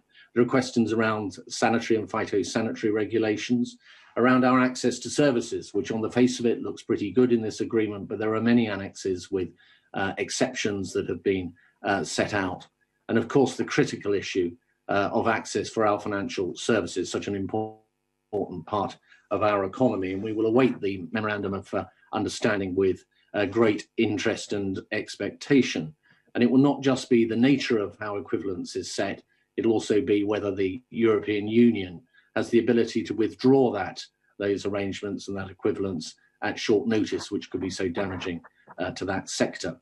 And we will have the Governor of the Bank of England appearing before us before this recess is out to discuss just those issues.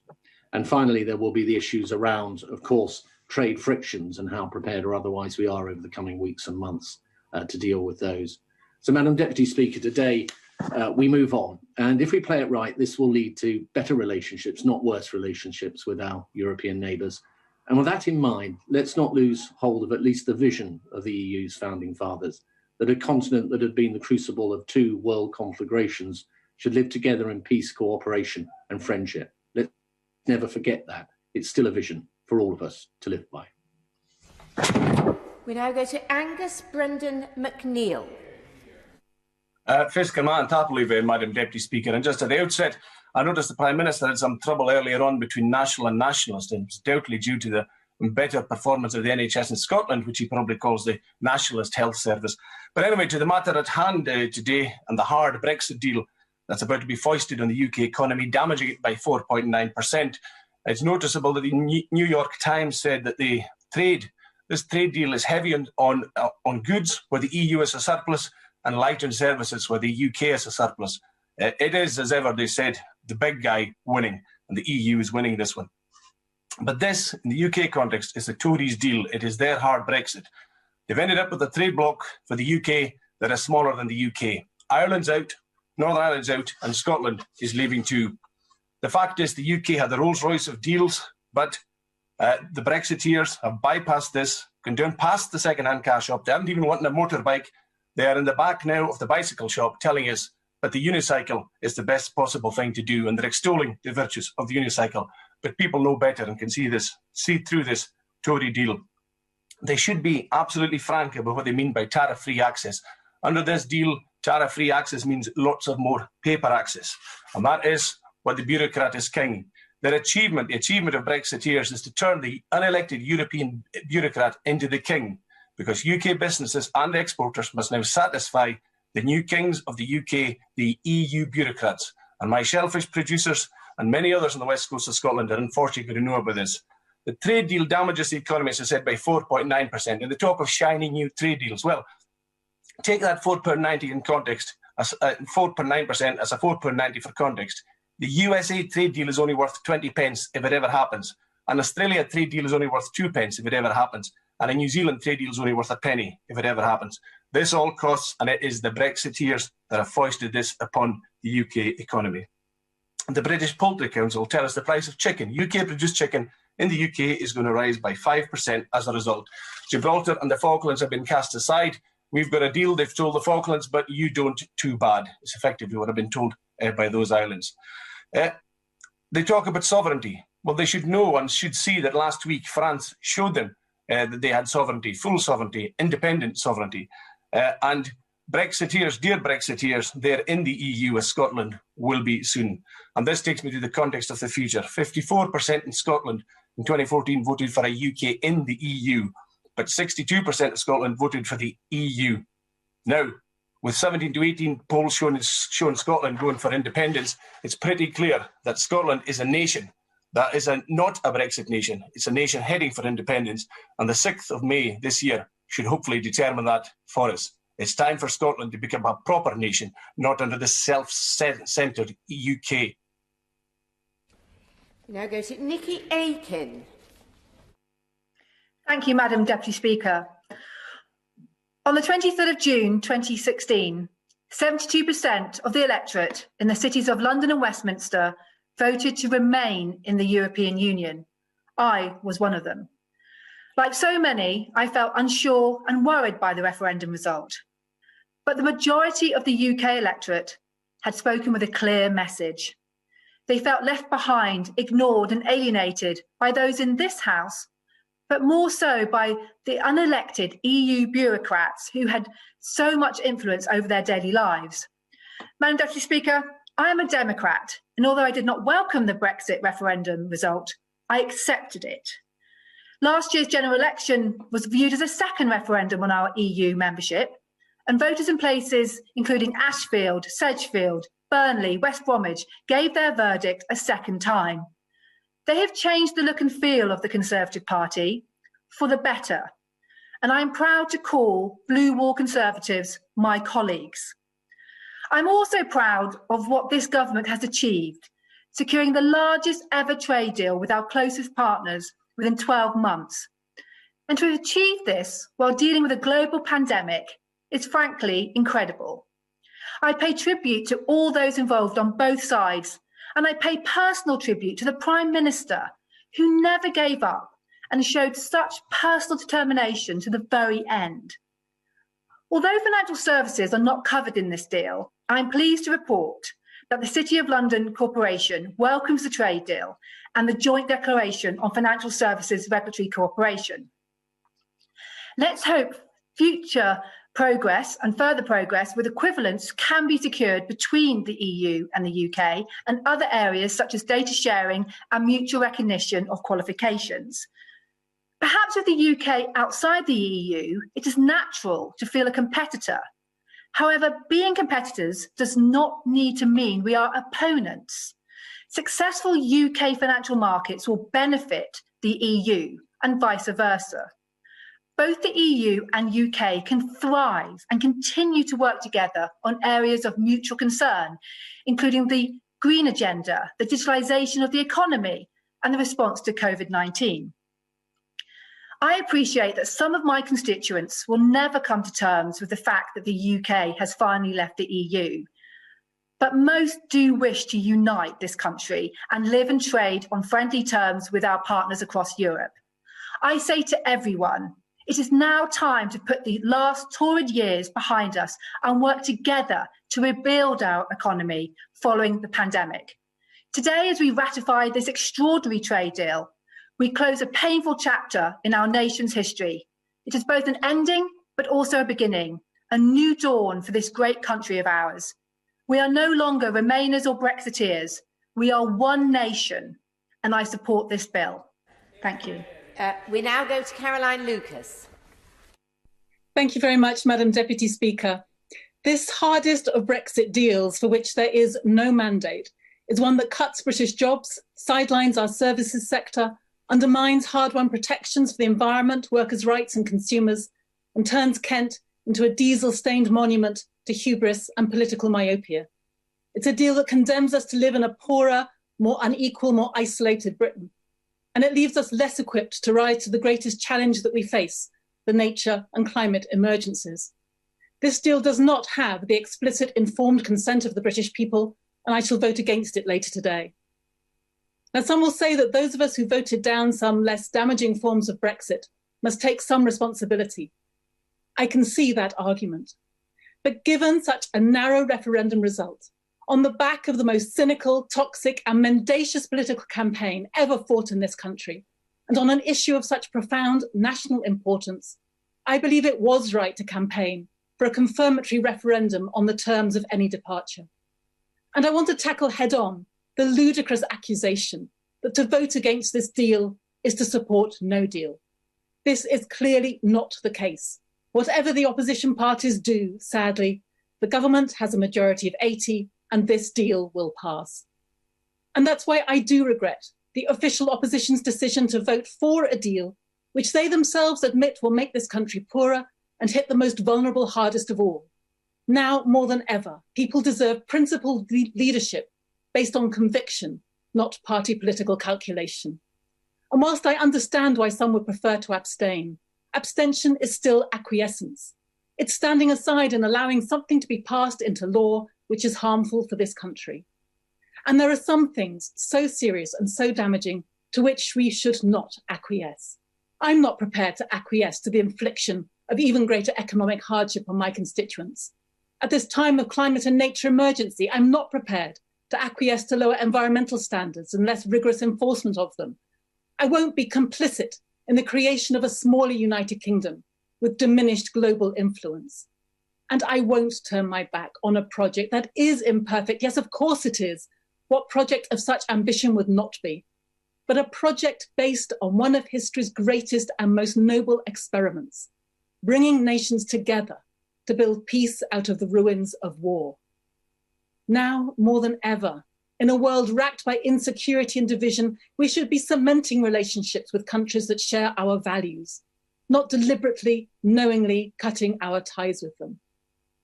Madam Deputy Speaker, I will not abandon what I believe, and I believe that leaving the EU is a profound mistake.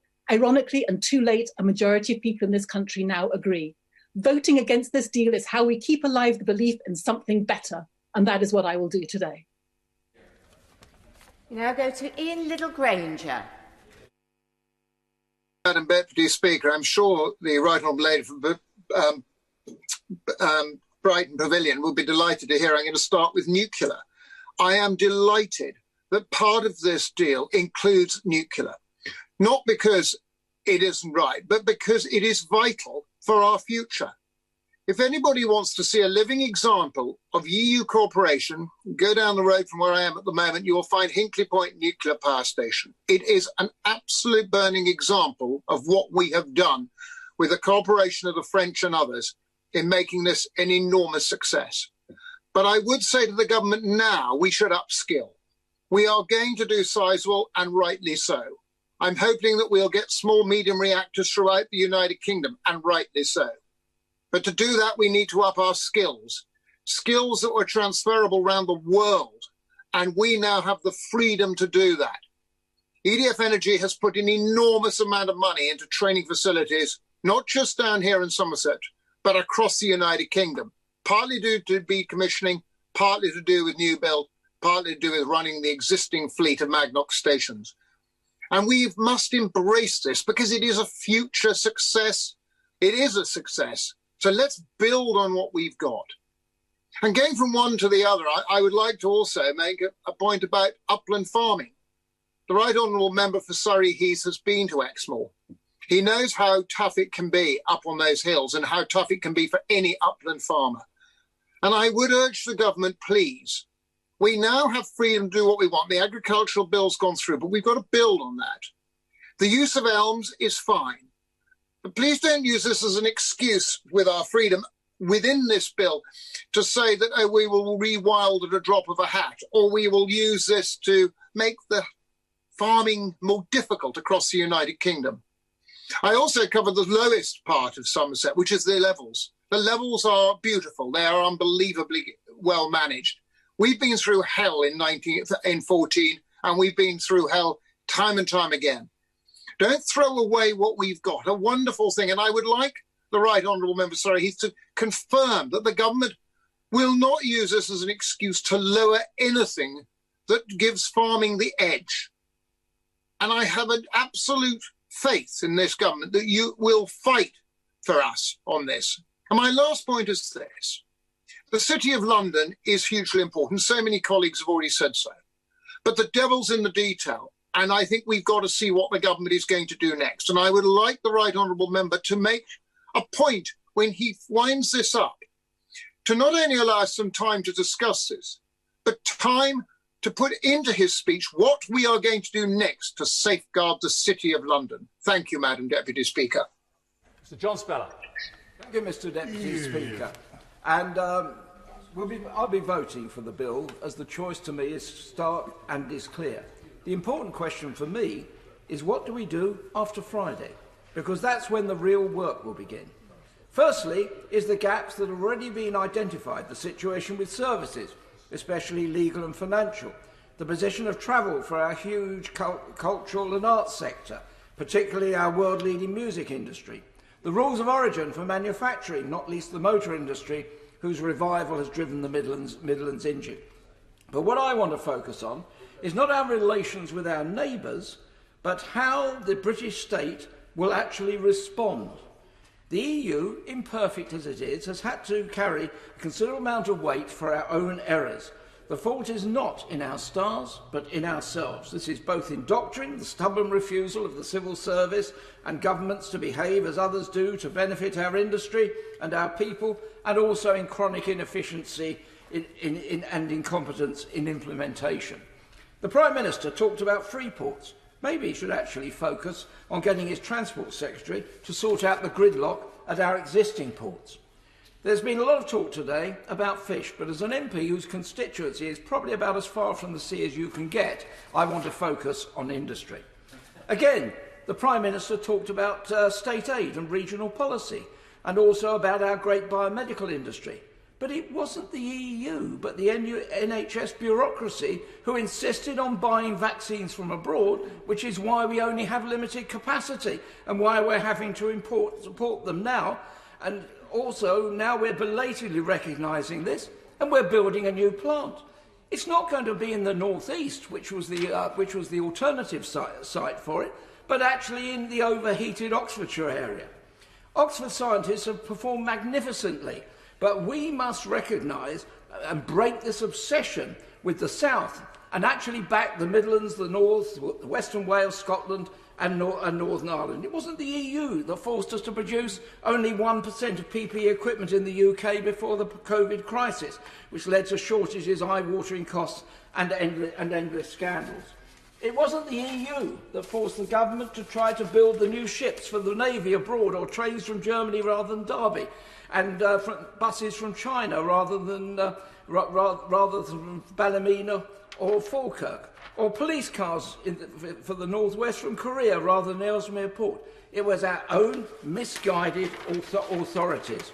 And therefore, Mr. Deputy Speaker, in conclusion, from Monday, whether it's ministerial offices, Whitehall, town halls, quangos, and from boardroom to shop floor, message must be clear. Back Britain or back off, shape up or ship out. Only that way can we make Britain great again. Video link. John Redwood. The government is right to take back control and to recreate our sovereignty in the United Kingdom. We do not just want legal sovereignty, we also want practical sovereignty. So I ask the government today to spell out how they will be cutting our taxes, changing our laws, using our powers to grant aid and support businesses and individuals free of the EU controls to promote the prosperity of the British people. That was what Brexit was all about. We stand on the threshold of Independence Day, so bring on the measures. I do have a couple of worries about this agreement. The first is overfishing. One of the great prizes of Brexit is to recapture control of our fishing stocks, to rebuild our coastal communities and our fishing industry. Will the government today promise to legislate immediately to prevent pulse fishing and overlarge trawlers that are doing enormous damage to our marine environment and to our fish stocks? We could at least do that as proof that we intend to rebuild our marine environment and our own domestic fishing industry. And will they set out the details of plans to train new fishermen and fisherwomen ready for the extra capacity we will need? Will they provide grant and aid schemes so that those individuals can acquire second-hand trawlers or commission new trawlers from British yards? So again, we are expanding the capacity of our industry. I'm also worried about the position in Northern Ireland. To what extent is our sovereignty damaged or impaired by the special relationships and special provisions of the Withdrawal Act? I thought they were going to be changed in this latest agreement with the EU. Will the government spell out more detail of what limitations there are on our power to be one United Kingdom in Northern Ireland, to set our own tax rates, to make our own agreements on trade internationally, and to set our own standards for products? We need to know, because we've already heard in this debate from Northern Ireland that it's becoming a matter of division within the Northern Ireland communities. It also has read across to Scotland. We know we have a battle to fight for the Union in Scotland. The SNP will clearly use the different arrangements in Northern Ireland as part of their battering ram against the Union. So I need some reassurance about the impact of the powers under this agreement and how we can start to settle those difficult issues. The two things I most like about this agreement are the ability to withdraw unilaterally from it should the EU be too aggressive in its handling of us and in its claims upon us, and the fact that the ECJ has no further power in the United Kingdom. Absolutely vital, because otherwise they will assert extraterritoriality. Very much. Meg Hillier. Thank you, Mr. Deputy Speaker. And 4.5 years since the referendum, here we are. And I accept that we have left the European Union, we are in the transition period, and that at 11 o'clock tomorrow the shutters will finally come down on that chapter of European-British relations. But we have over 1,000 pages in an agreement, a hastily drafted bill which runs to 80 pages but has to be read alongside many other parts of legislation to be fully understood. 5 hours of debate today and 3 minutes, of which I've already used up a half, to talk about how poorly this government is using this place. This is not parliamentary scrutiny. In keeping with the festive season, it's much more of a charade. It doesn't give us the chance to do the job that we should be doing properly. And this place doesn't always make good legislation, but rushed legislation is really clear. And I have many concerns about this bill today. Big concerns about Northern Ireland. As someone married to someone who is a dual Irish-British citizen, I spend a lot of time on the island of Ireland and see the real challenges of what's been put in place and the lack of thought about that land border right from the go-get in the run-up to 2016's vote. The security measures concern me. SIS2, the European arrest warrant, Europol, and the fact that services are not included in this agreement, despite, as others have said repeatedly, accounting for a trade surplus with the EU, and professional qualifications, musicians and other creative industries. These are things that affect my constituency particularly, and as a constituency member for the City Fringe, I'm very concerned that we still haven't bedded in arrangements for financial services. But it's security arrangements which concern me most, Mr Deputy Speaker. They have been massively weakened by this agreement, and I spent 3 years in government negotiating over access to SIS2, to PRUM, to the European Arrest Warrant, Europol, Eurojust, mutual legal aid. These were all things I dealt with day in, day out with our European neighbours. And we have thrown that away. We've thrown so much away that even in the last decade we were fighting to get much more closely involved with. And we're now attempting to patch together with more bureaucracy the same things we're just giving up with this Act. This lack of scrutiny and the impossibility to read this bill properly makes me unable to support it today. I'm not voting against because I recognise the vote in 2016 and 2019 give this government licence to take us out of Europe. But I can't be complicit in what is a wrecking ball in the name of sovereignty. But I do say we now need to drop the Remainer and Leaver labels. We now need to unite to fill the gaps in creative and performing arts, in the financial sector, the recognition of professional qualifications, and above all in security. And it's because of those security measures in particular that I cannot be complicit with this government and will be abstaining today. And we had hoped to go to North Shropshire now to listen to Owen Paterson, but the line's gone down. We do hope, Owen, if you're watching and listening, to come to you before the wind-ups a bit later on. We'll try our level best. So, video link, Chris Matheson. Thank you, Mr Deputy Speaker. I shall be voting in favour of the deal today, but not with any enthusiasm. This is an awful deal, the first trade deal in history to make trade even harder, that removes freedoms and piles red tape and administrative burden on businesses. But it's not no deal, and my real fear is that the Conservative Party has been captured to such an extent by fanatics and maniacs of hard Brexit that no deal remains a possibility. And since the only choice on the table today is between this deal and no deal, I will put a vote to stop the no deal, especially since trade unions and businesses groups are urging for a vote in support to get us past this hurdle. But I'm clear that this is an extremist Brexit that breaks all those promises about having the exact same benefits of membership of the EU. And it must be judged not only in juxtaposition to no deal, it must also be judged in comparison to what we left as members of the EU. £200 billion in lost wealth for starters, which rather puts the lives of about £350 million a week for the NHS into perspective. And of course, it says nothing, as other honourable members have said, about trade in services, a rather huge omission, especially for somewhere like Chester with large financial services sector. I read that the leaders of the fishing industry are unhappy with the deal. What do they expect? Surely they know that the current Prime Minister will say anything necessary to get him out of whatever current situation he is in, with no sense of responsibility to promises made and no sense of commitment to anything except himself. It was the same with Gibraltar, and I refer to my register of members' interests, whose government was promised any deal would include that territory, but this deal does not. It was the same with Airbus, so important to my constituency. A commitment was given on US tariff dispute in late November, but broken by mid-December. And this will not stand us in good stead when negotiating future international agreements.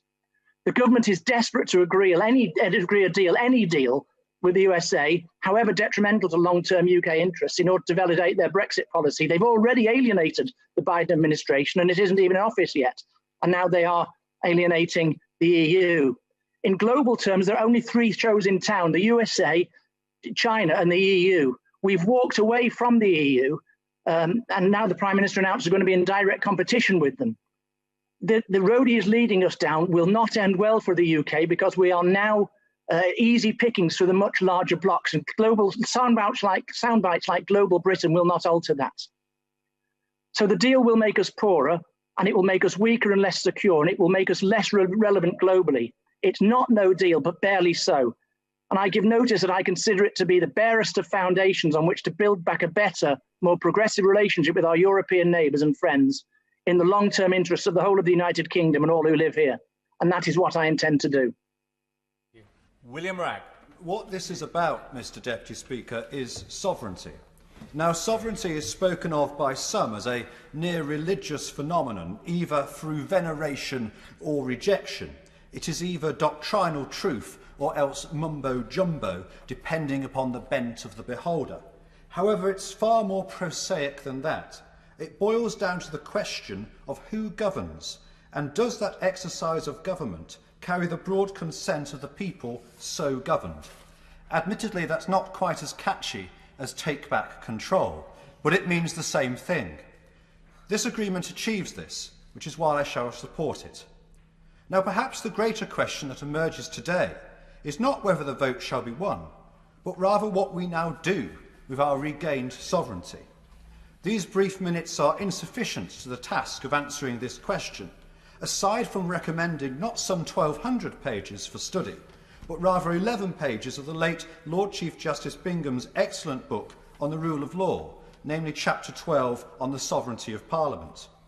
I always enjoy rereading this chapter, particularly its comment on the judiciary, which speaks to a wider point of parliamentary sovereignty.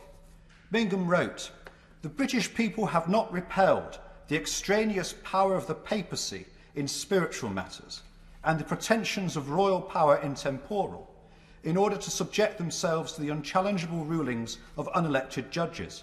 Quite so, Mr Deputy Speaker.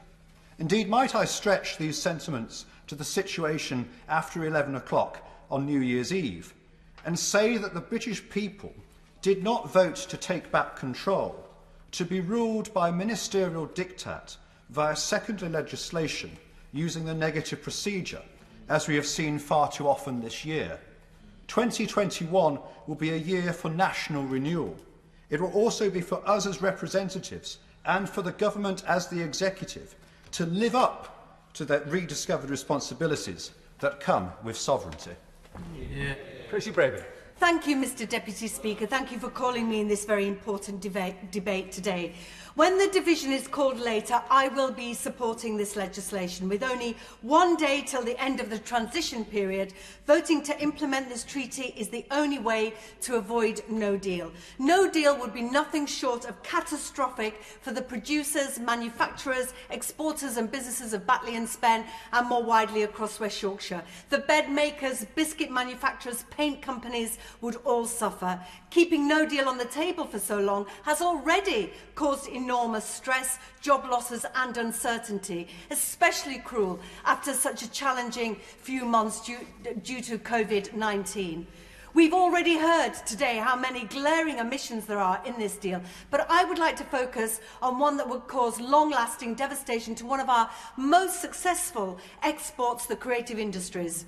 While Labour's amendment on this wasn't selected, over the last few months, Home Office officials have made it very simple for artists from all the EU to come to the UK in 2021 and beyond.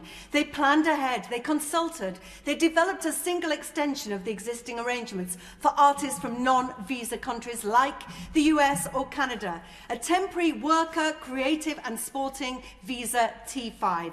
Issued by a sponsor, it doesn't cost a lot, it's proven to work, giving musicians from the EU 90 days to work in the UK. They also upgraded a scheme called Permitted Paid Engagement that makes it simple for almost anyone to visit for cultural reasons, academics, individual artists. Sadly, the government's brilliant negotiators failed to negotiate reciprocity for our simple and generous measures. And I hope the Minister, when he replies, can tell us Is this part of a cunning plan or just a mistake? Because we know that members of the government's front bench support a creative passport. So why do we have this glaring omission? Because this failure will impact on young artists trying to break through in the EU, musicians working in EU bands and orchestras subject to border delays, the perception from EU festival organisers that could mean British artists overlooked. Also, the cabotage rule that means UK-based trucks can only have 3 drops at EU venues, which means EU companies becoming more cost-effective. And of course, it's easy to focus on stars, but this is about haulage companies, producers, production crew, technicians, artists, professional musicians, dancers and actors, all who contribute to the £111 billion industry. And it's no wonder a petition calling for the government to remedy this has been signed by over 195,000 times and rising. The bill places bureaucracy, carnets, costs and delays where there once was frictionless trade, and I hope the Minister will lay out his plans to support this vital British sector. John Barron. Thank you, Mr. Deputy Speaker. I commend the Prime Minister, the Chancellor of the Duchy of Lancaster and the whole team for achieving this deal, which I will be supporting in the vote later today. Both sides were always going to have to compromise, but the UK has secured its sovereignty, and this is a good deal. We have also secured a safeguard, an exit route if chosen. The deal proves wrong those who thought there was no alternative to the withdrawal agreement and that it could not be struck in time. A good deal was always preferred. After all, that is the logic of Brexit. But being prepared to leave on WTO terms, terms by which we trade very profitably with much of the world, I think was a deciding factor in the EU finally accepting the UK as its sovereign equal. This indeed is a defining moment in our history. Many have participated in and played an important role. But for me, this role started when, with the support of my association, I entered Parliament with the hope of securing a referendum and then campaigning for our exit. Highs and lows followed. Leading the parliamentary campaign in 2012 and 2013 to persuade the party leadership to adopt a referendum in time for the next general election, and voting against the withdrawal agreement, together with all the speeches and amendments that involved, were certainly my key contributions to the cause. We always felt we knew how the country would vote if given the chance, for Parliament had been out of sync for far too long. The challenge was to get a sceptical leadership to promise a referendum at a time every parliamentary party was against it, even if this did mean nearly losing the whip over my amendment to the 2013 Queen's speech, regretting the absence of a referendum bill. The commitment helped secure victory at the 2015 election, put UKIP back in its box, and made possible the 2016 referendum. Mr. Deputy Speaker, a very bright future now awaits us as we capitalise on our newfound freedoms. Our history and the ingenuity of our people suggest optimism. But I also look forward to a better relationship with the EU.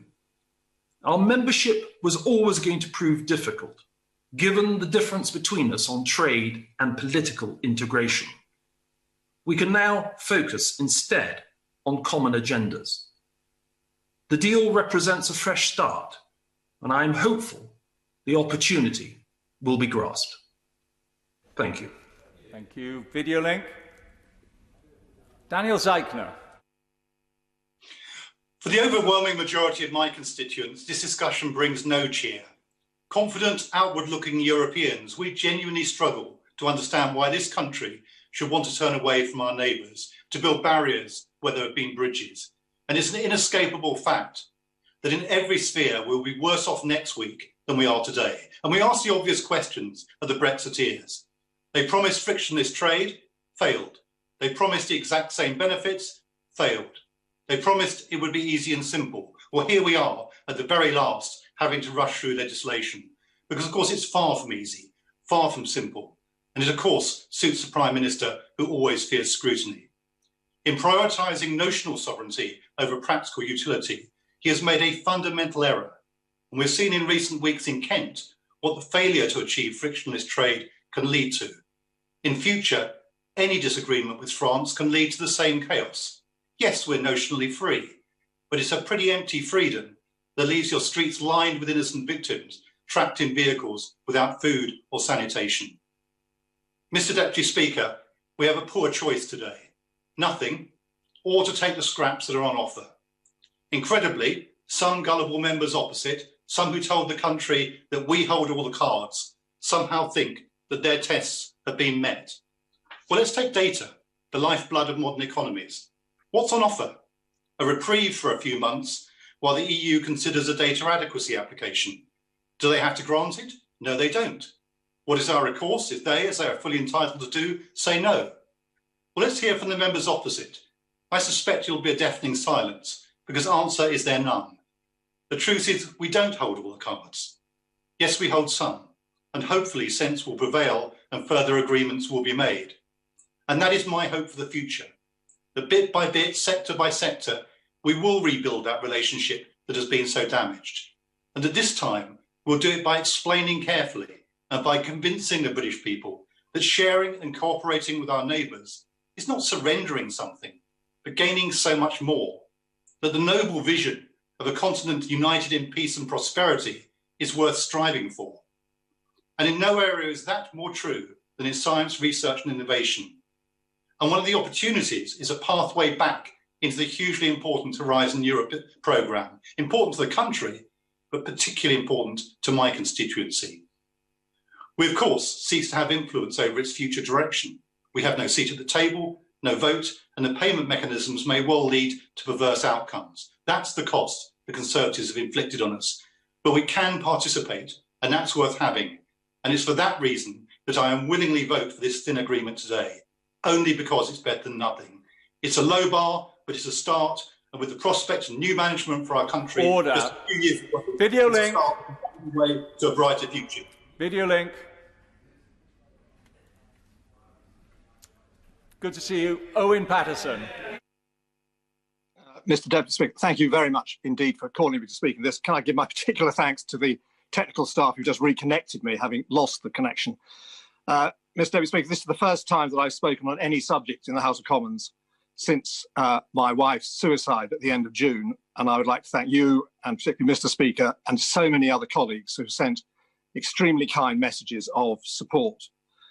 And I would like to assure everybody listening that I will work really hard through the next few years to make sure that I can try to stop just one family going through the anguish that mine is currently suffering. But it's a great honour to be called in this incredibly important debate. As you know, I've been involved in over the years for a long time, and this is a great day. We have established sovereignty, as my honourable friend, the member for Stone, has confirmed, and one should pay a tribute to him for the extraordinary manner in which he has fought this battle over the years. His indefatigable and concentration and legal knowledge has been phenomenal. And it's great to have sovereignty, and it's great to have zero tariffs and zero quotas, which is very good for my constituency and very good for the economy of GB.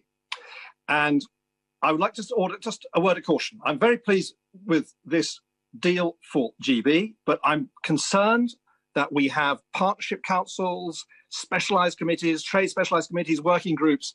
We're going to need a really determined government to make sure that we use that sovereignty properly and we really exploit it. Nowhere more than the issue of fish, where I went round the North Atlantic in 2004, 2005 and wrote a paper on how we should run a sane fisheries policy.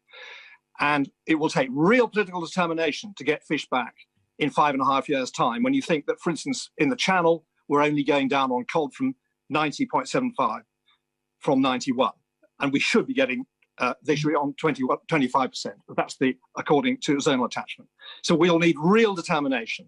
And then another area which does concern me, I'm chairman of the think tank, the Centre for Brexit Policy, see the Registered Members' Interest, and we put out a scorecard.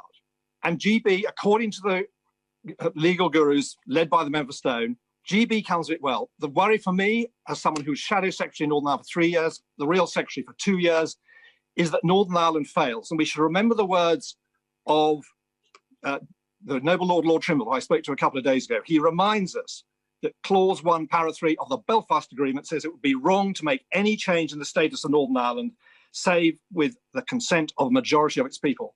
And I will find it very hard. I'd love to vote for this today, but I really can't vote for a measure which actually divides the United Kingdom, has a different regime on tax, as part of the customs union, they'll be under the ECJ, single market, etc. So tonight, I'm very torn. I wish this well. I hope we can go to mutual enforcement, which is Lord Trimble's recommendation, and I will be abstaining. Thank you, Owen, and love to you and your family from all your friends here at Westminster. Video link. David Jones. Mr. Deputy Speaker, the bill that the House is considering this afternoon is crucial to the future of the United Kingdom and its relations with the European Union. It marks the end of a process that commenced just over 5 years ago when the EU Referendum Act was passed. 5 years ago, this country was firmly embedded in the European Union, and it was there that our future seemed to lie. But now, with the conclusion of the Trade and Cooperation Agreement on Christmas Eve, we see a new future for our country. As an independent nation, in control of our own laws, our own borders, and our own destiny. This bill will put that agreement into our domestic law, and it brings to an end one of the most politically turbulent periods in our recent history.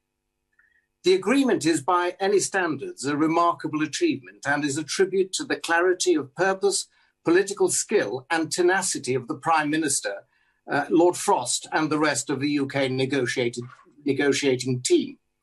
They have secured an expansive, zero-tariff, zero-quota deal unprecedented in the history of the European Union, a deal that respects the sovereignty of the United Kingdom, that has no role for the European Court of Justice, and which the United Kingdom can unilaterally terminate should it wish to do so. And Mr. Deputy Speaker, the economic benefits of this deal are huge. For example, as a consequence of the agreement, sheep farmers in my North Wales constituency will continue to export their premium product tariff-free to the European markets that they have supplied for the last half-century. But they can also look to developing new markets around the globe, unconstrained by Brussels, and most importantly, they will do so as citizens of a free and independent country. And across our nation, in these dying days of 2020, millions of our fellow citizens will be looking forward to the new future that begins on the stroke of 11 o'clock tomorrow night. A future in which our democracy reasserts itself through this ancient and honourable Parliament. A future in which our commercial undertakings can explore new global opportunities to increase prosperity for our people, and a future of hope for our young generation as citizens of a great and outward-looking country that has had the confidence to stand once again on its own 2 feet.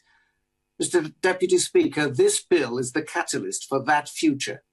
It's the final step in that long, tortuous 5-year process we have all lived through. And it marks the start of the new independence that the people of this country so clearly voted for in 2016. As such, it is a bill that keeps faith with the people, and as such also, it is a bill that does honour to this House. Video link. Mike Hill.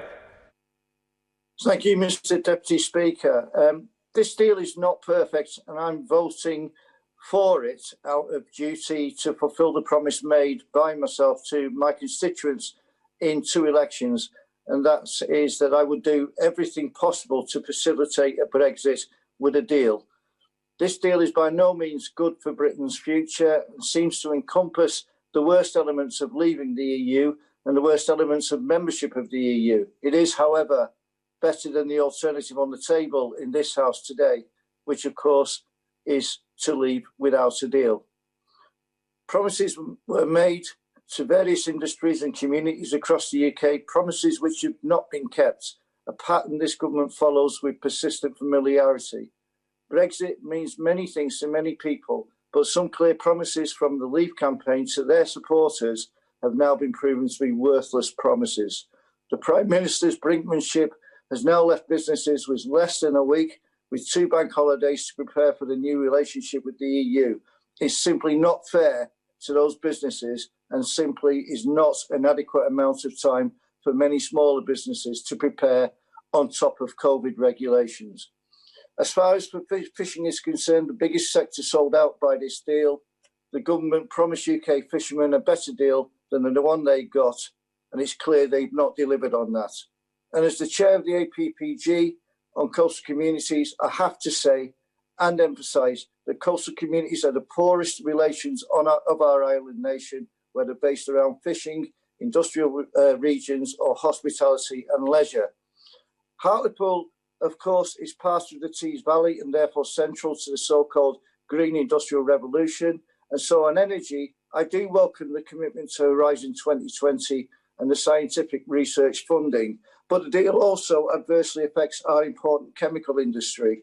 Barely mentioned in the deal, that industry itself is set to owe billions of pounds in terms of scientific research if we don't get our connections with the EU correct on their REACH programme.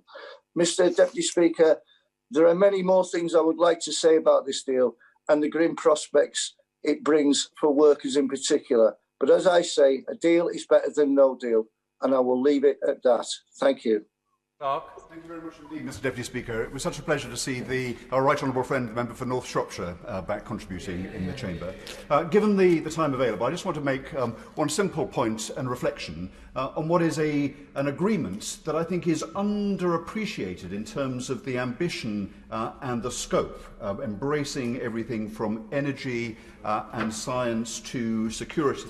And I think as it's considered in time, that will come out. But during my time as Business Secretary, I came to appreciate and value the important contribution of many businesses based in Britain who relied on just-in-time production, being able to be competitive with the rest of the world. And they were very concerned that one of the consequences of Brexit might be to interrupt their ability to trade, including in components, and therefore to make them unviable. In particular, trading terms that reflected sensible rules of origin were vital to companies like Nissan in Sunderland, as we've heard, to Toyota in Derbyshire and North Wales, and to BMW in Oxford. So I was very pleased when I spoke to the chief executive of Toyota in Europe on Christmas Eve, who called to say that the terms of the deal, when it came to rules of origin, met the requirements that company had for their location in the UK. They have a good and prosperous future in Derbyshire and North Wales and in all of the supply chain that employs many thousands of people across this country. But in response to some comments that the Honourable Lady for Washington said, it is now important that we seize on the opportunity that we have as this country emerges from COVID, having proved ourselves to be a place of agility and ingenuity when it comes to the pace of new discoveries. We must now apply that across all of the industries that we have in this country. And I hope that my right honourable friend, when he responds, will be able to recommit to a reinvigorated industrial strategy that will position Britain with all of the strengths that we have in science and technology, and with the advantages that come from putting this Brexit debate behind us that's dominated the last few years. I won't give away, I want to conclude. And to capitalise on the strengths that as we come into 2021, with COVID behind us, with this agreement under our belts, that we can take a position leading the world on some of the technologies that will contribute to growth all around the world. Video link. Kirsty Blackman.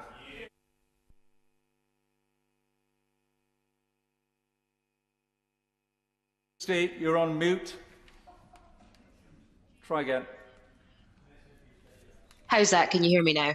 Thank you very much. I want to take this opportunity, Mr. Deputy Speaker, to thank the Prime Minister.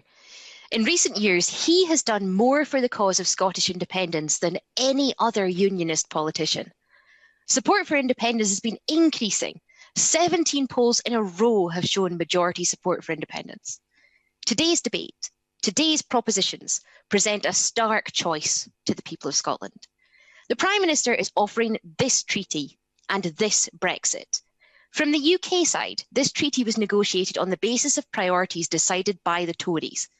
At the beginning of this debacle, the UK government had the opportunity to decide what their priorities would be. They chose sovereignty, and they chose to interpret sovereignty as isolation. It suits this elitist Tory government to cement a future that keeps apart the haves and the have-nots. It suits this xenophobic Tory government to cement a future that removes freedom of movement. It suits this well-off Tory government to steal opportunities from young people whose parents are not rich. Fishing has been done to death in this debate, but the reality is that the Tory government did as they have ever done. They prioritised the needs and desires of those fishing in the English Channel over the needs and desires of those in Scottish waters. They promised a sea of opportunity and yet are delivering a cut in access. They promised a reduction in unelected bureaucrats making decisions, but this deal creates a new joint partnership council made up of unelected UK and EU officials, formed of over 30 sub-councils, each focusing on one specific area of the agreement. In fact, this bill will be going across to the House of Lords this afternoon, where 850 unelected peers will have more say than the Scottish, Welsh or Northern Irish parliaments. The SNP will always do what we have been elected to do. We will always put the people of Scotland first. The alternative we are offering is an independent Scotland in Europe, access to a market 10 times the size of the UK, the opportunity for young people to travel, to live and work throughout Europe, and for our European friends to be able to come to Scotland. We want to reduce inequality, putting well-being at the heart of our decision-making, putting dignity and respect at the heart of social security. Mr. Deputy Speaker, I refuse to vote for this dreadful deal. It's a bit like we've been drinking a lovely glass of water. The Brexiteers offered the UK a malt whisky. They're now saying that we will all die of thirst if we don't choose to drink this steaming mug of excrement that the UK government is offering us. There is no way I'm choosing to drink this excrement, nor will I be complicit in forcing my constituents to do so. Scotland's future must be in Scotland's hands, not the Prime Minister's. Order. Video link. Heather Wheeler. Thank you very much, Mr. Deputy Speaker. I'm delighted that the Prime Minister has secured this trade deal with the EU. These negotiations have been followed intently by so many people in South Derbyshire, both individuals and businesses. I do understand the strong feelings on both sides of the debate, but all that time ago, South Derbyshire and the country voted to leave in the referendum. And as a Democrat, I support the government for abiding by that vote, for these negotiations and for securing the deal.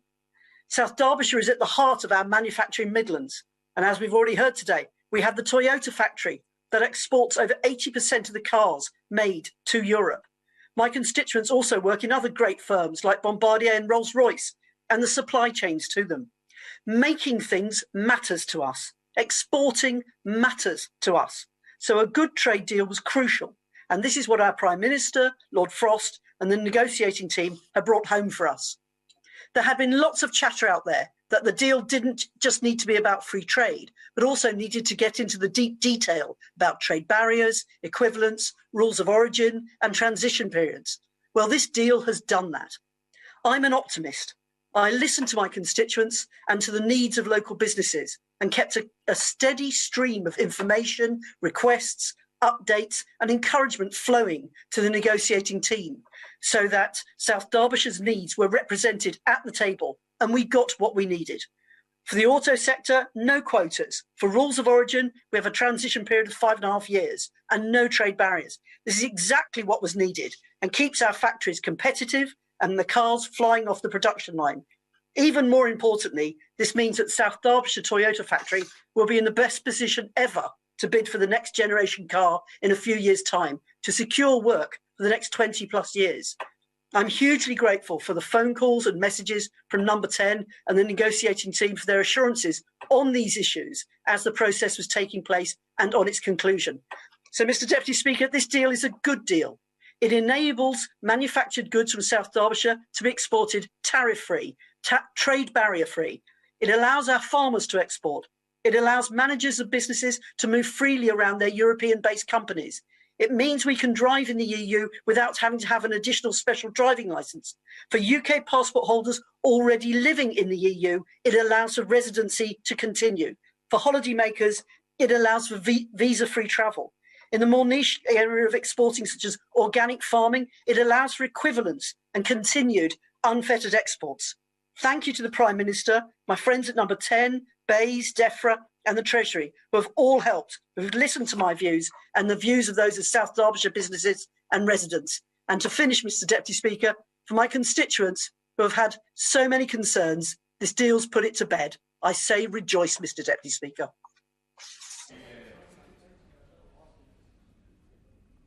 And the wind-up, Rachel Reeves, to finish no later than 2:22. Rachel Reeves. Thank you, Mr Deputy Speaker.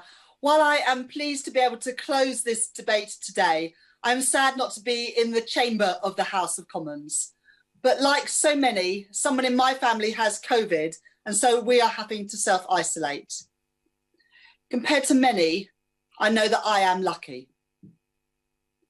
After the year that we have had, a deal of any form provides a degree of stability, which is what businesses crave.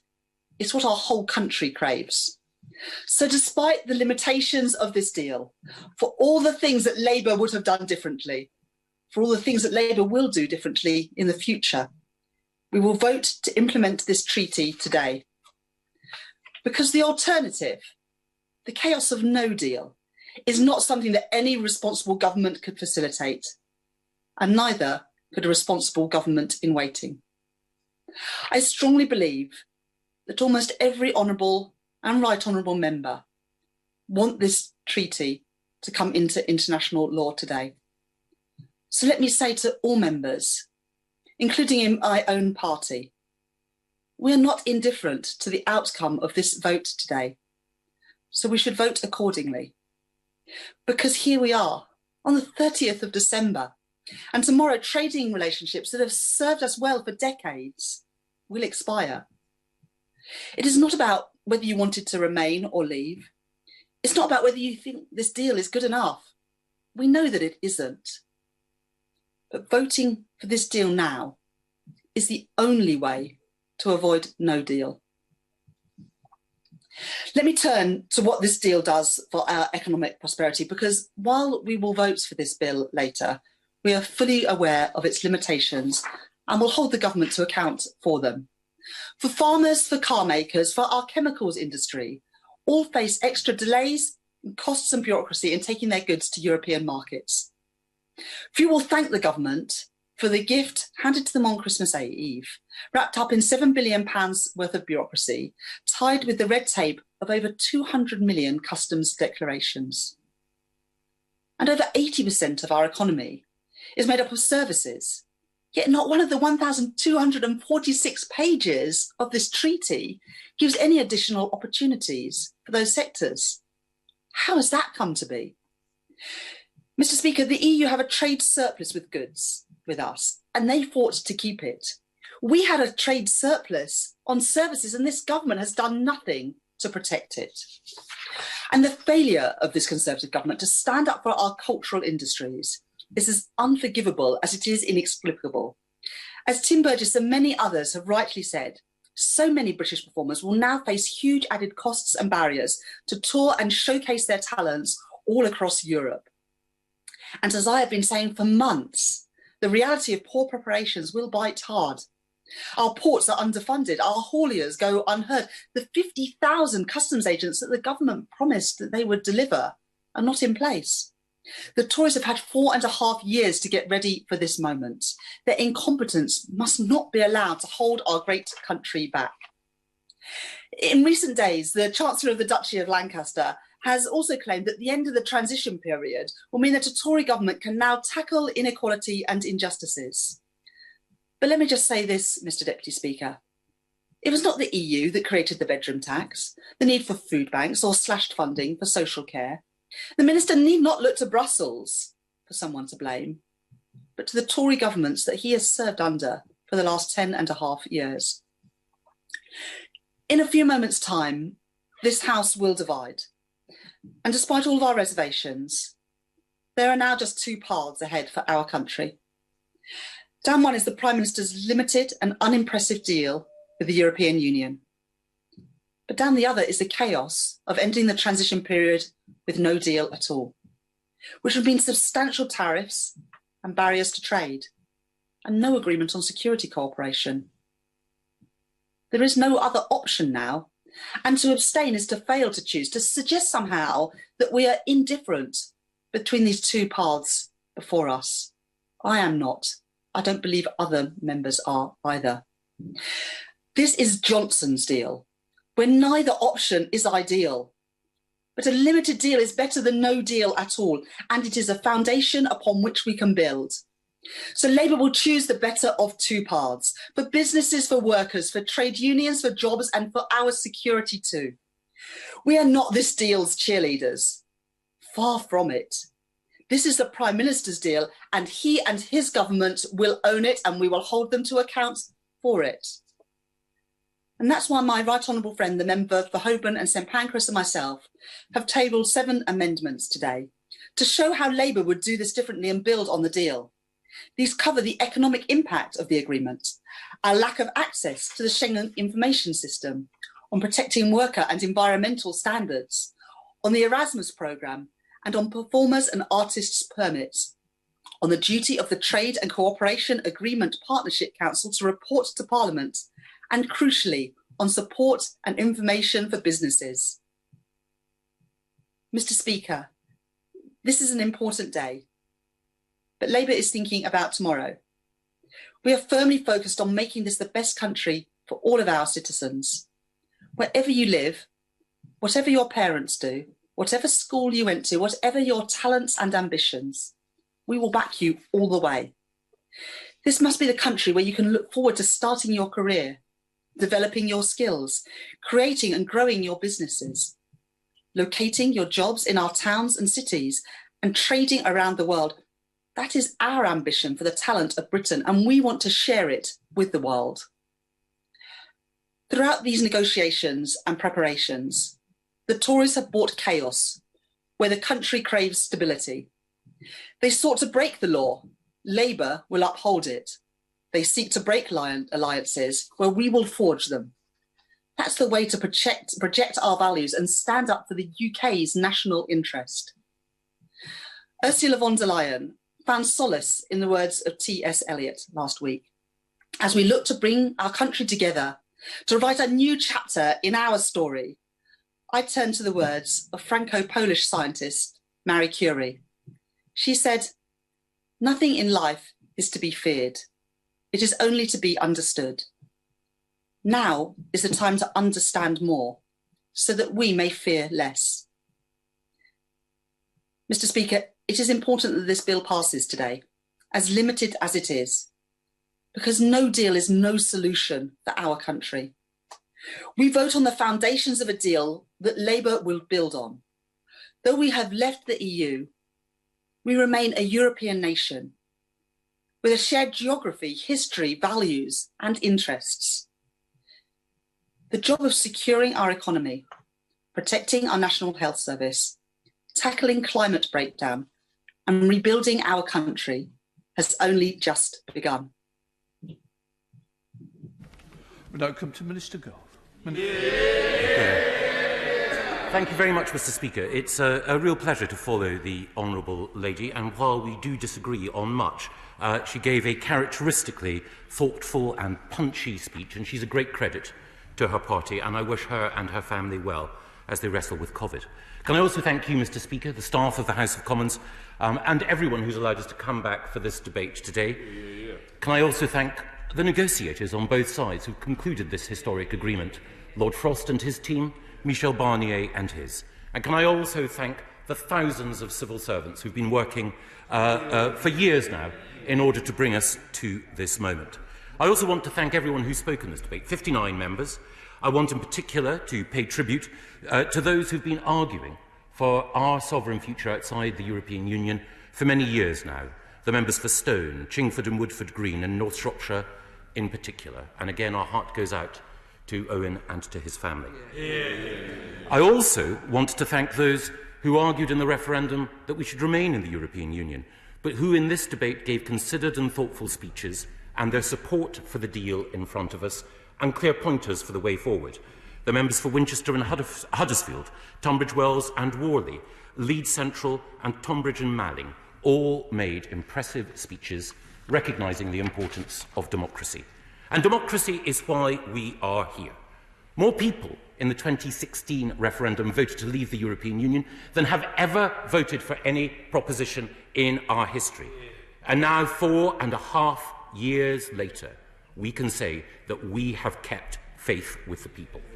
This deal takes back control of our laws, our borders and our waters. And it also guarantees tariff-free and quota-free access to the European market, as well as ensuring our security. And it's a good deal for aviation, for haulage, for data, for legal services and financial services. And it leaves us as sovereign equals. No, sovereign equals with the EU. It also builds on the withdrawal agreement concluded by my right honourable friend, the Prime Minister. And it's important to remember that there are now 4 million EU citizens who've chosen to make their home in this country, a vote of confidence in Britain. It's also the case that we've concluded the Northern Ireland Protocol, an imperfect instrument certainly, but one that ensures that we leave as one UK whole and entire, so we can begin a new special relationship with our friends in the European Union. I want to turn now to some of the arguments that were made in the debate. And I want to turn first of all to the arguments made by, not quite yet, to the arguments made by the Leader of the Opposition. He spoke as usual eloquently, but not perhaps with 100% conviction this time. And that's no surprise. He argued that we should stay in the European Union. He argued for a second referendum. He argued that we should stay in the customs union. He argues still for a level of ECJ jurisdiction. At every turn over the course of the last 4 years, he's tried to find a way of keeping us as closely tied to EU structures as possible. But now he says he won't put opposition to Brexit on his leaflets at the next general election. Given the result at the last general election, when he did put opposition to Brexit on his leaflets, I can well understand. Because his attitude to the European Union is rather like his attitude to his former leader, the member for Islington North. He spent years trying to keep as close as possible, and now he wants us to forget all about it. His time in the shadow cabinet, when he was arguing for the member of Islington North to be Prime Minister and for the UK to be under EU structures, presumably, in the words of Mr Corbyn, was a period when he was present but not involved. But as a good former Director of Public Prosecutions, I know that he doesn't want us to take account of any of his previous convictions, and indeed, I'm grateful for his support today. And he was also right. He was also right in calling out the leader of the Scottish National Party. Because, of course, what the Scottish National Party today are doing are voting for no deal. Now, he's absolutely right. Now, what have they said in the past? What have they said in the past? Nicola Sturgeon said no deal would be a catastrophic idea. She said that the SNP could not countenance in any way no deal. She said SNP MPs will do everything possible to stop no deal. Except, of course, actually voting against it today. Indeed, so opposed to no deal were the SNP that the member for Edinburgh South West went to court to ensure that if the Prime Minister took us out of the European Union without a deal, he would go to jail. Now the leader of the SNP is voting to take us out of the EU without a deal. He's doing something that his own party said should be an imprisonable offence. So what's he going to do now? Turn himself in? Submit to a citizen's arrest at the hands of the member for Edinburgh South West? If his party follows through on its previous convictions, then I, of course, will campaign for him, and the cry will go out from these benches, free the Lochaber one. After the 2014 referendum, the SNP became the party that just wouldn't take no for an answer. Now that we've got a deal that they asked for, they're the party that won't say yes for an answer. Inconsistent, incoherent, even at risk of self-incarceration, the SNP are indeed prisoners. Prisoners of a separatist ideology which puts their narrow nationalism ahead of our national interest. Now, he did touch on fish, of course, the leader of the SNP, But of course, what he didn't give us were the figures. Now, I've got them here. If we look at the increase in stocks, North Sea hake up relatively by 198%. West of Scotland Saith up by 188%. West of Scotland Cod up by 54%. North Sea Sole up by 297%. All because we're out of the common fisheries policy, which he would take us back into. This deal today, this bill today, opens a new chapter. Because the people of Britain voted not just for a new settlement with the EU, but a new settlement within the UK. Free ports and fintech, genetic sequencing and investment in General Dynamics, a fair deal for farming and fish stocks for coastal communities. And of course, this deal also allows us to regulate more smartly and more effectively for the future. Whether it's artificial intelligence, quantum computing, machine learning, our participation in Horizon 2020 and our investment in science will make us a science superpower. And it's appropriate that we should think of that on today, the day that the Oxford AstraZeneca vaccine, a UK initiative, part of Britain, a global nation, collaborating with others in the pursuit of knowledge and the relief of pain, on the day that that vaccine is approved by the MHRA. Let's remember the difficulties and the challenges of this year. Let's also remember how important it is that we should all now come together, that we should all recognise that there are no such thing anymore as Remainers or Leavers. What we all are Britons dedicated to a brighter future, stronger together, sovereign again, dedicated to ensuring a future of sharing, solidarity and excellence. And that is why I commend this bill to the House. The question is that the bill now be read a second time. As many of that opinion say aye. Aye. The contrary, no. Division, clear the lobby.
The question is that the bill now be read a second time. As many of that opinion say aye. Aye.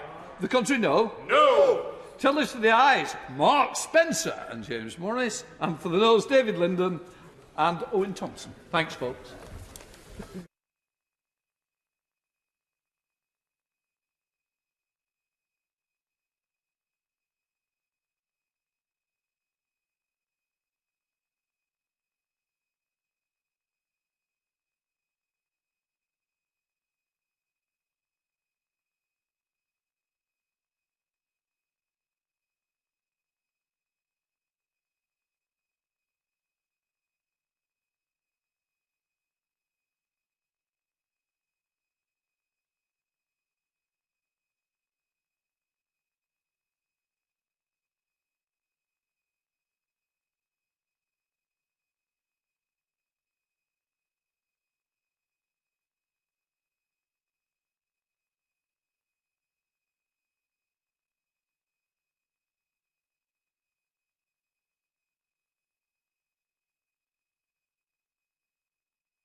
the doors.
Order.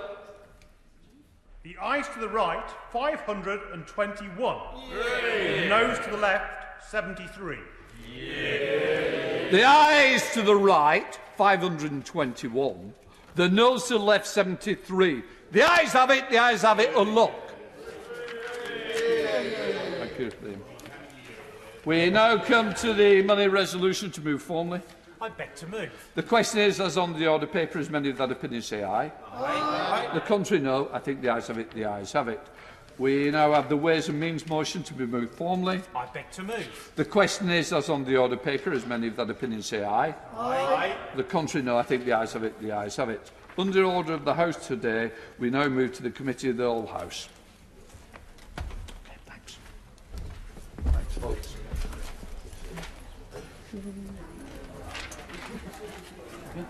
Order.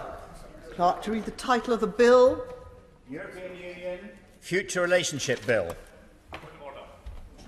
Point of order, Mr David Linden. Thank you very much, Madam Deputy Speaker. We find ourselves in the rather bizarre situation today when we are being told that Parliament is taking back control, where this entire charade of Committee of the Whole House will conclude without any member being able to speak, or indeed the 14 pages worth of amendments that have been tabled by honourable and right honourable members being able to be considered. So can I seek your clarity and your guidance, Madam Deputy Speaker? If Parliament is taking back control, why on earth is it that Parliament has been forced to debate this charade of a bill in 5 hours and being neutered entirely during Committee of the Whole House? I thank the honourable gentleman for his point of order, and it is a perfectly reasonable question to ask at this stage in the proceedings. But as Mr Speaker said just before he left the chair, under the order of the House today, we now move to Committee of the Whole House. The House decided this morning on the timetable motion under which we are operating, and that is the answer to the honourable gentleman's question. But I'm sure he will also have noted that, unusually, we are in a position where this bill, being taken in these unusual circumstances at this time, can only be either rejected or passed in its entirety. And therefore, the opportunity for any change has long passed, and the honourable gentleman cannot possibly argue that these matters have not been discussed and argued at length and in depth for many years. Indeed, the honourable gentleman, the right honourable gentleman at the back there might say for decades. So, we are now in the committee of the whole House, and under the order of today I am now required to put the question necessary to dispose of proceedings in committee. The question is that clauses 1 to 40 stand part of the bill, and that schedules 1 to 6 be the first to 6 schedules to the bill. As many as that opinion, say aye. Aye. Of the contrary, no. I think the ayes have it. The ayes have it. Order. Order. That concludes proceedings in committee. Thanks, I've written on.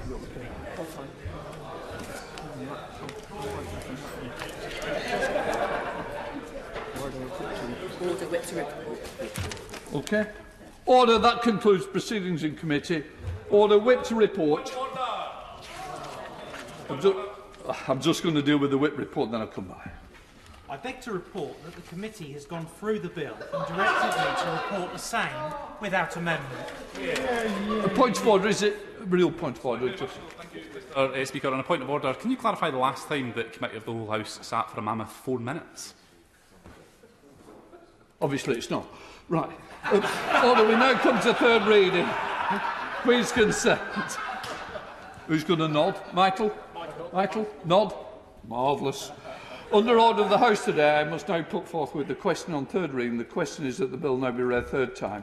As many of that opinion say aye. Aye. The contrary, no. No. Division, clear the lobby.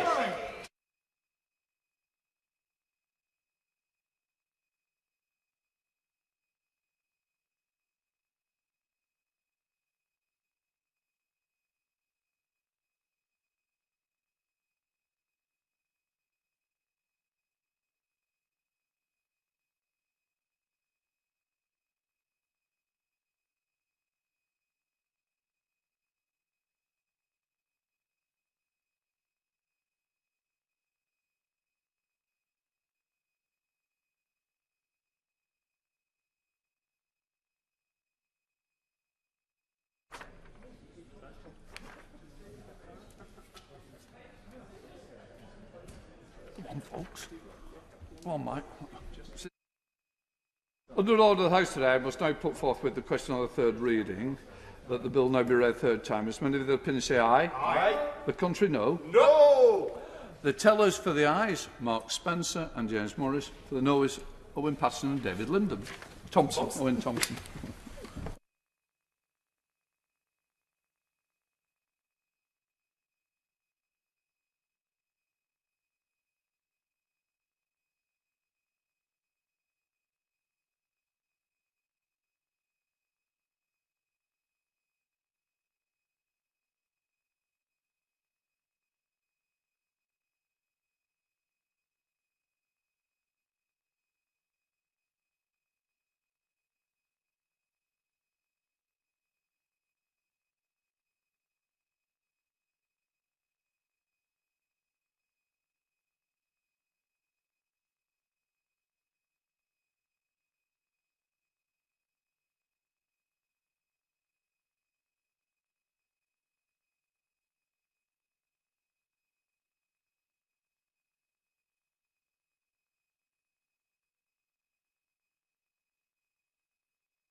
the doors!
Order! The ayes to the right, 521. The noes to the left, 73. The ayes to the right, 521. The noes to the left, 73. The ayes have it, unlock! In order to allow the safe exit of members participating in this item of business and the safe arrival of those participating in the next, I'm suspending the House for 3 minutes. Order.